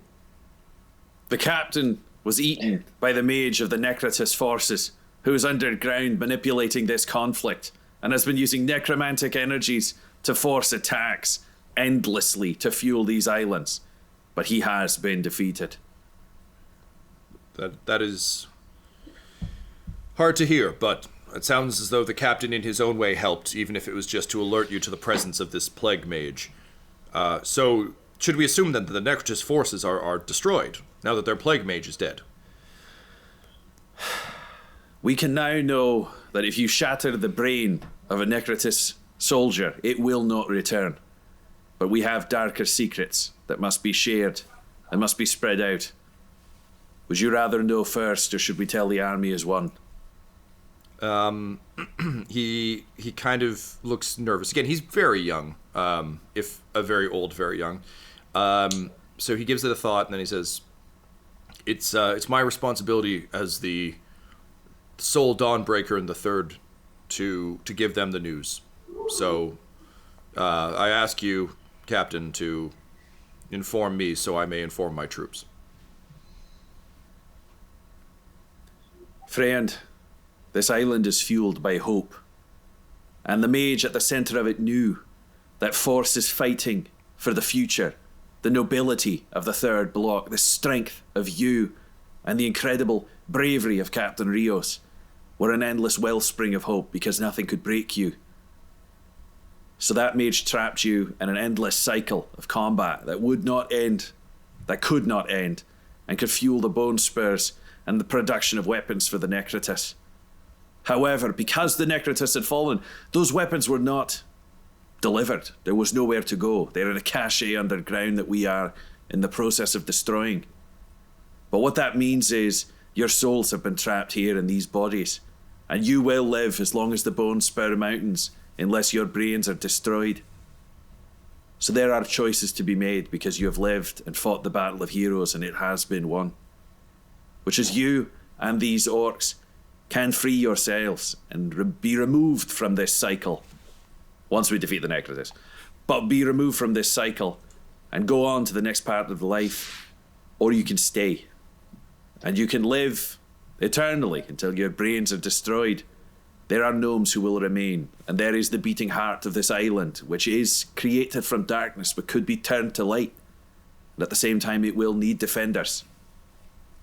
So you can stay here, sworn to defend this island, sworn to help the people who cross it, and sworn to protect both its dark heart and the innocent gnomes who have been trapped here. Or you can be freed. And that will be a choice for yourselves and for the future. Can you roll me a persuasion check, please? Yes, and I would like to use... it's called braggadocio, but I would like to call this version of it like noble humility, where I think this is just him laying the cards out to someone that he trusts. We could call it like codadocio. It's the noble version. Oh, I like that a lot. Codadocio, which gives me advantage on the my next charisma-based skill check. So Great. That would be this? yeah, that is a nat 20. Hey. He like takes that in and really kind of considers it for a moment. And then but it is only a moment. And then he looks up at you and he says, I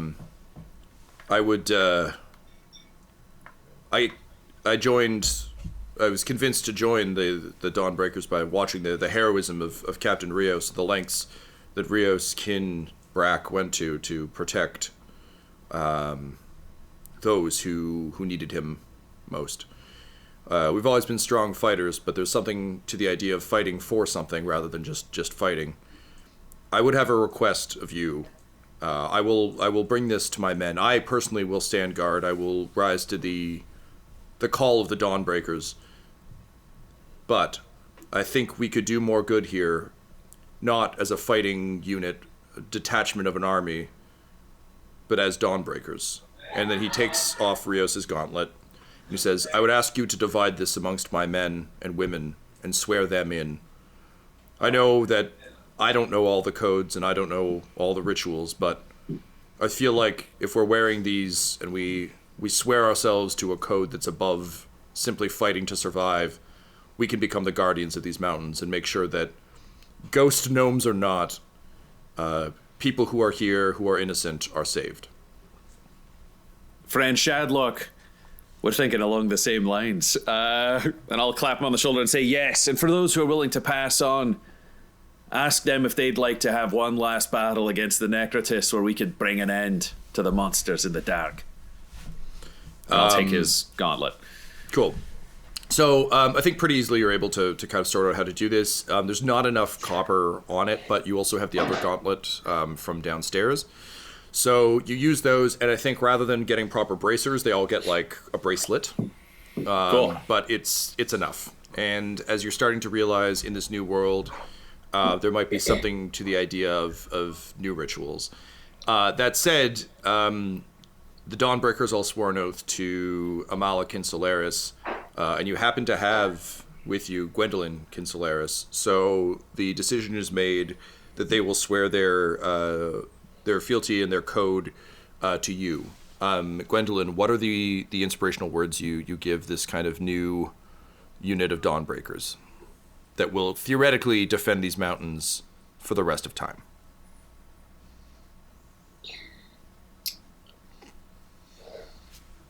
Say, Dawnbreakers, you swore an oath. And now, I ask you to join in a new way of defending this world, which is to recognize that we are now entering a world and a future of equality. I know that you respect these gnomish people, and I ask that you remember that all peoples of this world have value, and that what you are doing is protecting a future that will benefit all kinds on this world. And your sacrifice will be remembered forever. They all kind of raise their sort of like wristlets and sort of like put them to their foreheads in the way of their orcish unit, and swear. I guess basically like an oath to equality and to protecting the vision of the Dawnbreakers in this new world. And then Shadlock turns around and is like, all right, that's enough of the mushy stuff. We got fighting to do. So grab your weapons. We'll await you, Duncan, on your command. We'll retake the field, and then we can make some hard calls about who wants to stay and who wants to go. But know that before we do any of that, that at the very least, as the sun goes down on this day, that you are all Dawnbreakers. Now, form up! And they all, like, go and form ranks. So Duncan and Gwendolyn, you have a moment alone kind of before the battle. Duncan, is there anything you want to... Or Gwendolyn, do you have anything to say to each other? You don't necessarily have to. I'm just giving you the space. I mean, thank you for your wise counsel, Duncan. I really hate this. Which part of it? There's a lot going on. All of it? I don't hate saving the gnomes. No, I just wish everything wasn't such shit. That's valid. To your surprise, you hear a multi-voice speak out of the shadows, and say, "That is something I believe we all wish, that this world was slightly less shit." And out of the kind of shadows behind the vault steps a Necrotis elf, who has an odd sort of bump on her skull, where it seems another skull has been affixed. And she raises both of her hands in a clear gesture of, like, no killy. She has a dagger, but she, like, drops it. And she kind of, like, chuckles, which is a really weird sound to hear with multiple voices all at once. She says, "I must confess I came here to kill the little one," and she points at Shadlock as he kind of walks away. "We'd hoped that killing their commander would stop the constant assaults, but I have to ask, did you mean what you just said? That all are equal, and that all have value?" Well, of course. Even Necrotis? That depends on the crimes that have been committed and the recompense that must be paid. Equality does not mean that all are treated exactly the same. I understand. It means that the same rules and laws apply to all. Fair enough. So, do those who seek peace deserve war? This is very metaphysical right now. Are you It's seeking peace? Quite literal, I'm afraid. Those What who kind seek of- peace deserve what- a conversation. I would agree. Yes, I would want to know what your version of peace would look like.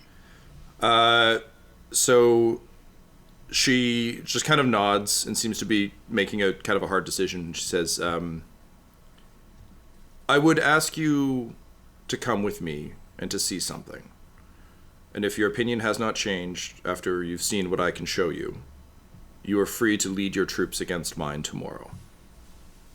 But I do ask that if you truly believe that peace is worth considering, that you come and see what I have to show you. All right. So, Duncan, whether you like it or not, you're riding shotgun on this as Gwendolyn kind of leads you out with the elf. And the two of you make your way in a circular way, kind of. I think you shout an order to Shadlock to, like, stand by but be real ready. You get a hoorah from that, and the orcs are getting psyched up. You're led around the valley and back into the camp that, of course, they were unaware that you were ever in. She kind of like brings you to the edge of the camp, and she points to the structures that have been built, and she says, "This is our home. This is what we built for ourselves when we left the Necrotis. We came here somewhere far remote and away and dangerous to try and live quietly and peacefully away from Asher's hordes. We knew the Dark Lord would not find us here, and so we came to make a life for ourselves. But then the orcs came, and they attacked, and they destroyed, and they knocked us down and cut us apart, over and over and over." And then she kind of gestures to the shed, the medical shed, and she says, We're running out of supply parts. Those of us who are left will not last much longer. So if you truly believe in equality and you truly believe in peace, I beg you, stop these aggressors from destroying us."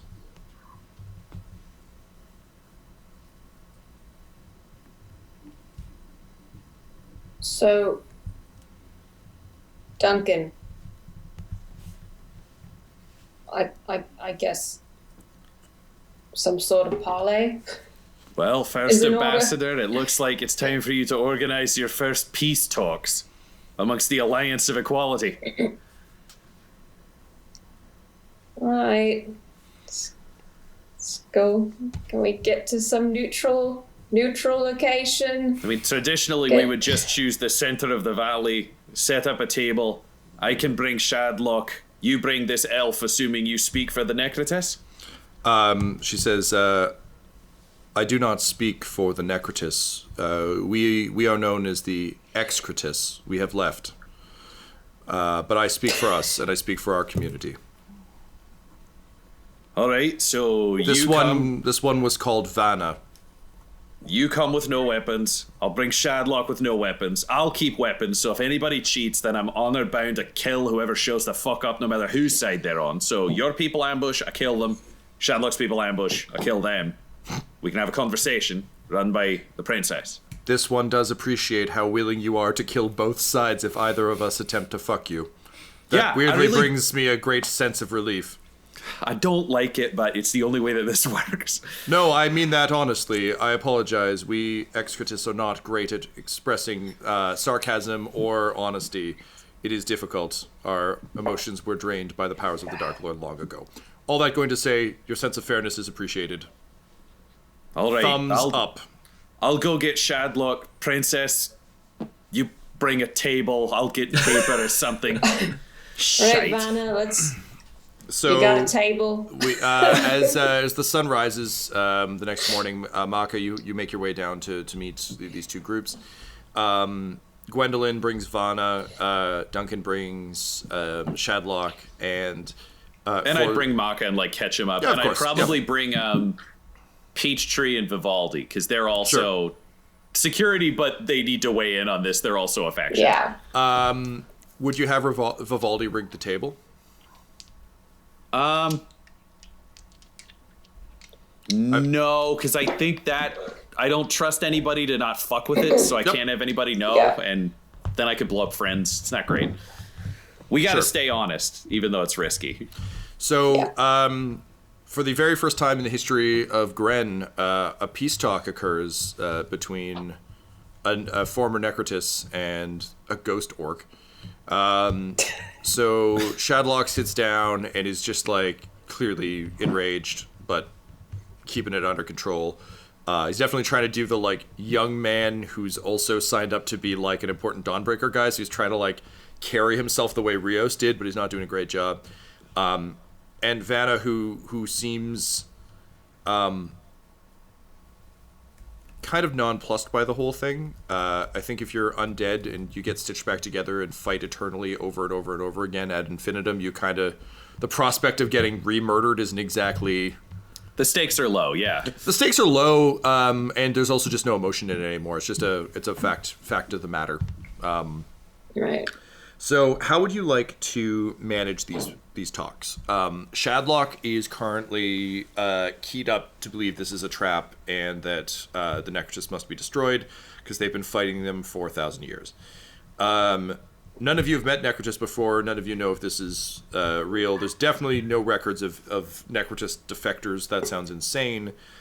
However, you do note that Makka, at least, that they do still feel connected to a separate cluster. And you sense there was no connection between them and the conductor. The conductor seems to have been tied to the spirits, but not to the Necrotis defectors. Yeah, that would be enough, having heard that from Makka, for Duncan to push for there to be like a legitimate good old college try. Because we'd have to trust people. And I think if we imagine like essentially a 4-sided table, there's like Shadlock, Excretus, gnomes, us hosting talk. Because the gnomes are a faction no one was aware of, but they would also have to agree to this whole thing. So if we're going to create a democratic island, that'd be the function. I'm also happy to just call these guys X's, because Excretus sounds a little too close to excrete. But yeah, so you've got the X's on one side, you've got the Dawnbreakers on the other, and then the two of you kind of dealing with stuff. Okay, so basically... I was going to say, do you want each of us to add like what we think as our character should be part of the talk so we can build it that way? I think Duncan's requirement would be laying out the things that everyone needs to agree to as like the necessary for peace, which is, so ground rules on a functional agreement is we all have to agree that people who can leave the island can be allowed to die. We have to agree that the seed weapons are all destroyed. And we have to agree that this weapon cannot fall into enemy hands. This has to be protected by you for eternity, even if it's at the cost of your own lives. And anyone who will survive to defend here has to agree to those terms. That is key to this piece. That I will gesture to Makka, or however you want to feel. Roll the dice, sir. Great. And you can use your Codadoccio. Great, yeah, because that's my last swashing point for the day. It's a new day. No, we're counting it as one thing. All right, fine. Yeah, that is a dirty 20. All right. Makka, you're observing people who technically are an aberration. The Necrotis are theoretically like opposed. That said, the fact that they seem to be functioning and part of a cycle of some sort is altering that worldview slightly.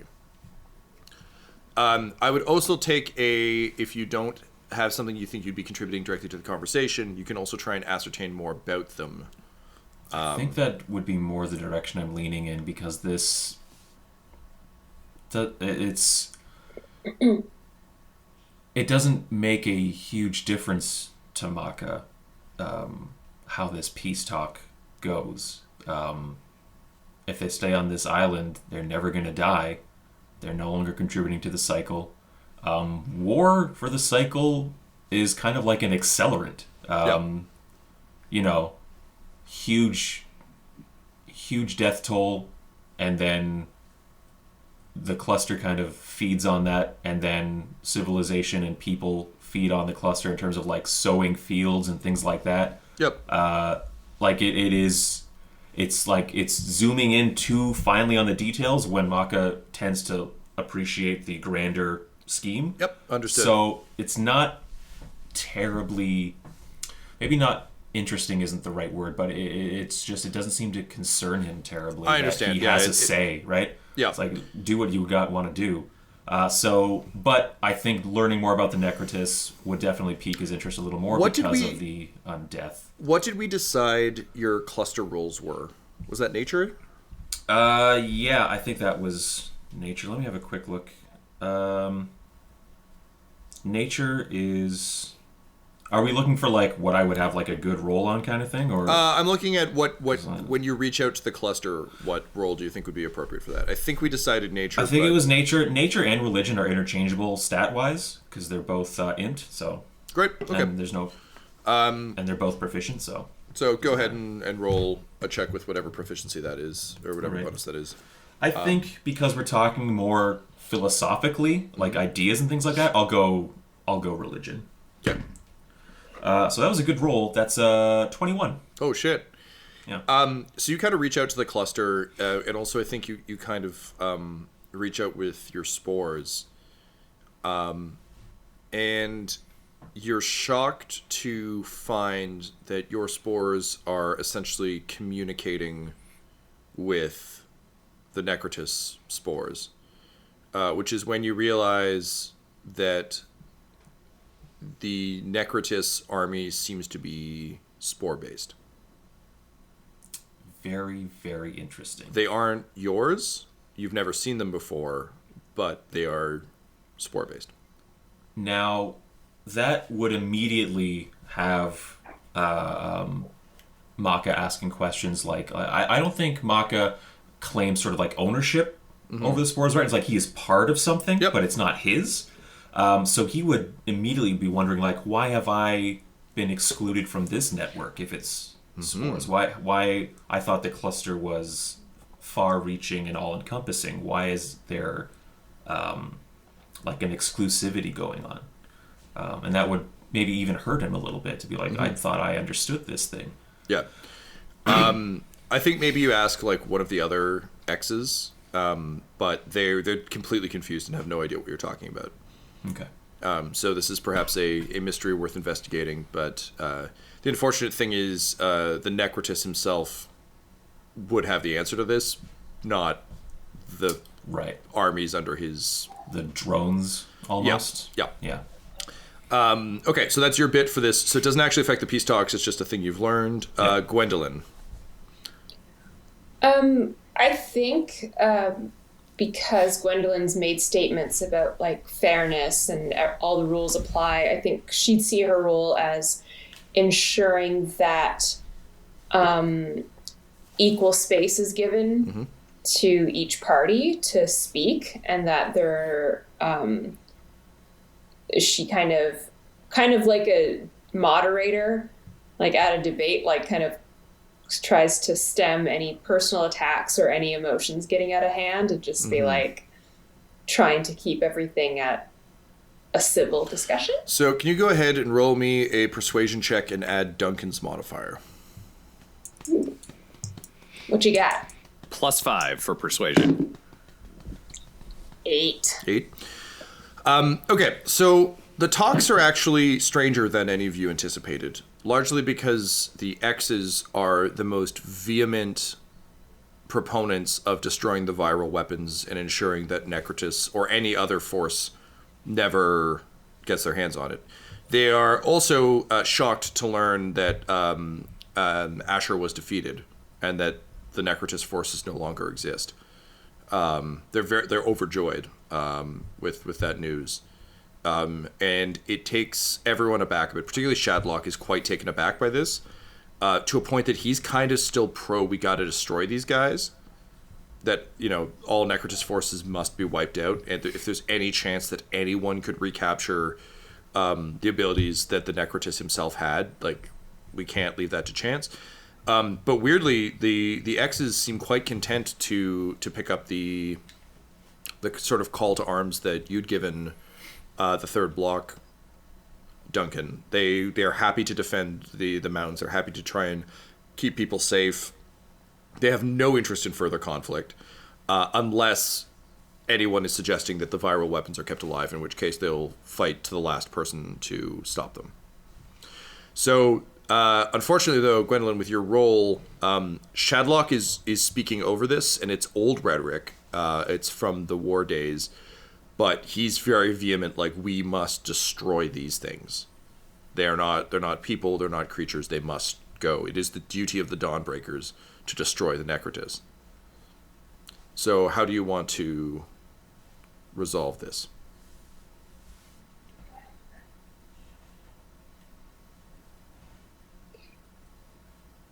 Shadlock.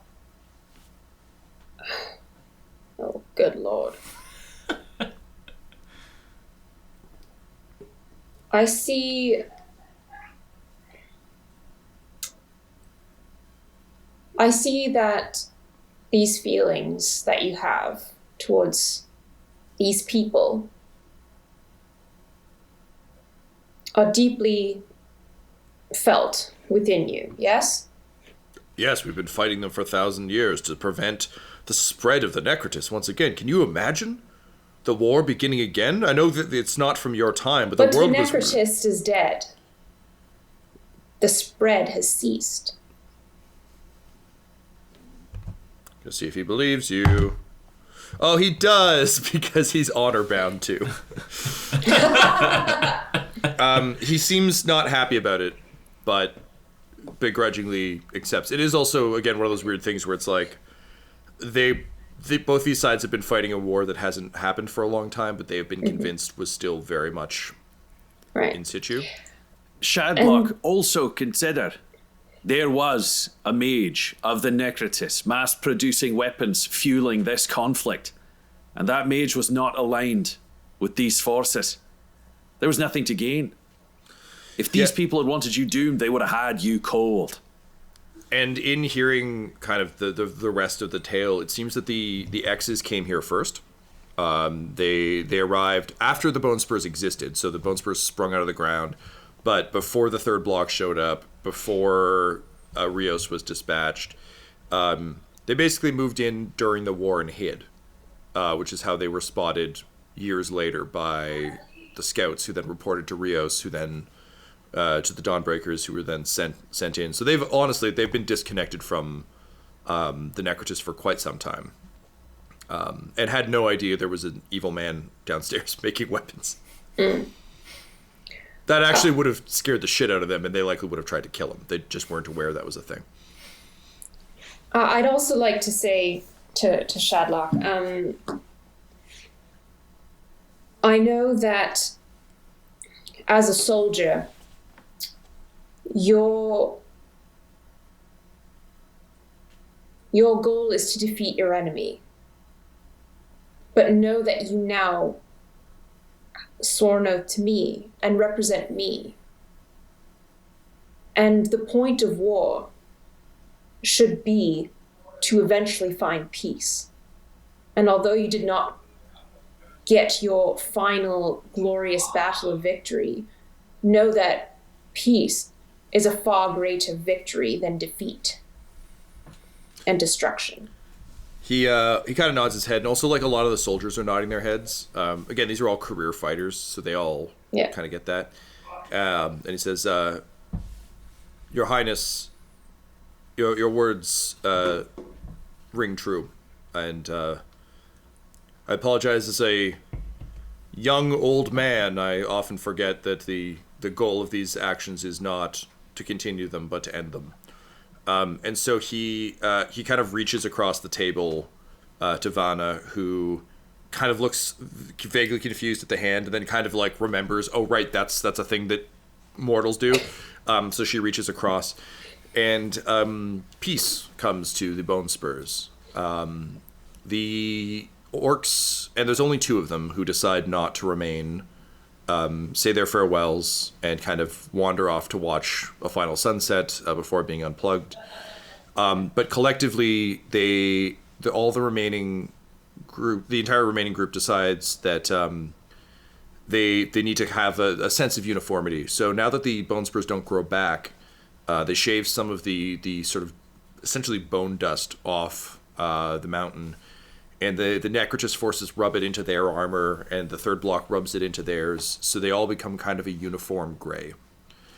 And together they decide that collectively they will defend the Bone Spurs. And weirdly and kind of very nicely, you actually see some admittedly one-sided tearful reunions, as the third block are reunited with some of their friends who died before the effects of the conductor were fully felt and who became necrotists in death. Although they are new and different, there is recognition and familiarity, and slowly they begin to make plans for how to spread out across the mountains now that there's no longer a central anchor, and to explore them. Your last day in the Bone Spurs comes after an admittedly very difficult trek across them. There are moments of great levity, but there are also moments of tremendous difficulty and terror. You lose people. And you know they'll come back somewhere, but they aren't there. But most of the gnomes make it through. And finally, after about a week's worth of travel, you come out the other side. And you see a coast lined with green trees with a slight hint of frost on them. And beyond them, in the distance, a continent that is green and teeming with life. You make your way down the mountains and finally arrive on the west shore of the Bone Spurs, having become the first group to ever successfully traverse the site. And the gnomes thank you and celebrate. There's a great celebration, a great party, and they begin to create essentially a trading post, a new village here. Peachtree and Vivaldi are already set to go back. Now that they've done it once, they've got some great fucking ideas about how to make this much smoother. And up in the peaks of the mountains, you can see two gray armored people beginning to set up an overwatch station to make sure those on the coast are safe. The gnomes are incredibly grateful. The two surviving Danver brothers, the brother and the cousin, I guess the brother and his son actually would probably make the most sense. So Damon and Gregor are overjoyed and promise you, like, next time you come back, they're going to have some great textiles for you. And Gregor actually goes and sort of like looks through the crates and comes back over to you, Duncan, and says, "Pardon me, Sir Dawnbreaker, but I recall you mentioning during our travels that you were in search of more iron silk. We don't have much. These are just a pair of gloves, but perhaps if you add them to what you have and more you can find, you might be able to make a truly impressive textile." And he gives you, they're gnomish gloves. They're very small. I want to make very clear that you do not have a suit of this. Yeah, they're little kitty gloves. But he gives you two kind of little kitty gloves made of iron silk that you can add to your kind of growing bolt of fabric, as it were. Sire Gnome, this is not required, but it is greatly appreciated. Know that this means a great deal to me. Well, we did hire you to help us across the mountains, and though it took a somewhat different route than we expected, you did indeed help us across the mountains. Over the course of your climb and your sort of like the amount of time you've spent with these gnomes, you've come to learn a lot about Eastmouth and about gnomish society, at least where these gnomes are from. So I'm going to say that all of you... Well, actually, it's probably Makka who's the most inquisitive. Although, Duncan, you're also kind of a learner type. Fuck it. Duncan's very about, like culture and language are his Duncan, big keys. You now speak Gnomish. Oh, dope. And Gwendolyn, I'm going to say that you now have advantage on history checks about Gnomish culture. Yay! Because I think as someone who spent a lot of her life learning about other customs and cultures in a royal sense, that I think that's where your brain would go. It's just like, I need to learn your customs and your rituals. And I will also apply that to if you need to kind of... There's not a role for courtly manners, but I think we might add one. So if you want to add a line on your sheet. Ooh. So It's like currently advantage on performance, gnomish court. Yeah, it's like persuasion or performance, gnomish court. You also have it for human court, most assuredly. Okay. And also for the Consortium of Bleen. because you would have been briefed on that prior to all of this. Cool. Makka, I'm going to give you gnomish religion. So I think you learn about kind of their beliefs. They don't sync with yours at all because there's gods and shit, which seems very strange. Because like you get Jossie, but Jossie's kind of almost like a manifestation of the cluster, not its own thing. Whereas the gnomes are really into the idea of like, no, they're 6 and they're very good. But it just gives you some better perspective on that. That said, Eastmouth sounds pretty small. It's a small town. And all of these gnomes are from there. They aren't tremendously worldly, so the greater world is still a bit of a mystery. But at least now you're familiar with a small corner of it.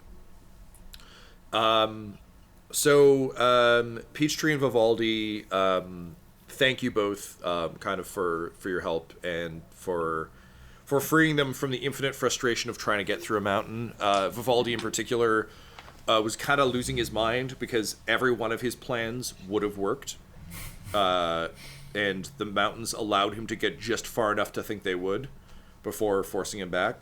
So that he can now actually blast through them and succeed is muy bueno. The gnomes begin to kind of set up camp, they kind of wish they could send you away with more, but they don't really have that much. Similar to the other side, there are broken boats along the coast here.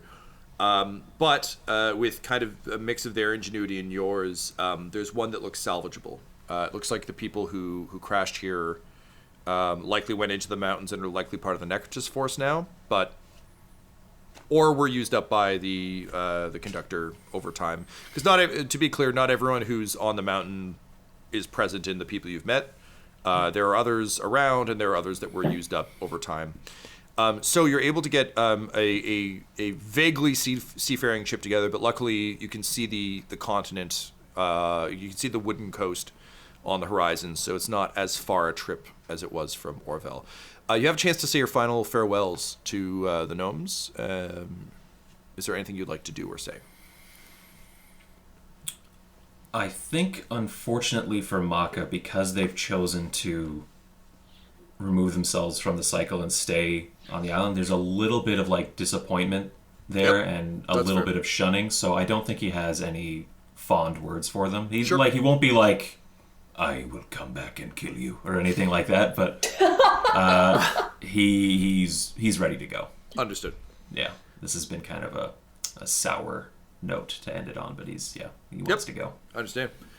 I think quietly on the last night, without Makka or even Gwendolyn knowing, Duncan would take Vivaldi and Peachtree and he would lead them kind of in the night over, let's just say for the sake of coherency, the 2 gray figures that he saw building that were Shadlock and, was it Valena? What was the name of that? Vanna, the leader of the X's. And he will take them when the moon is high in the sky in that like crescent shape of Jossie to somewhere with like a small body of water that it can reflect in. And he will tell them all to kneel. And he will produce what he has had that gnome sister make. That she was the one who did the engraving. Yep, Sheila. He has a series of very, very cheap, it might not even be copper, they're just the metals that were had.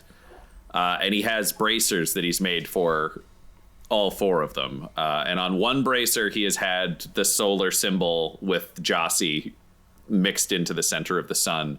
And on the other is just an outline of the bone spurs. And he will tell them to kneel.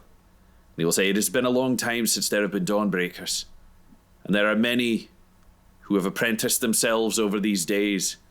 But you 4 are the ones who have stepped forward and truly been brave. Vivaldi, you dance with danger on behalf of others. And you have made sacrifices, and you know you will sacrifice yourself to a cause, and that is a Dawnbreaker's greatest strength. Because when we take the oaths, we acknowledge that we have already fallen in the battle against evil. It is merely about the good that we can do. And that means ultimately your body bleeds for crown and code. I name you Vivaldi Danno. For that is the code that will echo strongest with you. Shadlock, you have fought long, and you have fought hard, and you have fought a battle that cannot be won, and you have striven with nobility through the whole thing. And ultimately it is your fury that has created a braver future for your men and women and for the people around you. And that means your wrath undoes the wicked, which means, like Rios before you, you will be named Shadlock Kin Brack, for that is your strongest oath. Peachtree. The thing I love about the Dawnbreakers is we don't all fit a mold. And you don't really fit any mold. You're kind of insane, but you're strong. And ultimately, that strength is what you've used to protect your fellow gnomes, because your strength protects the weak. And that means I name you Peachtree Kin Kev, for that will be your strongest oath. And lastly, Vanna of the Excretus. You came forward to seek priests, knowing it could cost you your own life. You risk everything to find a new future for your people. And that means that your love defends your friends. I name you Vanna Kin Chev. And I name all 4 of you captains of the Dawnbreakers. You will share command here democratically, and you will uphold the 5 oaths. If you agree to these names and these charges, repeat after me. And they do. Yeah. They repeat their 5 oaths. Should I say them, Tom? Should we save these for future? It doesn't matter. I think there's fun in that here. I think this is a good one. All right. Give me them oaths. So the first oath is my strength protects the wicked, or it protects the weak. Not the wicked. Shit. I haven't done the ceremony. We're bad guys. Yeah. My wrath undoes the wicked, which they repeat. My love defends my friends, which they repeat. My body bleeds for crown and code. The final oath. My service ends when justice, the Lord of Blades, takes me. They all chuckle at that one, but then repeat it. Because, Yeah, or in this case, when the island blows up. But you get the point. Vivaldi's like, and he has to speak in English because he doesn't want to, or common rather, don't want to offend anyone. He's like, do not worry, friends. I will name the blasting powder I put in the heart of the mountain, the Lord of Blades. So, if it explodes, the Lord of Blades came for us. Huh? I really like him. So, in case your men or your women or your followers have any questions about those oaths, I've actually carved them inside all of your right forearm coppers so you can review. I know this is a lot. So everyone starts to look, except for Vanna, who's just kind of staring straight at you, being like, one of the joys of being one of the many is they all know. Wonderful. Make your choices by those, and know that your oaths don't just bind you to each other. They bind you to us and us to you. Call when you must. And I, the first captain of the Dawnbreakers, will come. And then they all say, so say we all. And then Peachtree splashes water on her face, and she's like, oh, sorry, I thought that was part of it. It's really refreshing if you want to try.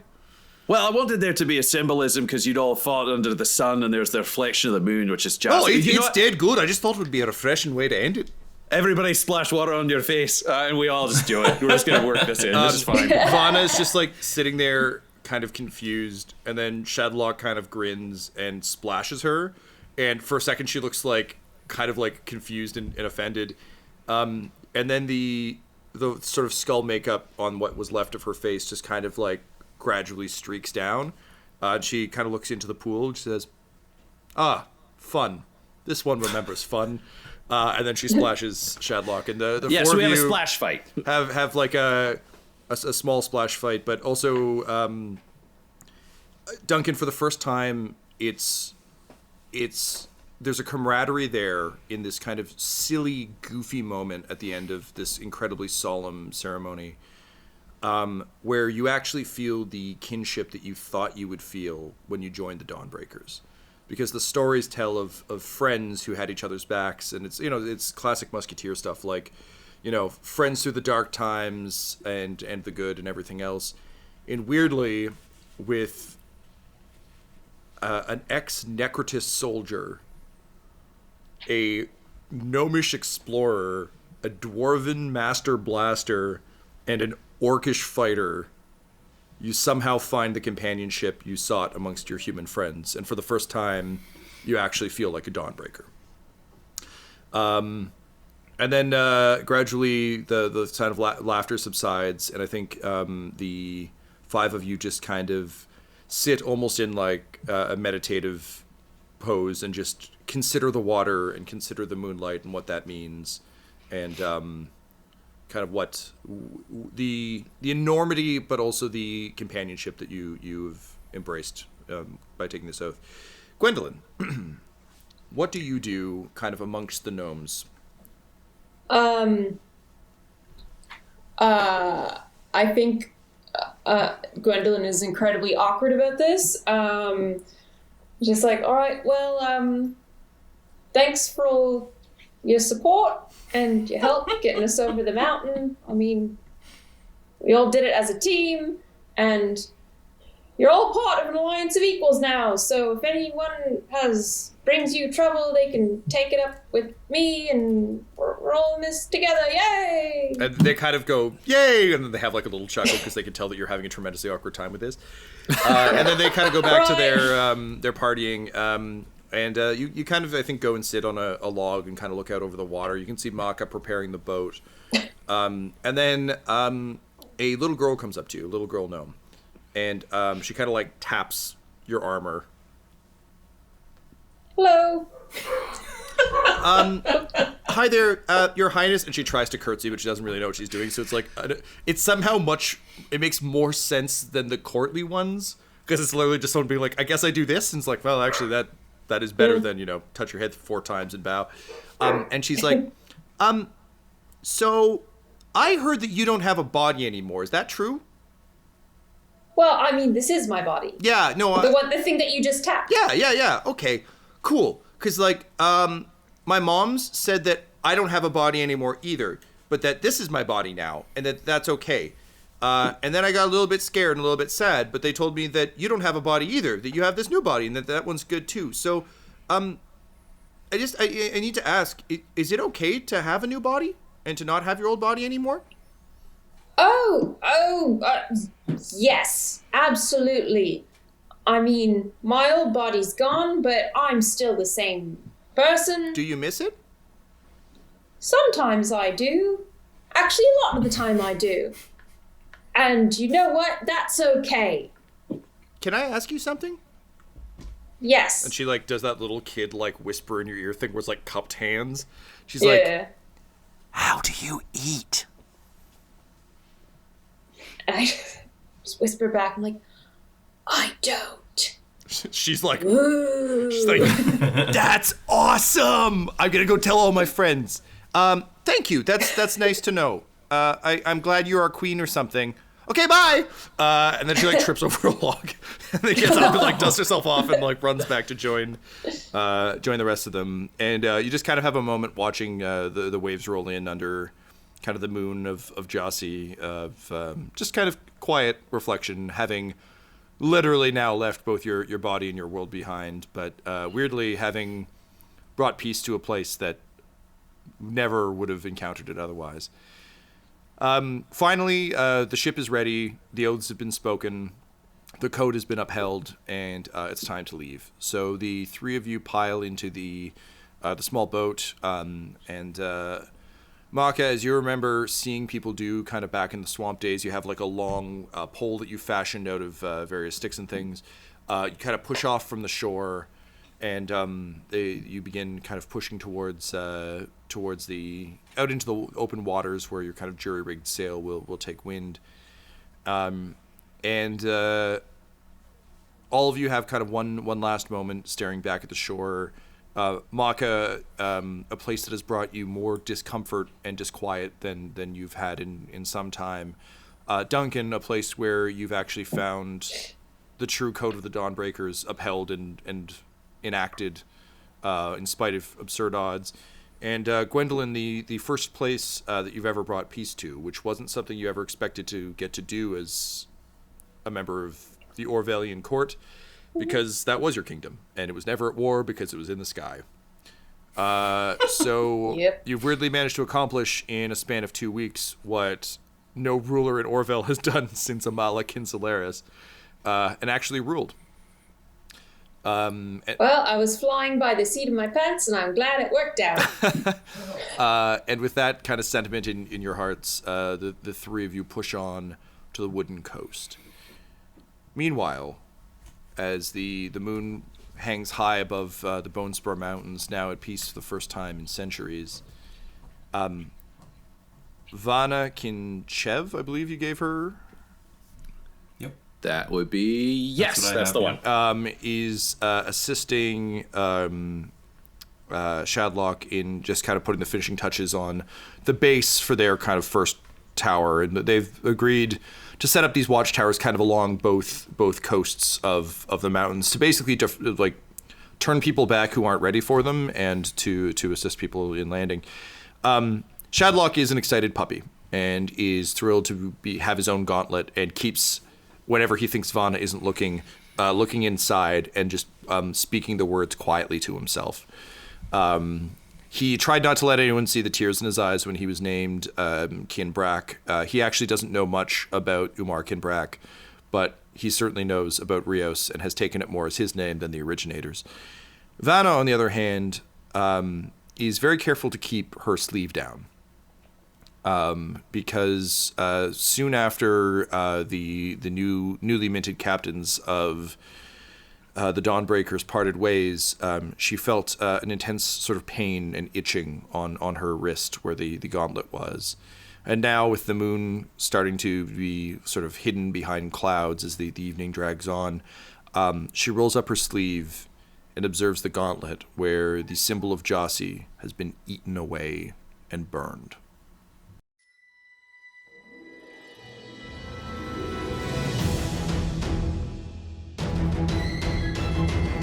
This episode of Curse, Code, and Crown was edited by Ryan LaPlante, and the campaign was created by Tom McGee. Our original theme music was composed by Landon Knoblock, and all of Dum Dums and Dice's art is created by the brilliant Decapitated Markers. If you want to follow our players or our DM on Twitter, you can reach out to Laura at EL Hamstring, Ryan at the Ryan LaPlante, Tyler at Tyler_Hewitt, Tom McGee at McGeeTD, or you can message our whole company at Dum Dum Dice. So please, join us again for more Curse, Code, and Crown! Dum Dums and Dice has to give a special thank you to the supreme beings of our Patreon at this time: Christian Menicola, Long Long, the Half-Blind Prophet, James Cuellar, DM Rob, Christopher Little, Joshua White, Olin Anderson, Sue One, and Jill and Noel LaPlante. If you want your name to be added to this list, you can join our Patreon too at patreon.com/dumdumdice. Thanks to them, and a little bit of thanks to you.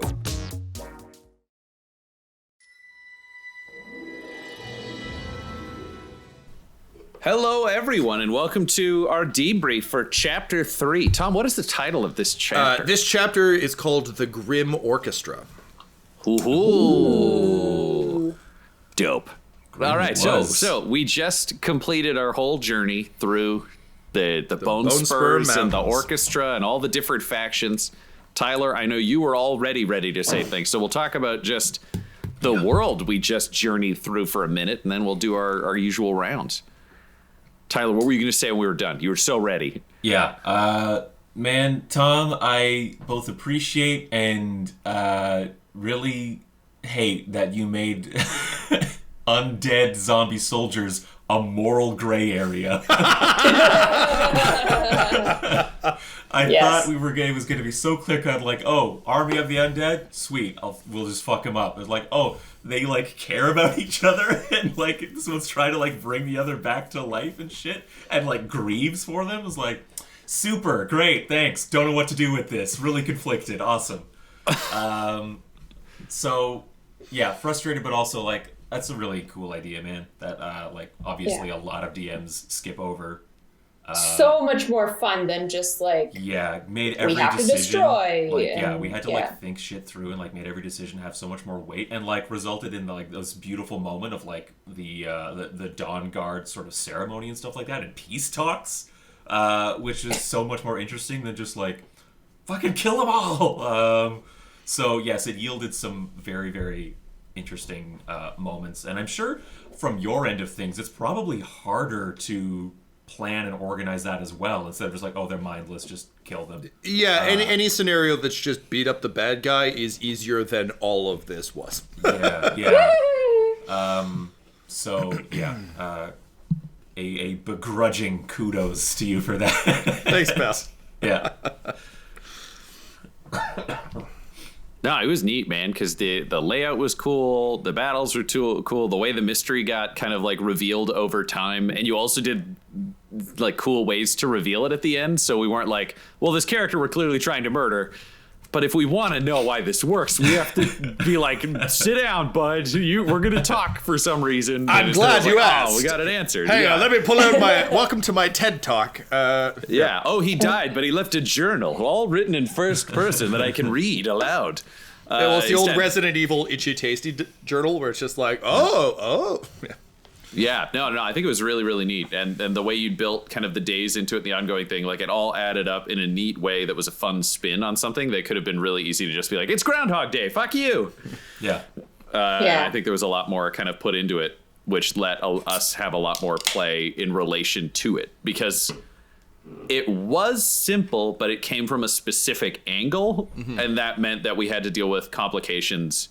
It's just nice to play a D&D game, like, and not that we're wrong with the other games we play where everyone's a murder hobo, but just like playing characters who have their own codes and honor, and then they actually think about things like they would, is interesting and fun to do. Yeah. Laura, what did you think of the adventure? I always, like, because I forget things so quickly, I always, like, have to every once in a while, like, write a note. Be like, I want to talk about this, like, in our debrief. And for Tom, all I had written down, because, like, I got so caught up and, like, at some point just forgot to start writing stuff down. It just says, wow, creepy shit. Giant green lungs is creepy as hell. Oh my god. That was so fucking awesome and twisted. No, I was so not expecting that. Yeah. I mean, maybe I should have after, like, the farm, but no, this was, like, fucking next level. Like, really disturbing. I actually had, like, a really bad dream last night, so I assume it was because of, like, you know, this stuff. So thanks. Like, that You're welcome. was good. It's great. It's great. I like being disturbed sometimes. Yeah, no, just really cool how, yeah, it was also, like, creepy, but then, like, you can't hate all of the results of the creepiness and, like, all the bad shit, and it was just, like, fuck. Like, there are so many innocents wrapped up in it, and it was nice to deal with that. Thank you. Is this, I can't remember the format, is this like DM question period as well? Yeah, there's not really a strict format, but yes, we'll treat this portion as DM question, then we'll kind of go around. Or just like, Tom, how did this go for you? Because we come in and we are characters that are not as whirling dervish as some characters, but innately, there's some dervishness. Yeah, it ran smooth for me. It was... my biggest fear going into this is it's hard writing good sequels. I was very happy with how our previous set of sessions went. Very, very happy with how our previous set of sessions went. And the fear is always like, fuck. Like, what if the next one sucks?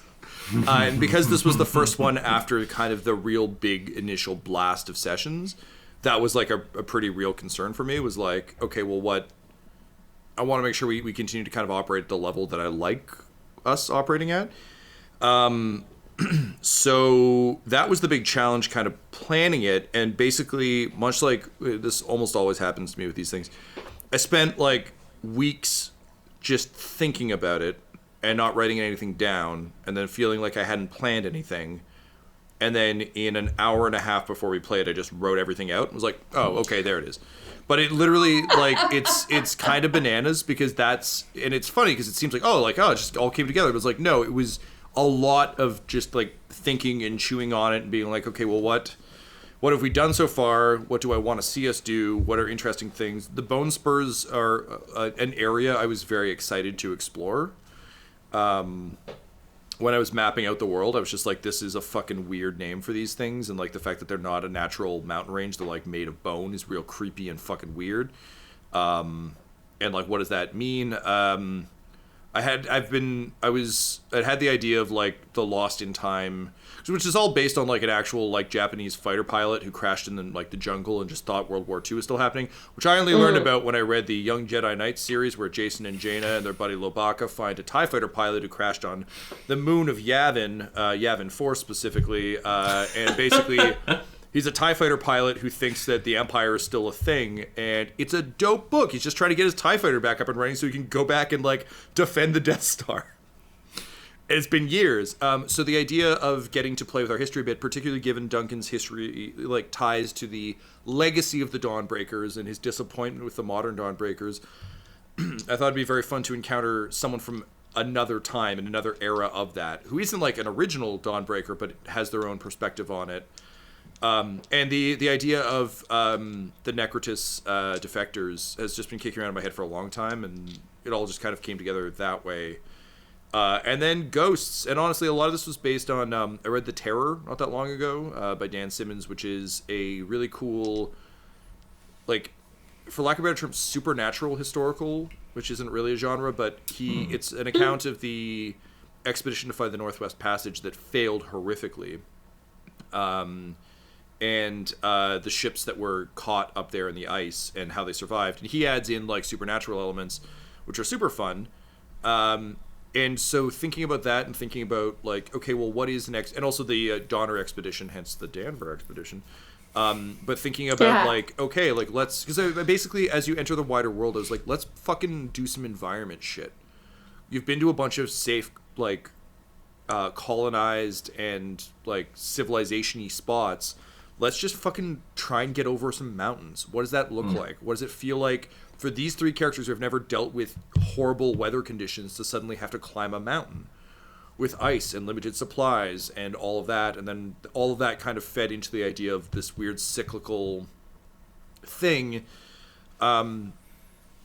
was also just a fun way to tell a ghost story that wasn't just a ghost story, and a fun way to play with the Groundhog Day conventions without it being Groundhog Day.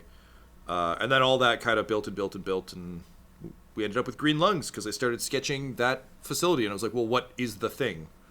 What is the creepy thing that is absorbing all this? And I was like, well, it's like it's breathing all of it in and breathing it out. I'm like, oh, cool, it's big creepy lungs. So, like, just sketched out, like, big creepy lungs. And the rest kind of followed from that. So, yeah, this was a blast. It was fun to plan. It was fun to see how you encountered it and kind of the thought processes. It was great to watch you think through all the issues as characters as well as players. There were a couple of moments where I could, particularly because we're recording this, so, like, you're watching this, you'll see it too, where everyone was, like, human confused and character confused, which was really nice, but also terrifying as a DM, because if you push that needle too far, it stops being fun. So that was kind of my fear during the running of it, was less like, oh, you guys are gonna fuck it up or figure it out too quick. It was more like, where does it turn into Lost? Like, when does it become a mystery box that isn't fun to be in anymore? And the nice thing is, I knew the answer to the mystery, so it was easy enough to just dole that out as I saw fit. But no, it was great. I loved, like, the approaches you guys took to things were great. The way you interacted with people was great. The people you decided to befriend, the people you didn't like were great. The way you dealt with the weird, like, Yeti situation and then suddenly realizing, oh, that's a guy. Oh, shit, he's a Dawnbreaker? Well, that doesn't sound like a Dawnbreaker. There's no orc Dawnbreakers. What the fuck? Oh, there's a guy? What? Like, all of that played out beautifully. So, no, I love the way you guys handled all of it. And the only time I realized I might be in trouble was when I realized that, similar to our pirate adventure in Dum Dums, I'd just given you infinite blasting powder. So that had to go away right quick so that the end of the campaign wasn't, we blew up the boss from a distance. Right. It's the, like, Snake Eater thing where you could kill one of the bosses in Metal Gear 3 by just turning your clock ahead 4 days. and he would just be dead. He dies of old age. Yeah, and the game is kind of Oh my like, God. you did it, but also fuck you. Anyway. Man, were there any components that were added or taken out as we progressed through? Like, were the Excretus faction always a thing, or was it because of how we interacted with the Necrotus the first time around? Like, No, where we they were always there. That's No. cool. So my interest with them was, if you, rather than the Japanese fighter pilot guy who's just like, he crashed and thought the war was on, what if you left the war and went to live your life, but you're undead, so you're going to live forever, and you just went and lived in some mountains. Then all of a sudden, one day, you get spotted, and a bunch of assholes show up and start trying to kill you. And weirdly, they just keep coming back. So for the Necrotus troops, they just thought that more people were showing up all the time. They didn't realize it was just one group constantly regenerating, because that's insane. They were just like, oh, fuck, like, the war is still on and they think they're going to get us, so we just need to hold out as long as we can. And the body parts in their medical tent, most of those were like other Necrotus who were just so badly damaged that they're only good for parts at this point. So like they were just like, for them it was we have to defend our home because they will just slaughter us. There's no hope. The challenge with that was getting you guys to observe something that would clue you into that, rather than just them being a distant dark force that you can't see. So when you did want to go explore, I was like, fucking great. We can have this moment where, you know, the Necrotus kind of go through their cycle as well. With the difference, and this didn't come up on air, but with the difference being that the Elos Blade actually, like, permadeathed one of them. Because the Necrotus skeleton, like, there aren't skeletons of Necrotus in the lung chamber. They're just literally people living on top of these mountains. But the Elos Blade, like, smoked Johannes, so he's just gone. Which I was kind of hoping... It's weird, because it also occurred to me with the weird illusionary ghost shit, I'm like, it has to be visually distinct from that, so it doesn't seem like they're all in the same boat. Anyway. What was... Like, you gave us a clue with the malnourished owl bears, but I don't think we ever jumped on it and was like, oh, that explains why they're like that. All of the gnomes are dead, and they're illusionary, so the owl bears can't eat them. So they eat them and they get no nutrition from it. When Peachtree was like, yeah, they stopped attacking us, and they attacked us a bunch and then they stopped. When they were all alive, owl bears killed a few of them. Okay. But they've been dead for 30 years. So the owlbears have been subsiding on whatever they can kind of scrounge. But it was because we just dealt with a bunch of environmental stuff, I knew that it would be a bit of a red herring, and Laura, you actually made this joke on air. It would just read like, this is an environmental problem, the polar bears are dying. But in actual fact, it was also that because of the actions of the conductor, there hasn't really been fresh food for these things in a long time. So they've been scrounging, but they're not eating. Right. And yeah, that was just the first hint that the gnomes weren't okay. If that makes any sense. Interesting. I didn't think of them as a food source, but that makes so much sense. Yeah, okay. Well, or anyone else, frankly, because anything that crashes, like anything with a spirit that this thing can entrap, along the entire coast is falling into this cycle. So yeah, they're pooched. Cool.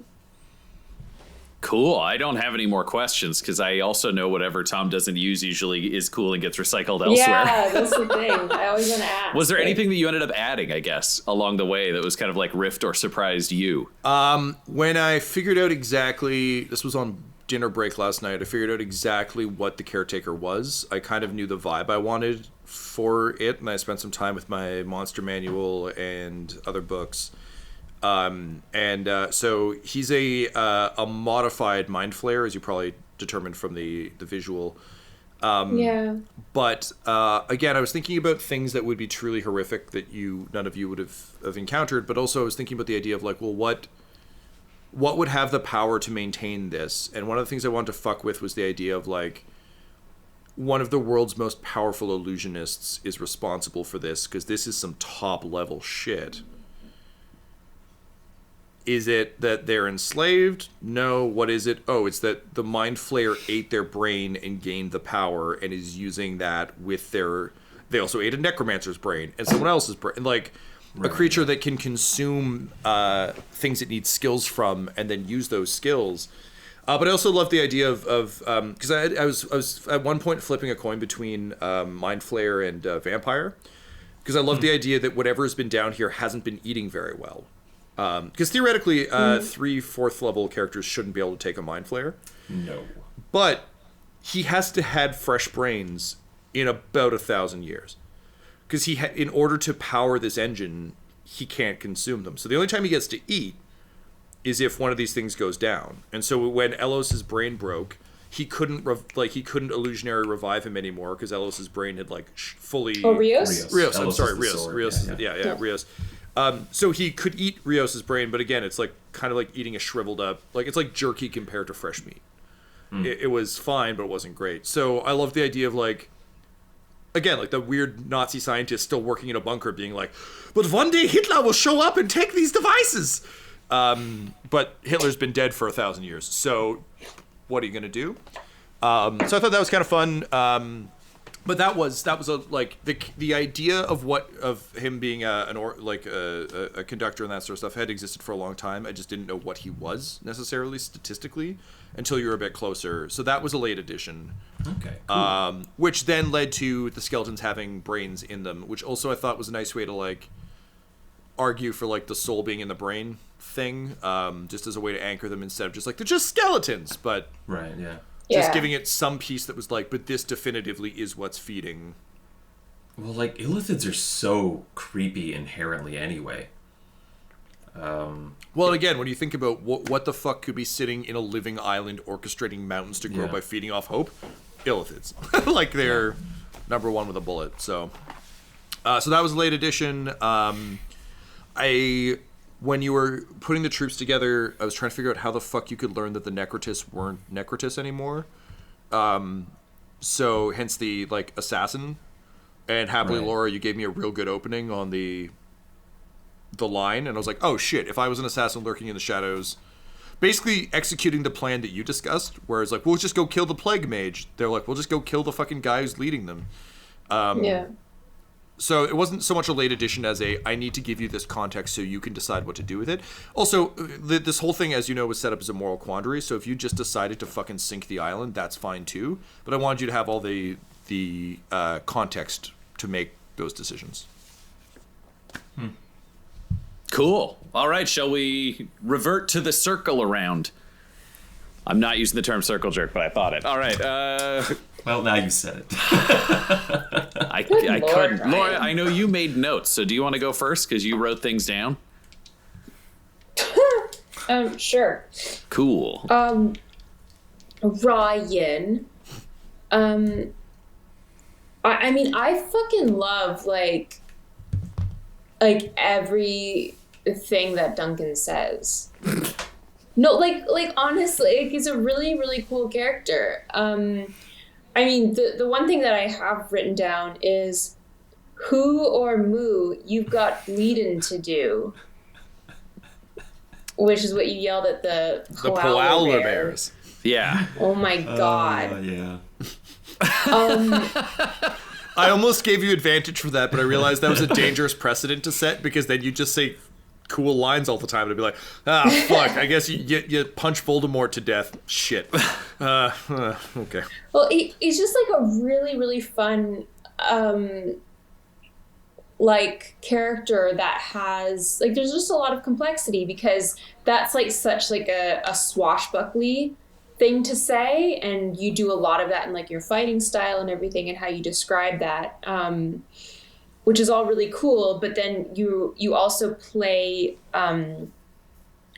like his background and kind of his struggle as like a Dawnbreaker, and getting like my character to like, you know, kind of try to do the right things and still acting as a teacher while still being you know, deferent also in some sense. Like, it's just a really nice kind of fine line that you walk, and it just rings so true to like, it's like reminiscent of like the best kind of like any like TV shows or like movies with royalty and their advisor.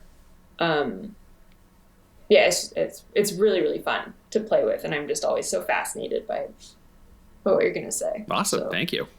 yeah. Tyler, I think my favorite moment was when you were the spider. Yeah. And for anyone who's like watches the video of this, you're like your handwork as mandibles while making the sounds. Handibles, if you will. Like, Yes. was just thank you. your handibles was fucking awesome. Oh, thank you. It made me laugh so hard. Just what a joy that character is. And I really like, as someone who's like played spellcasters, you have such a creative use of spells, and just like and very tactically interesting. Oh, thank you. They're like, don't just like look cool, but also like really help. And that's like really great, because that's something that like I struggle with, and so I could recognize how awesome it is, especially when you have like a limited number of spells to use. Yeah. To use them in different ways to keep it interesting instead of just like doing the same stuff all the time. It's really fun. That's to just be part of those battles. That came from a video that I watched, actually. I was looking at this is going way back to when I'm doing stuff with Quinny, is like how to build like a warlock, because I was like, I felt so out of my depth with like adding a spellcaster to this like my rogue class. So this video basically just like kind of talks about like each level you should like, we recommend like these spells, and like it just does a quick explanation of why. And I didn't like follow the video like to the letter, like take specific spells and stuff like that, but like the spirit of it, like they kept reminding you basically like, take this spell because it's good for like RPing, or like this one is good for like social interactions, and like it keeps being like, it's not always about like blowing stuff up. Like Dungeons & Dragons is a role-playing game, and a lot of these other spells have other like functions and stuff like that. And so going from there, I applied that to like Bucky and to Peppercorn a little bit. Just like basically any of like the spellcasters that I've had since then, a little bit like Hambone as well. Just thinking like, okay, yeah, like I always kind of like, I think I'm good for combat spells, like these like 3 or 4 or whatever will do, and I can just use them again and again kind of thing. Let's go into some like social stuff or like exploration and stuff like how can I like help my team, as opposed to just like how can I kill the things. And I've tried to do that with Makka as well. It's great. That's where it's come from. It's really, really fun. Just trying to help. Yeah. So thanks. thumbs up. Thank you. Tom, I already said, wow, creepy shit in the DM chat. So good job. I just want to call out your like really, really fun voice work in this. Such a fucking train wreck. No, it was so much fun. Like Peachtree and like everyone that you played was just like so great. It's so much fun when like you're playing like multiple NPCs like in like a conversation with all of us, and it's like when you like don't even have to like say who's speaking, and it's like we know who's speaking, and that's really, really cool. Thanks. And it's so fucking well done. I don't know how much you plan what the characters are going to sound like, or does that just all happen on the spot? The only real thing I've done with voices on this entire campaign is I decided out of the gate that I didn't want, as much as I can, any of the kind of standard accents to be standard. So all the orc names, you'll see this as you go along, but as evidenced by our buddy Johannes and Kin Stoop, like all of them are Dutch. And because I was like, I've never seen orcs that are like so-and-so Vander whatever. It's always like, I am Torgrim Scabheart. Yeah. So it was just getting away from kind of some of the weird racial stereotyping that I've seen done with creatures. So as a result, generally my baseline is like, if I haven't heard a race have this accent, this is the accent it'll have, which is why Vivaldi was German in theory. And Peachtree was Scottish, but I also just loved the idea, like, because I had such a clear vision in my head of who she was that I just kind of let whatever came out of my mouth come out. And as it turns out, it was a high register Scottish that literally blew out my vocal cords in that first, like her with the dogs. I could feel my voice die, and I was like, "Oh tits, we have a lot more recording to do." So I'm definitely gonna suck some lozenges after all this is done, because like that was it. I could feel like you can probably hear right now. I'm just a little bit hoarse. It was just from coming. Like, oh, fucking around your dogs.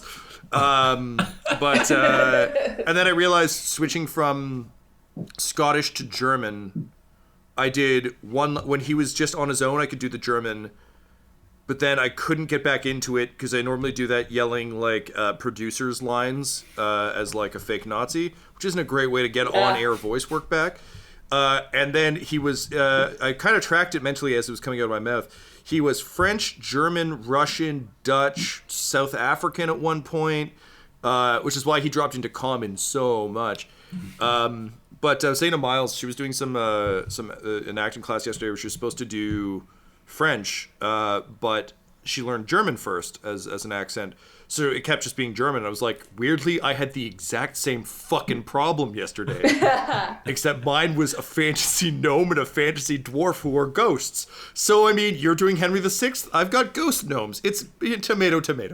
Yeah. But thank you. I'm glad they're entertaining and fun. And yeah, my hope is just like, so the whole idea of this is this entire adventure should feel like a fucking swashbuckling fun time, and big broad accents are part of that because they just generally I can't do them without being excited.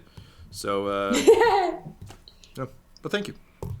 Yeah, very cool. I'll dive in next. Laura, I am greatly enjoying how Gwendolyn is becoming a princess, because it constantly involves arguing with someone trying to teach leadership and then trapping that person with their own their own suggestions, and then ordering them to do a thing they don't want to do, but they know is right, which ultimately is what he's trying to teach you. So it's really fun to just watch the whole circle play out, where like I realized by the end, I was like, oh yeah, I trapped myself. This is a lesson. This is a lesson that she was supposed to learn. And ultimately, if she'd done this right away, she would have been right.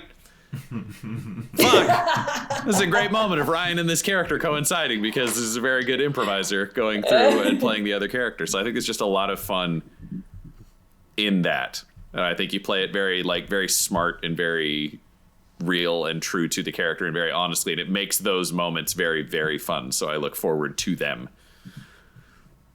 Oh, cool. Thanks, man. Yeah, because I think it's really easy for scenes like that to become like, I agree with a person or I don't agree with a person. And instead, it's an actual conversation that grows over time. And that's hard to do. And it's something that you really have to like commit to doing actively. Well, and otherwise, also everything's in a way just that isn't just like me as the actor, I have a view, or me as the player, I have a view, but me as the character, also aware that the character is being puppeted by me as a player.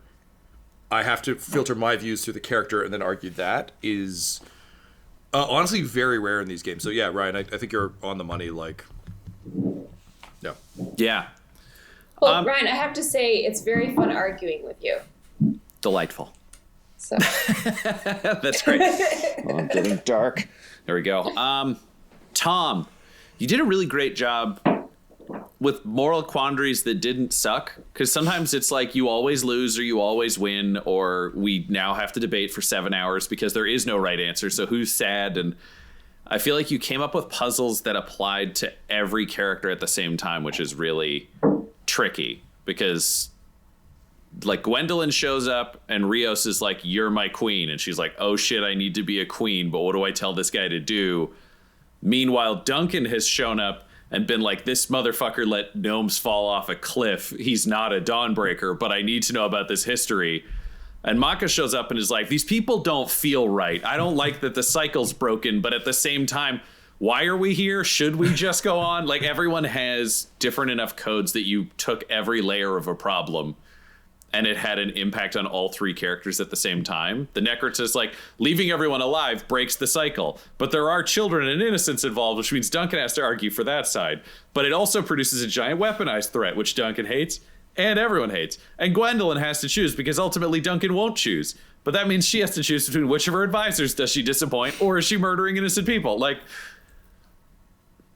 and the characters that we're playing make those situations not gross, because I feel like it would be really easy with like a murder hobo party to just be terrible, where you're like, there's kids and these people are good people, and we're like, cool, I shoot them and I loot the corpses. Take that, you drowning kids. Like, it'd be so dark if we just played it like assholes, and that's why you've really hit a tone that these characters exist within that challenges these characters, that also has enough faith in us to not change our minds to be simple murder hobos. So like there's a lot of fun and give and take in that, and it's a really tricky line to tread, so I'm really appreciating the work you're doing there. Thanks, man. Tyler, Makka ultimately has a philosophy that would be very easy to play simplistically and have everything be a I'm on this side or I'm on this side, and I feel like the one thing that I'm appreciating in your role play specifically in this session, and it existed in others, but I'm appreciating now, is his sense of like age.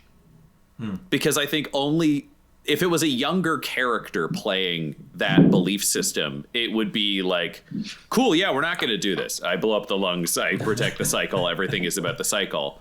Whereas the way you've played him is he's still kind of like older and tired, and he's been around a long time, and like he knows he can't win every battle, so he doesn't fight everyone to death. And like there's a really interesting fluidity to his treatment of things where he's just like, I'm disappointed and I don't like them anymore. But he doesn't feel like he needs to kill them all. And I feel like that's something that's really fascinating from this character. And it's also something I wish I saw more from people playing paladins, if that makes sense. Because I feel like a lot of paladins become like yes-no machines where they like overrule, or they have chivalry to the nth degree, which can be fun, but also makes it really hard for them to roleplay in a party.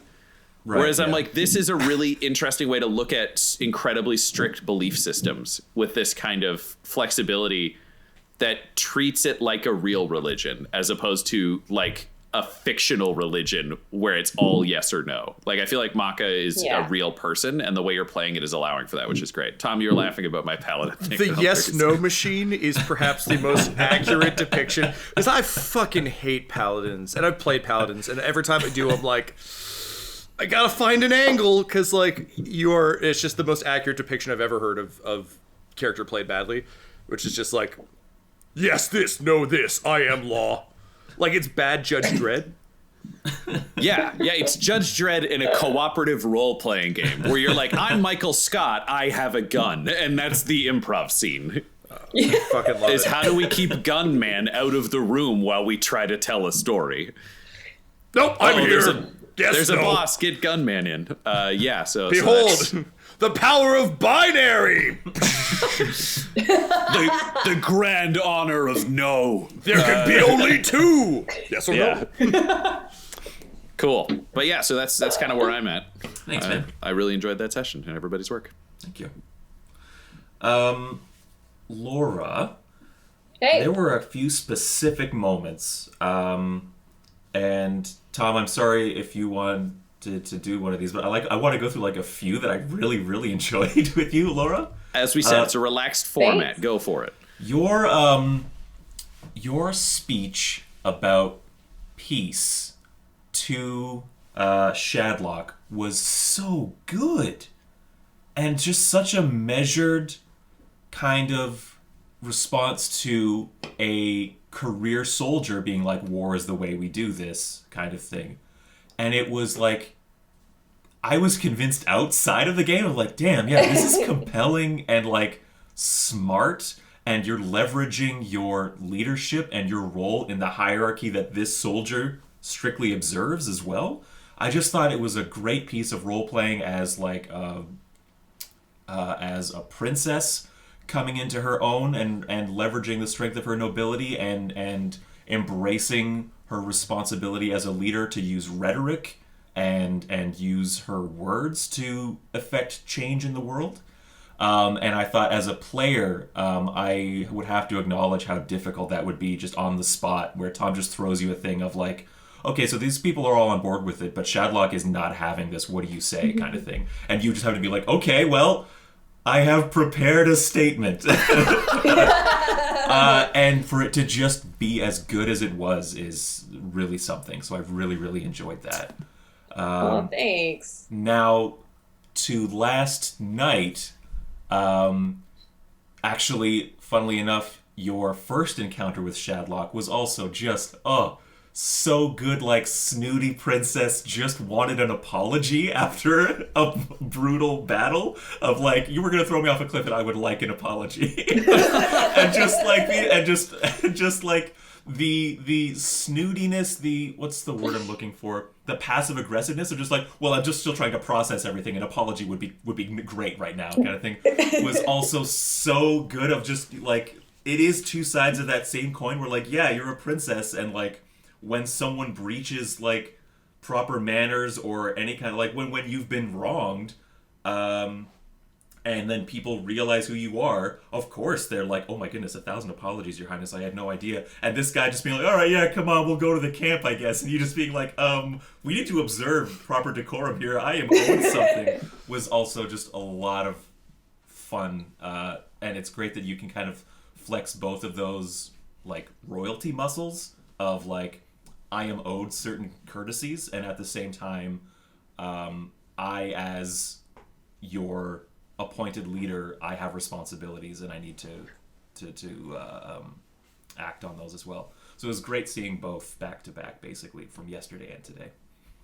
Oh, thanks, dude. Yeah, that's like, I think like one of the most fun things about this character is just like deciding when to be like, when does she want to be like, try to be noble, and when does she revert to like kind of her petulant princess self? Yeah. And it's like, yeah, it's really fun. So I'm glad you enjoy. I'm really enjoying it. Ryan, you have played characters with strong kind of codes before, to great, like, hilarious effect. I'm thinking Butthole, I'm thinking Werner Ragnarok, where they're just ridiculous stances to take and fun and funny to roleplay in.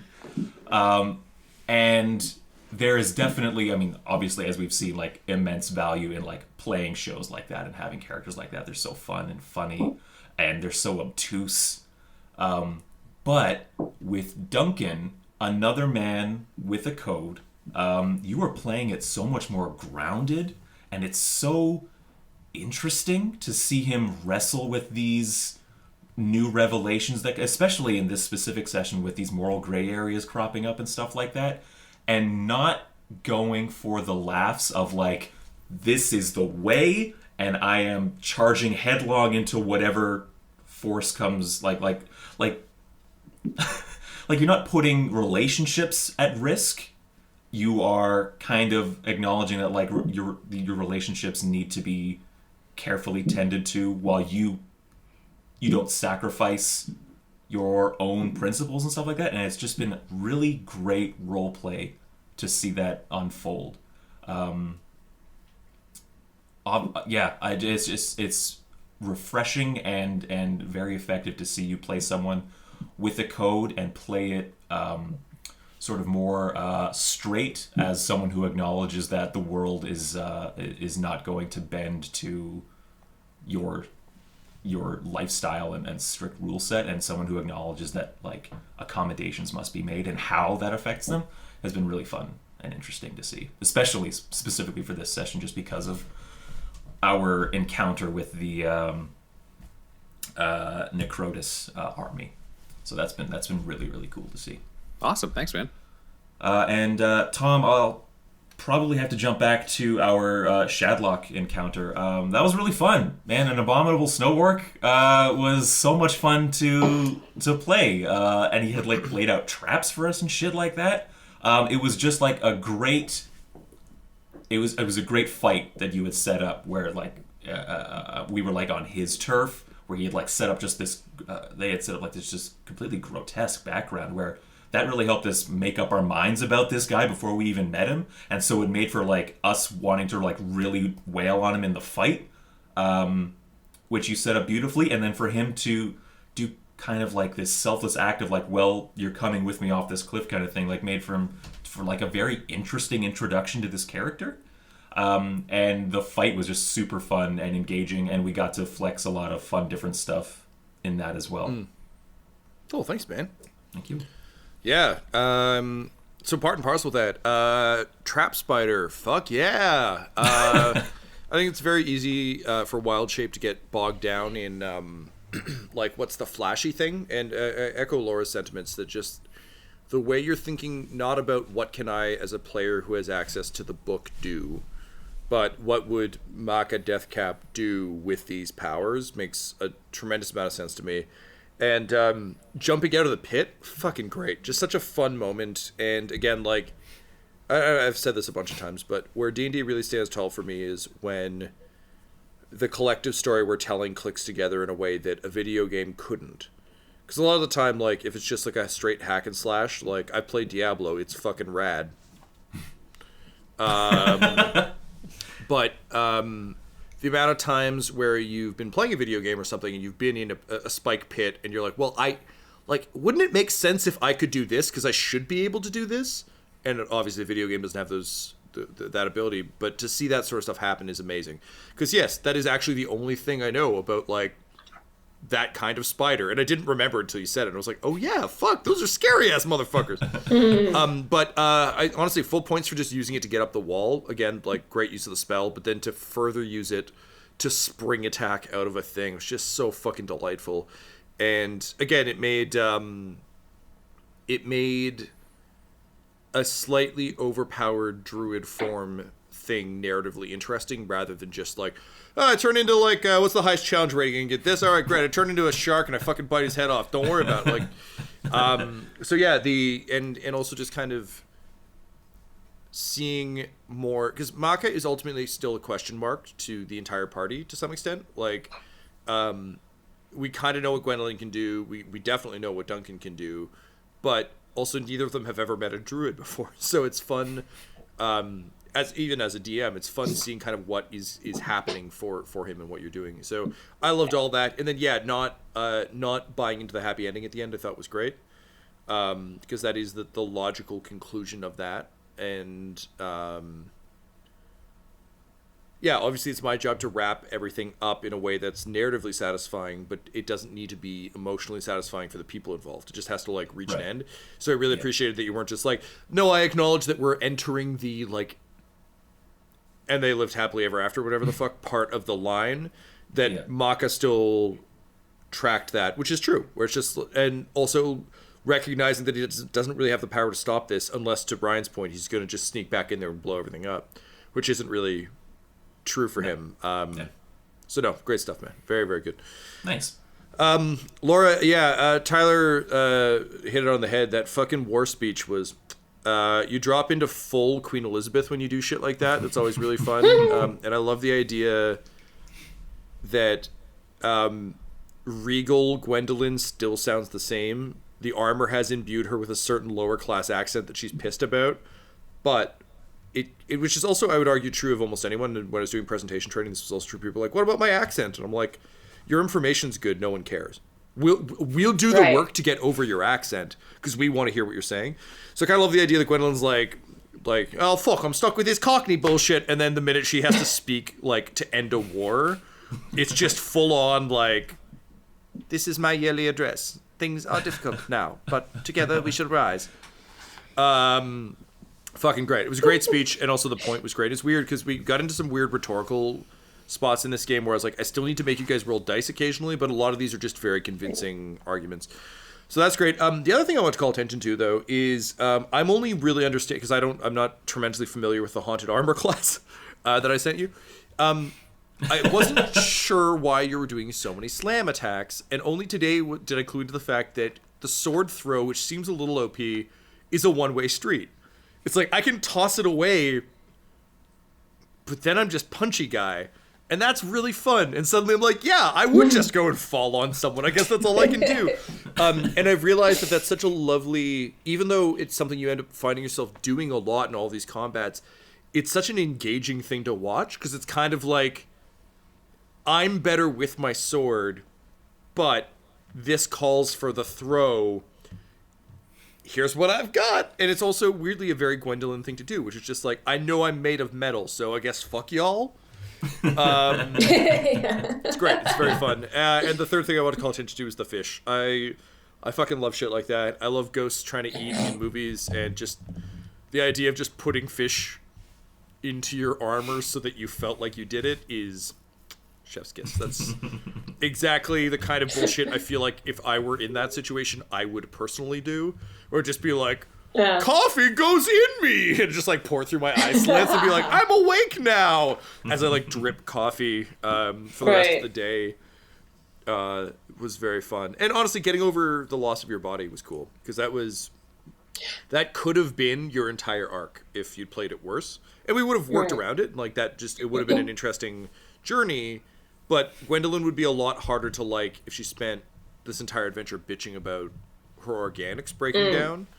And then, weirdly, the punchline of this adventure would have been very strange. Because it would have been you having been like, but my body's gone! And they're like, all of these families have been dead for 50 years, and these people have been dead for 1,000 years. You're worried about losing your pants? So I thought you came out of that beautifully, and again, it speaks to the arc of this character in a really true way, I think. Thanks, man. Well, thanks for like handing me that opportunity too, because like I think it was only in like realizing she had to reassure someone else that she kind of had to reassure herself as well at the same time. So I don't know how long it would have taken to kind of come to that without that interaction. So well, and this thank you for the setup. Oh, you're welcome. I mean, this and this won't be true of every adventure we go on, but this one was meant to be a bit of for Gwendolyn at least, a mirror, and it was great as it came out organically, but the issue of you are you're different than your situation is different than what's happening on this island, but they're pretty fucking close. So yeah, it was again, the way you played it and all of that made it very easy to kind of figure out what the capper for that part of the arc of your character is. And if you'd played it differently, it would have been something else. It wouldn't have been a little girl being like, is this fine? It would have, who knows what it would have been, but it would have been something else.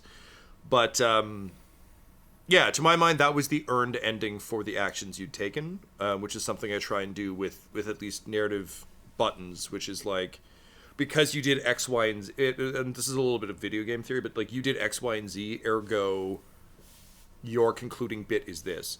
Or like with Duncan being like, you did X, Y, and Z to include these people and bring them in and understand them and do everything else. Ergo, you get a moment of the Dawnbreakers, like the actual Dawnbreakers, as opposed to just being like, you're all deputized. Because honestly, if he hadn't taken the time to include all of them, and this is kind of bleeding into my praise for you, Ryan, but if you hadn't taken the time to properly onboard all of them and think about why they should be named that and why these 4 people might want it, if you're just like, you're all Dawnbreakers now, and they're like, go fuck yourself. Like, no. That also would have been a learning, which is like, oh, this matters to me, but it won't matter to everyone.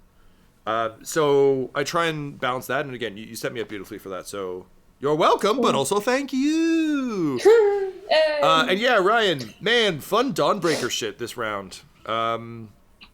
Like everyone's talked about like characters who live by a code, but also knowing, because we've had conversations about kind of what the code is and what it means specifically to Duncan, and then also just for me sitting in history, yeah, really fascinating stuff and really cool and a fun way to evolve it and think about it. And yeah, having a ritual that incorporated Jossie and the Dawnbreakers and the kind of individual codes of each of the people you were talking to was great.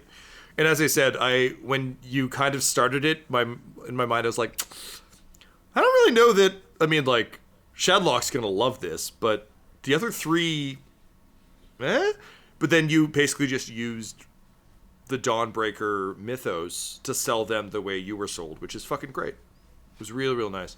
Love all the weird flourishy stuff. Stomping the foot's very fun. I love the reincorporation of that, particularly with the flying guy. I was like, it just, as you did it, I was like, I don't think he's ever walked. Like, this is very funny. This is going to hurt him so much.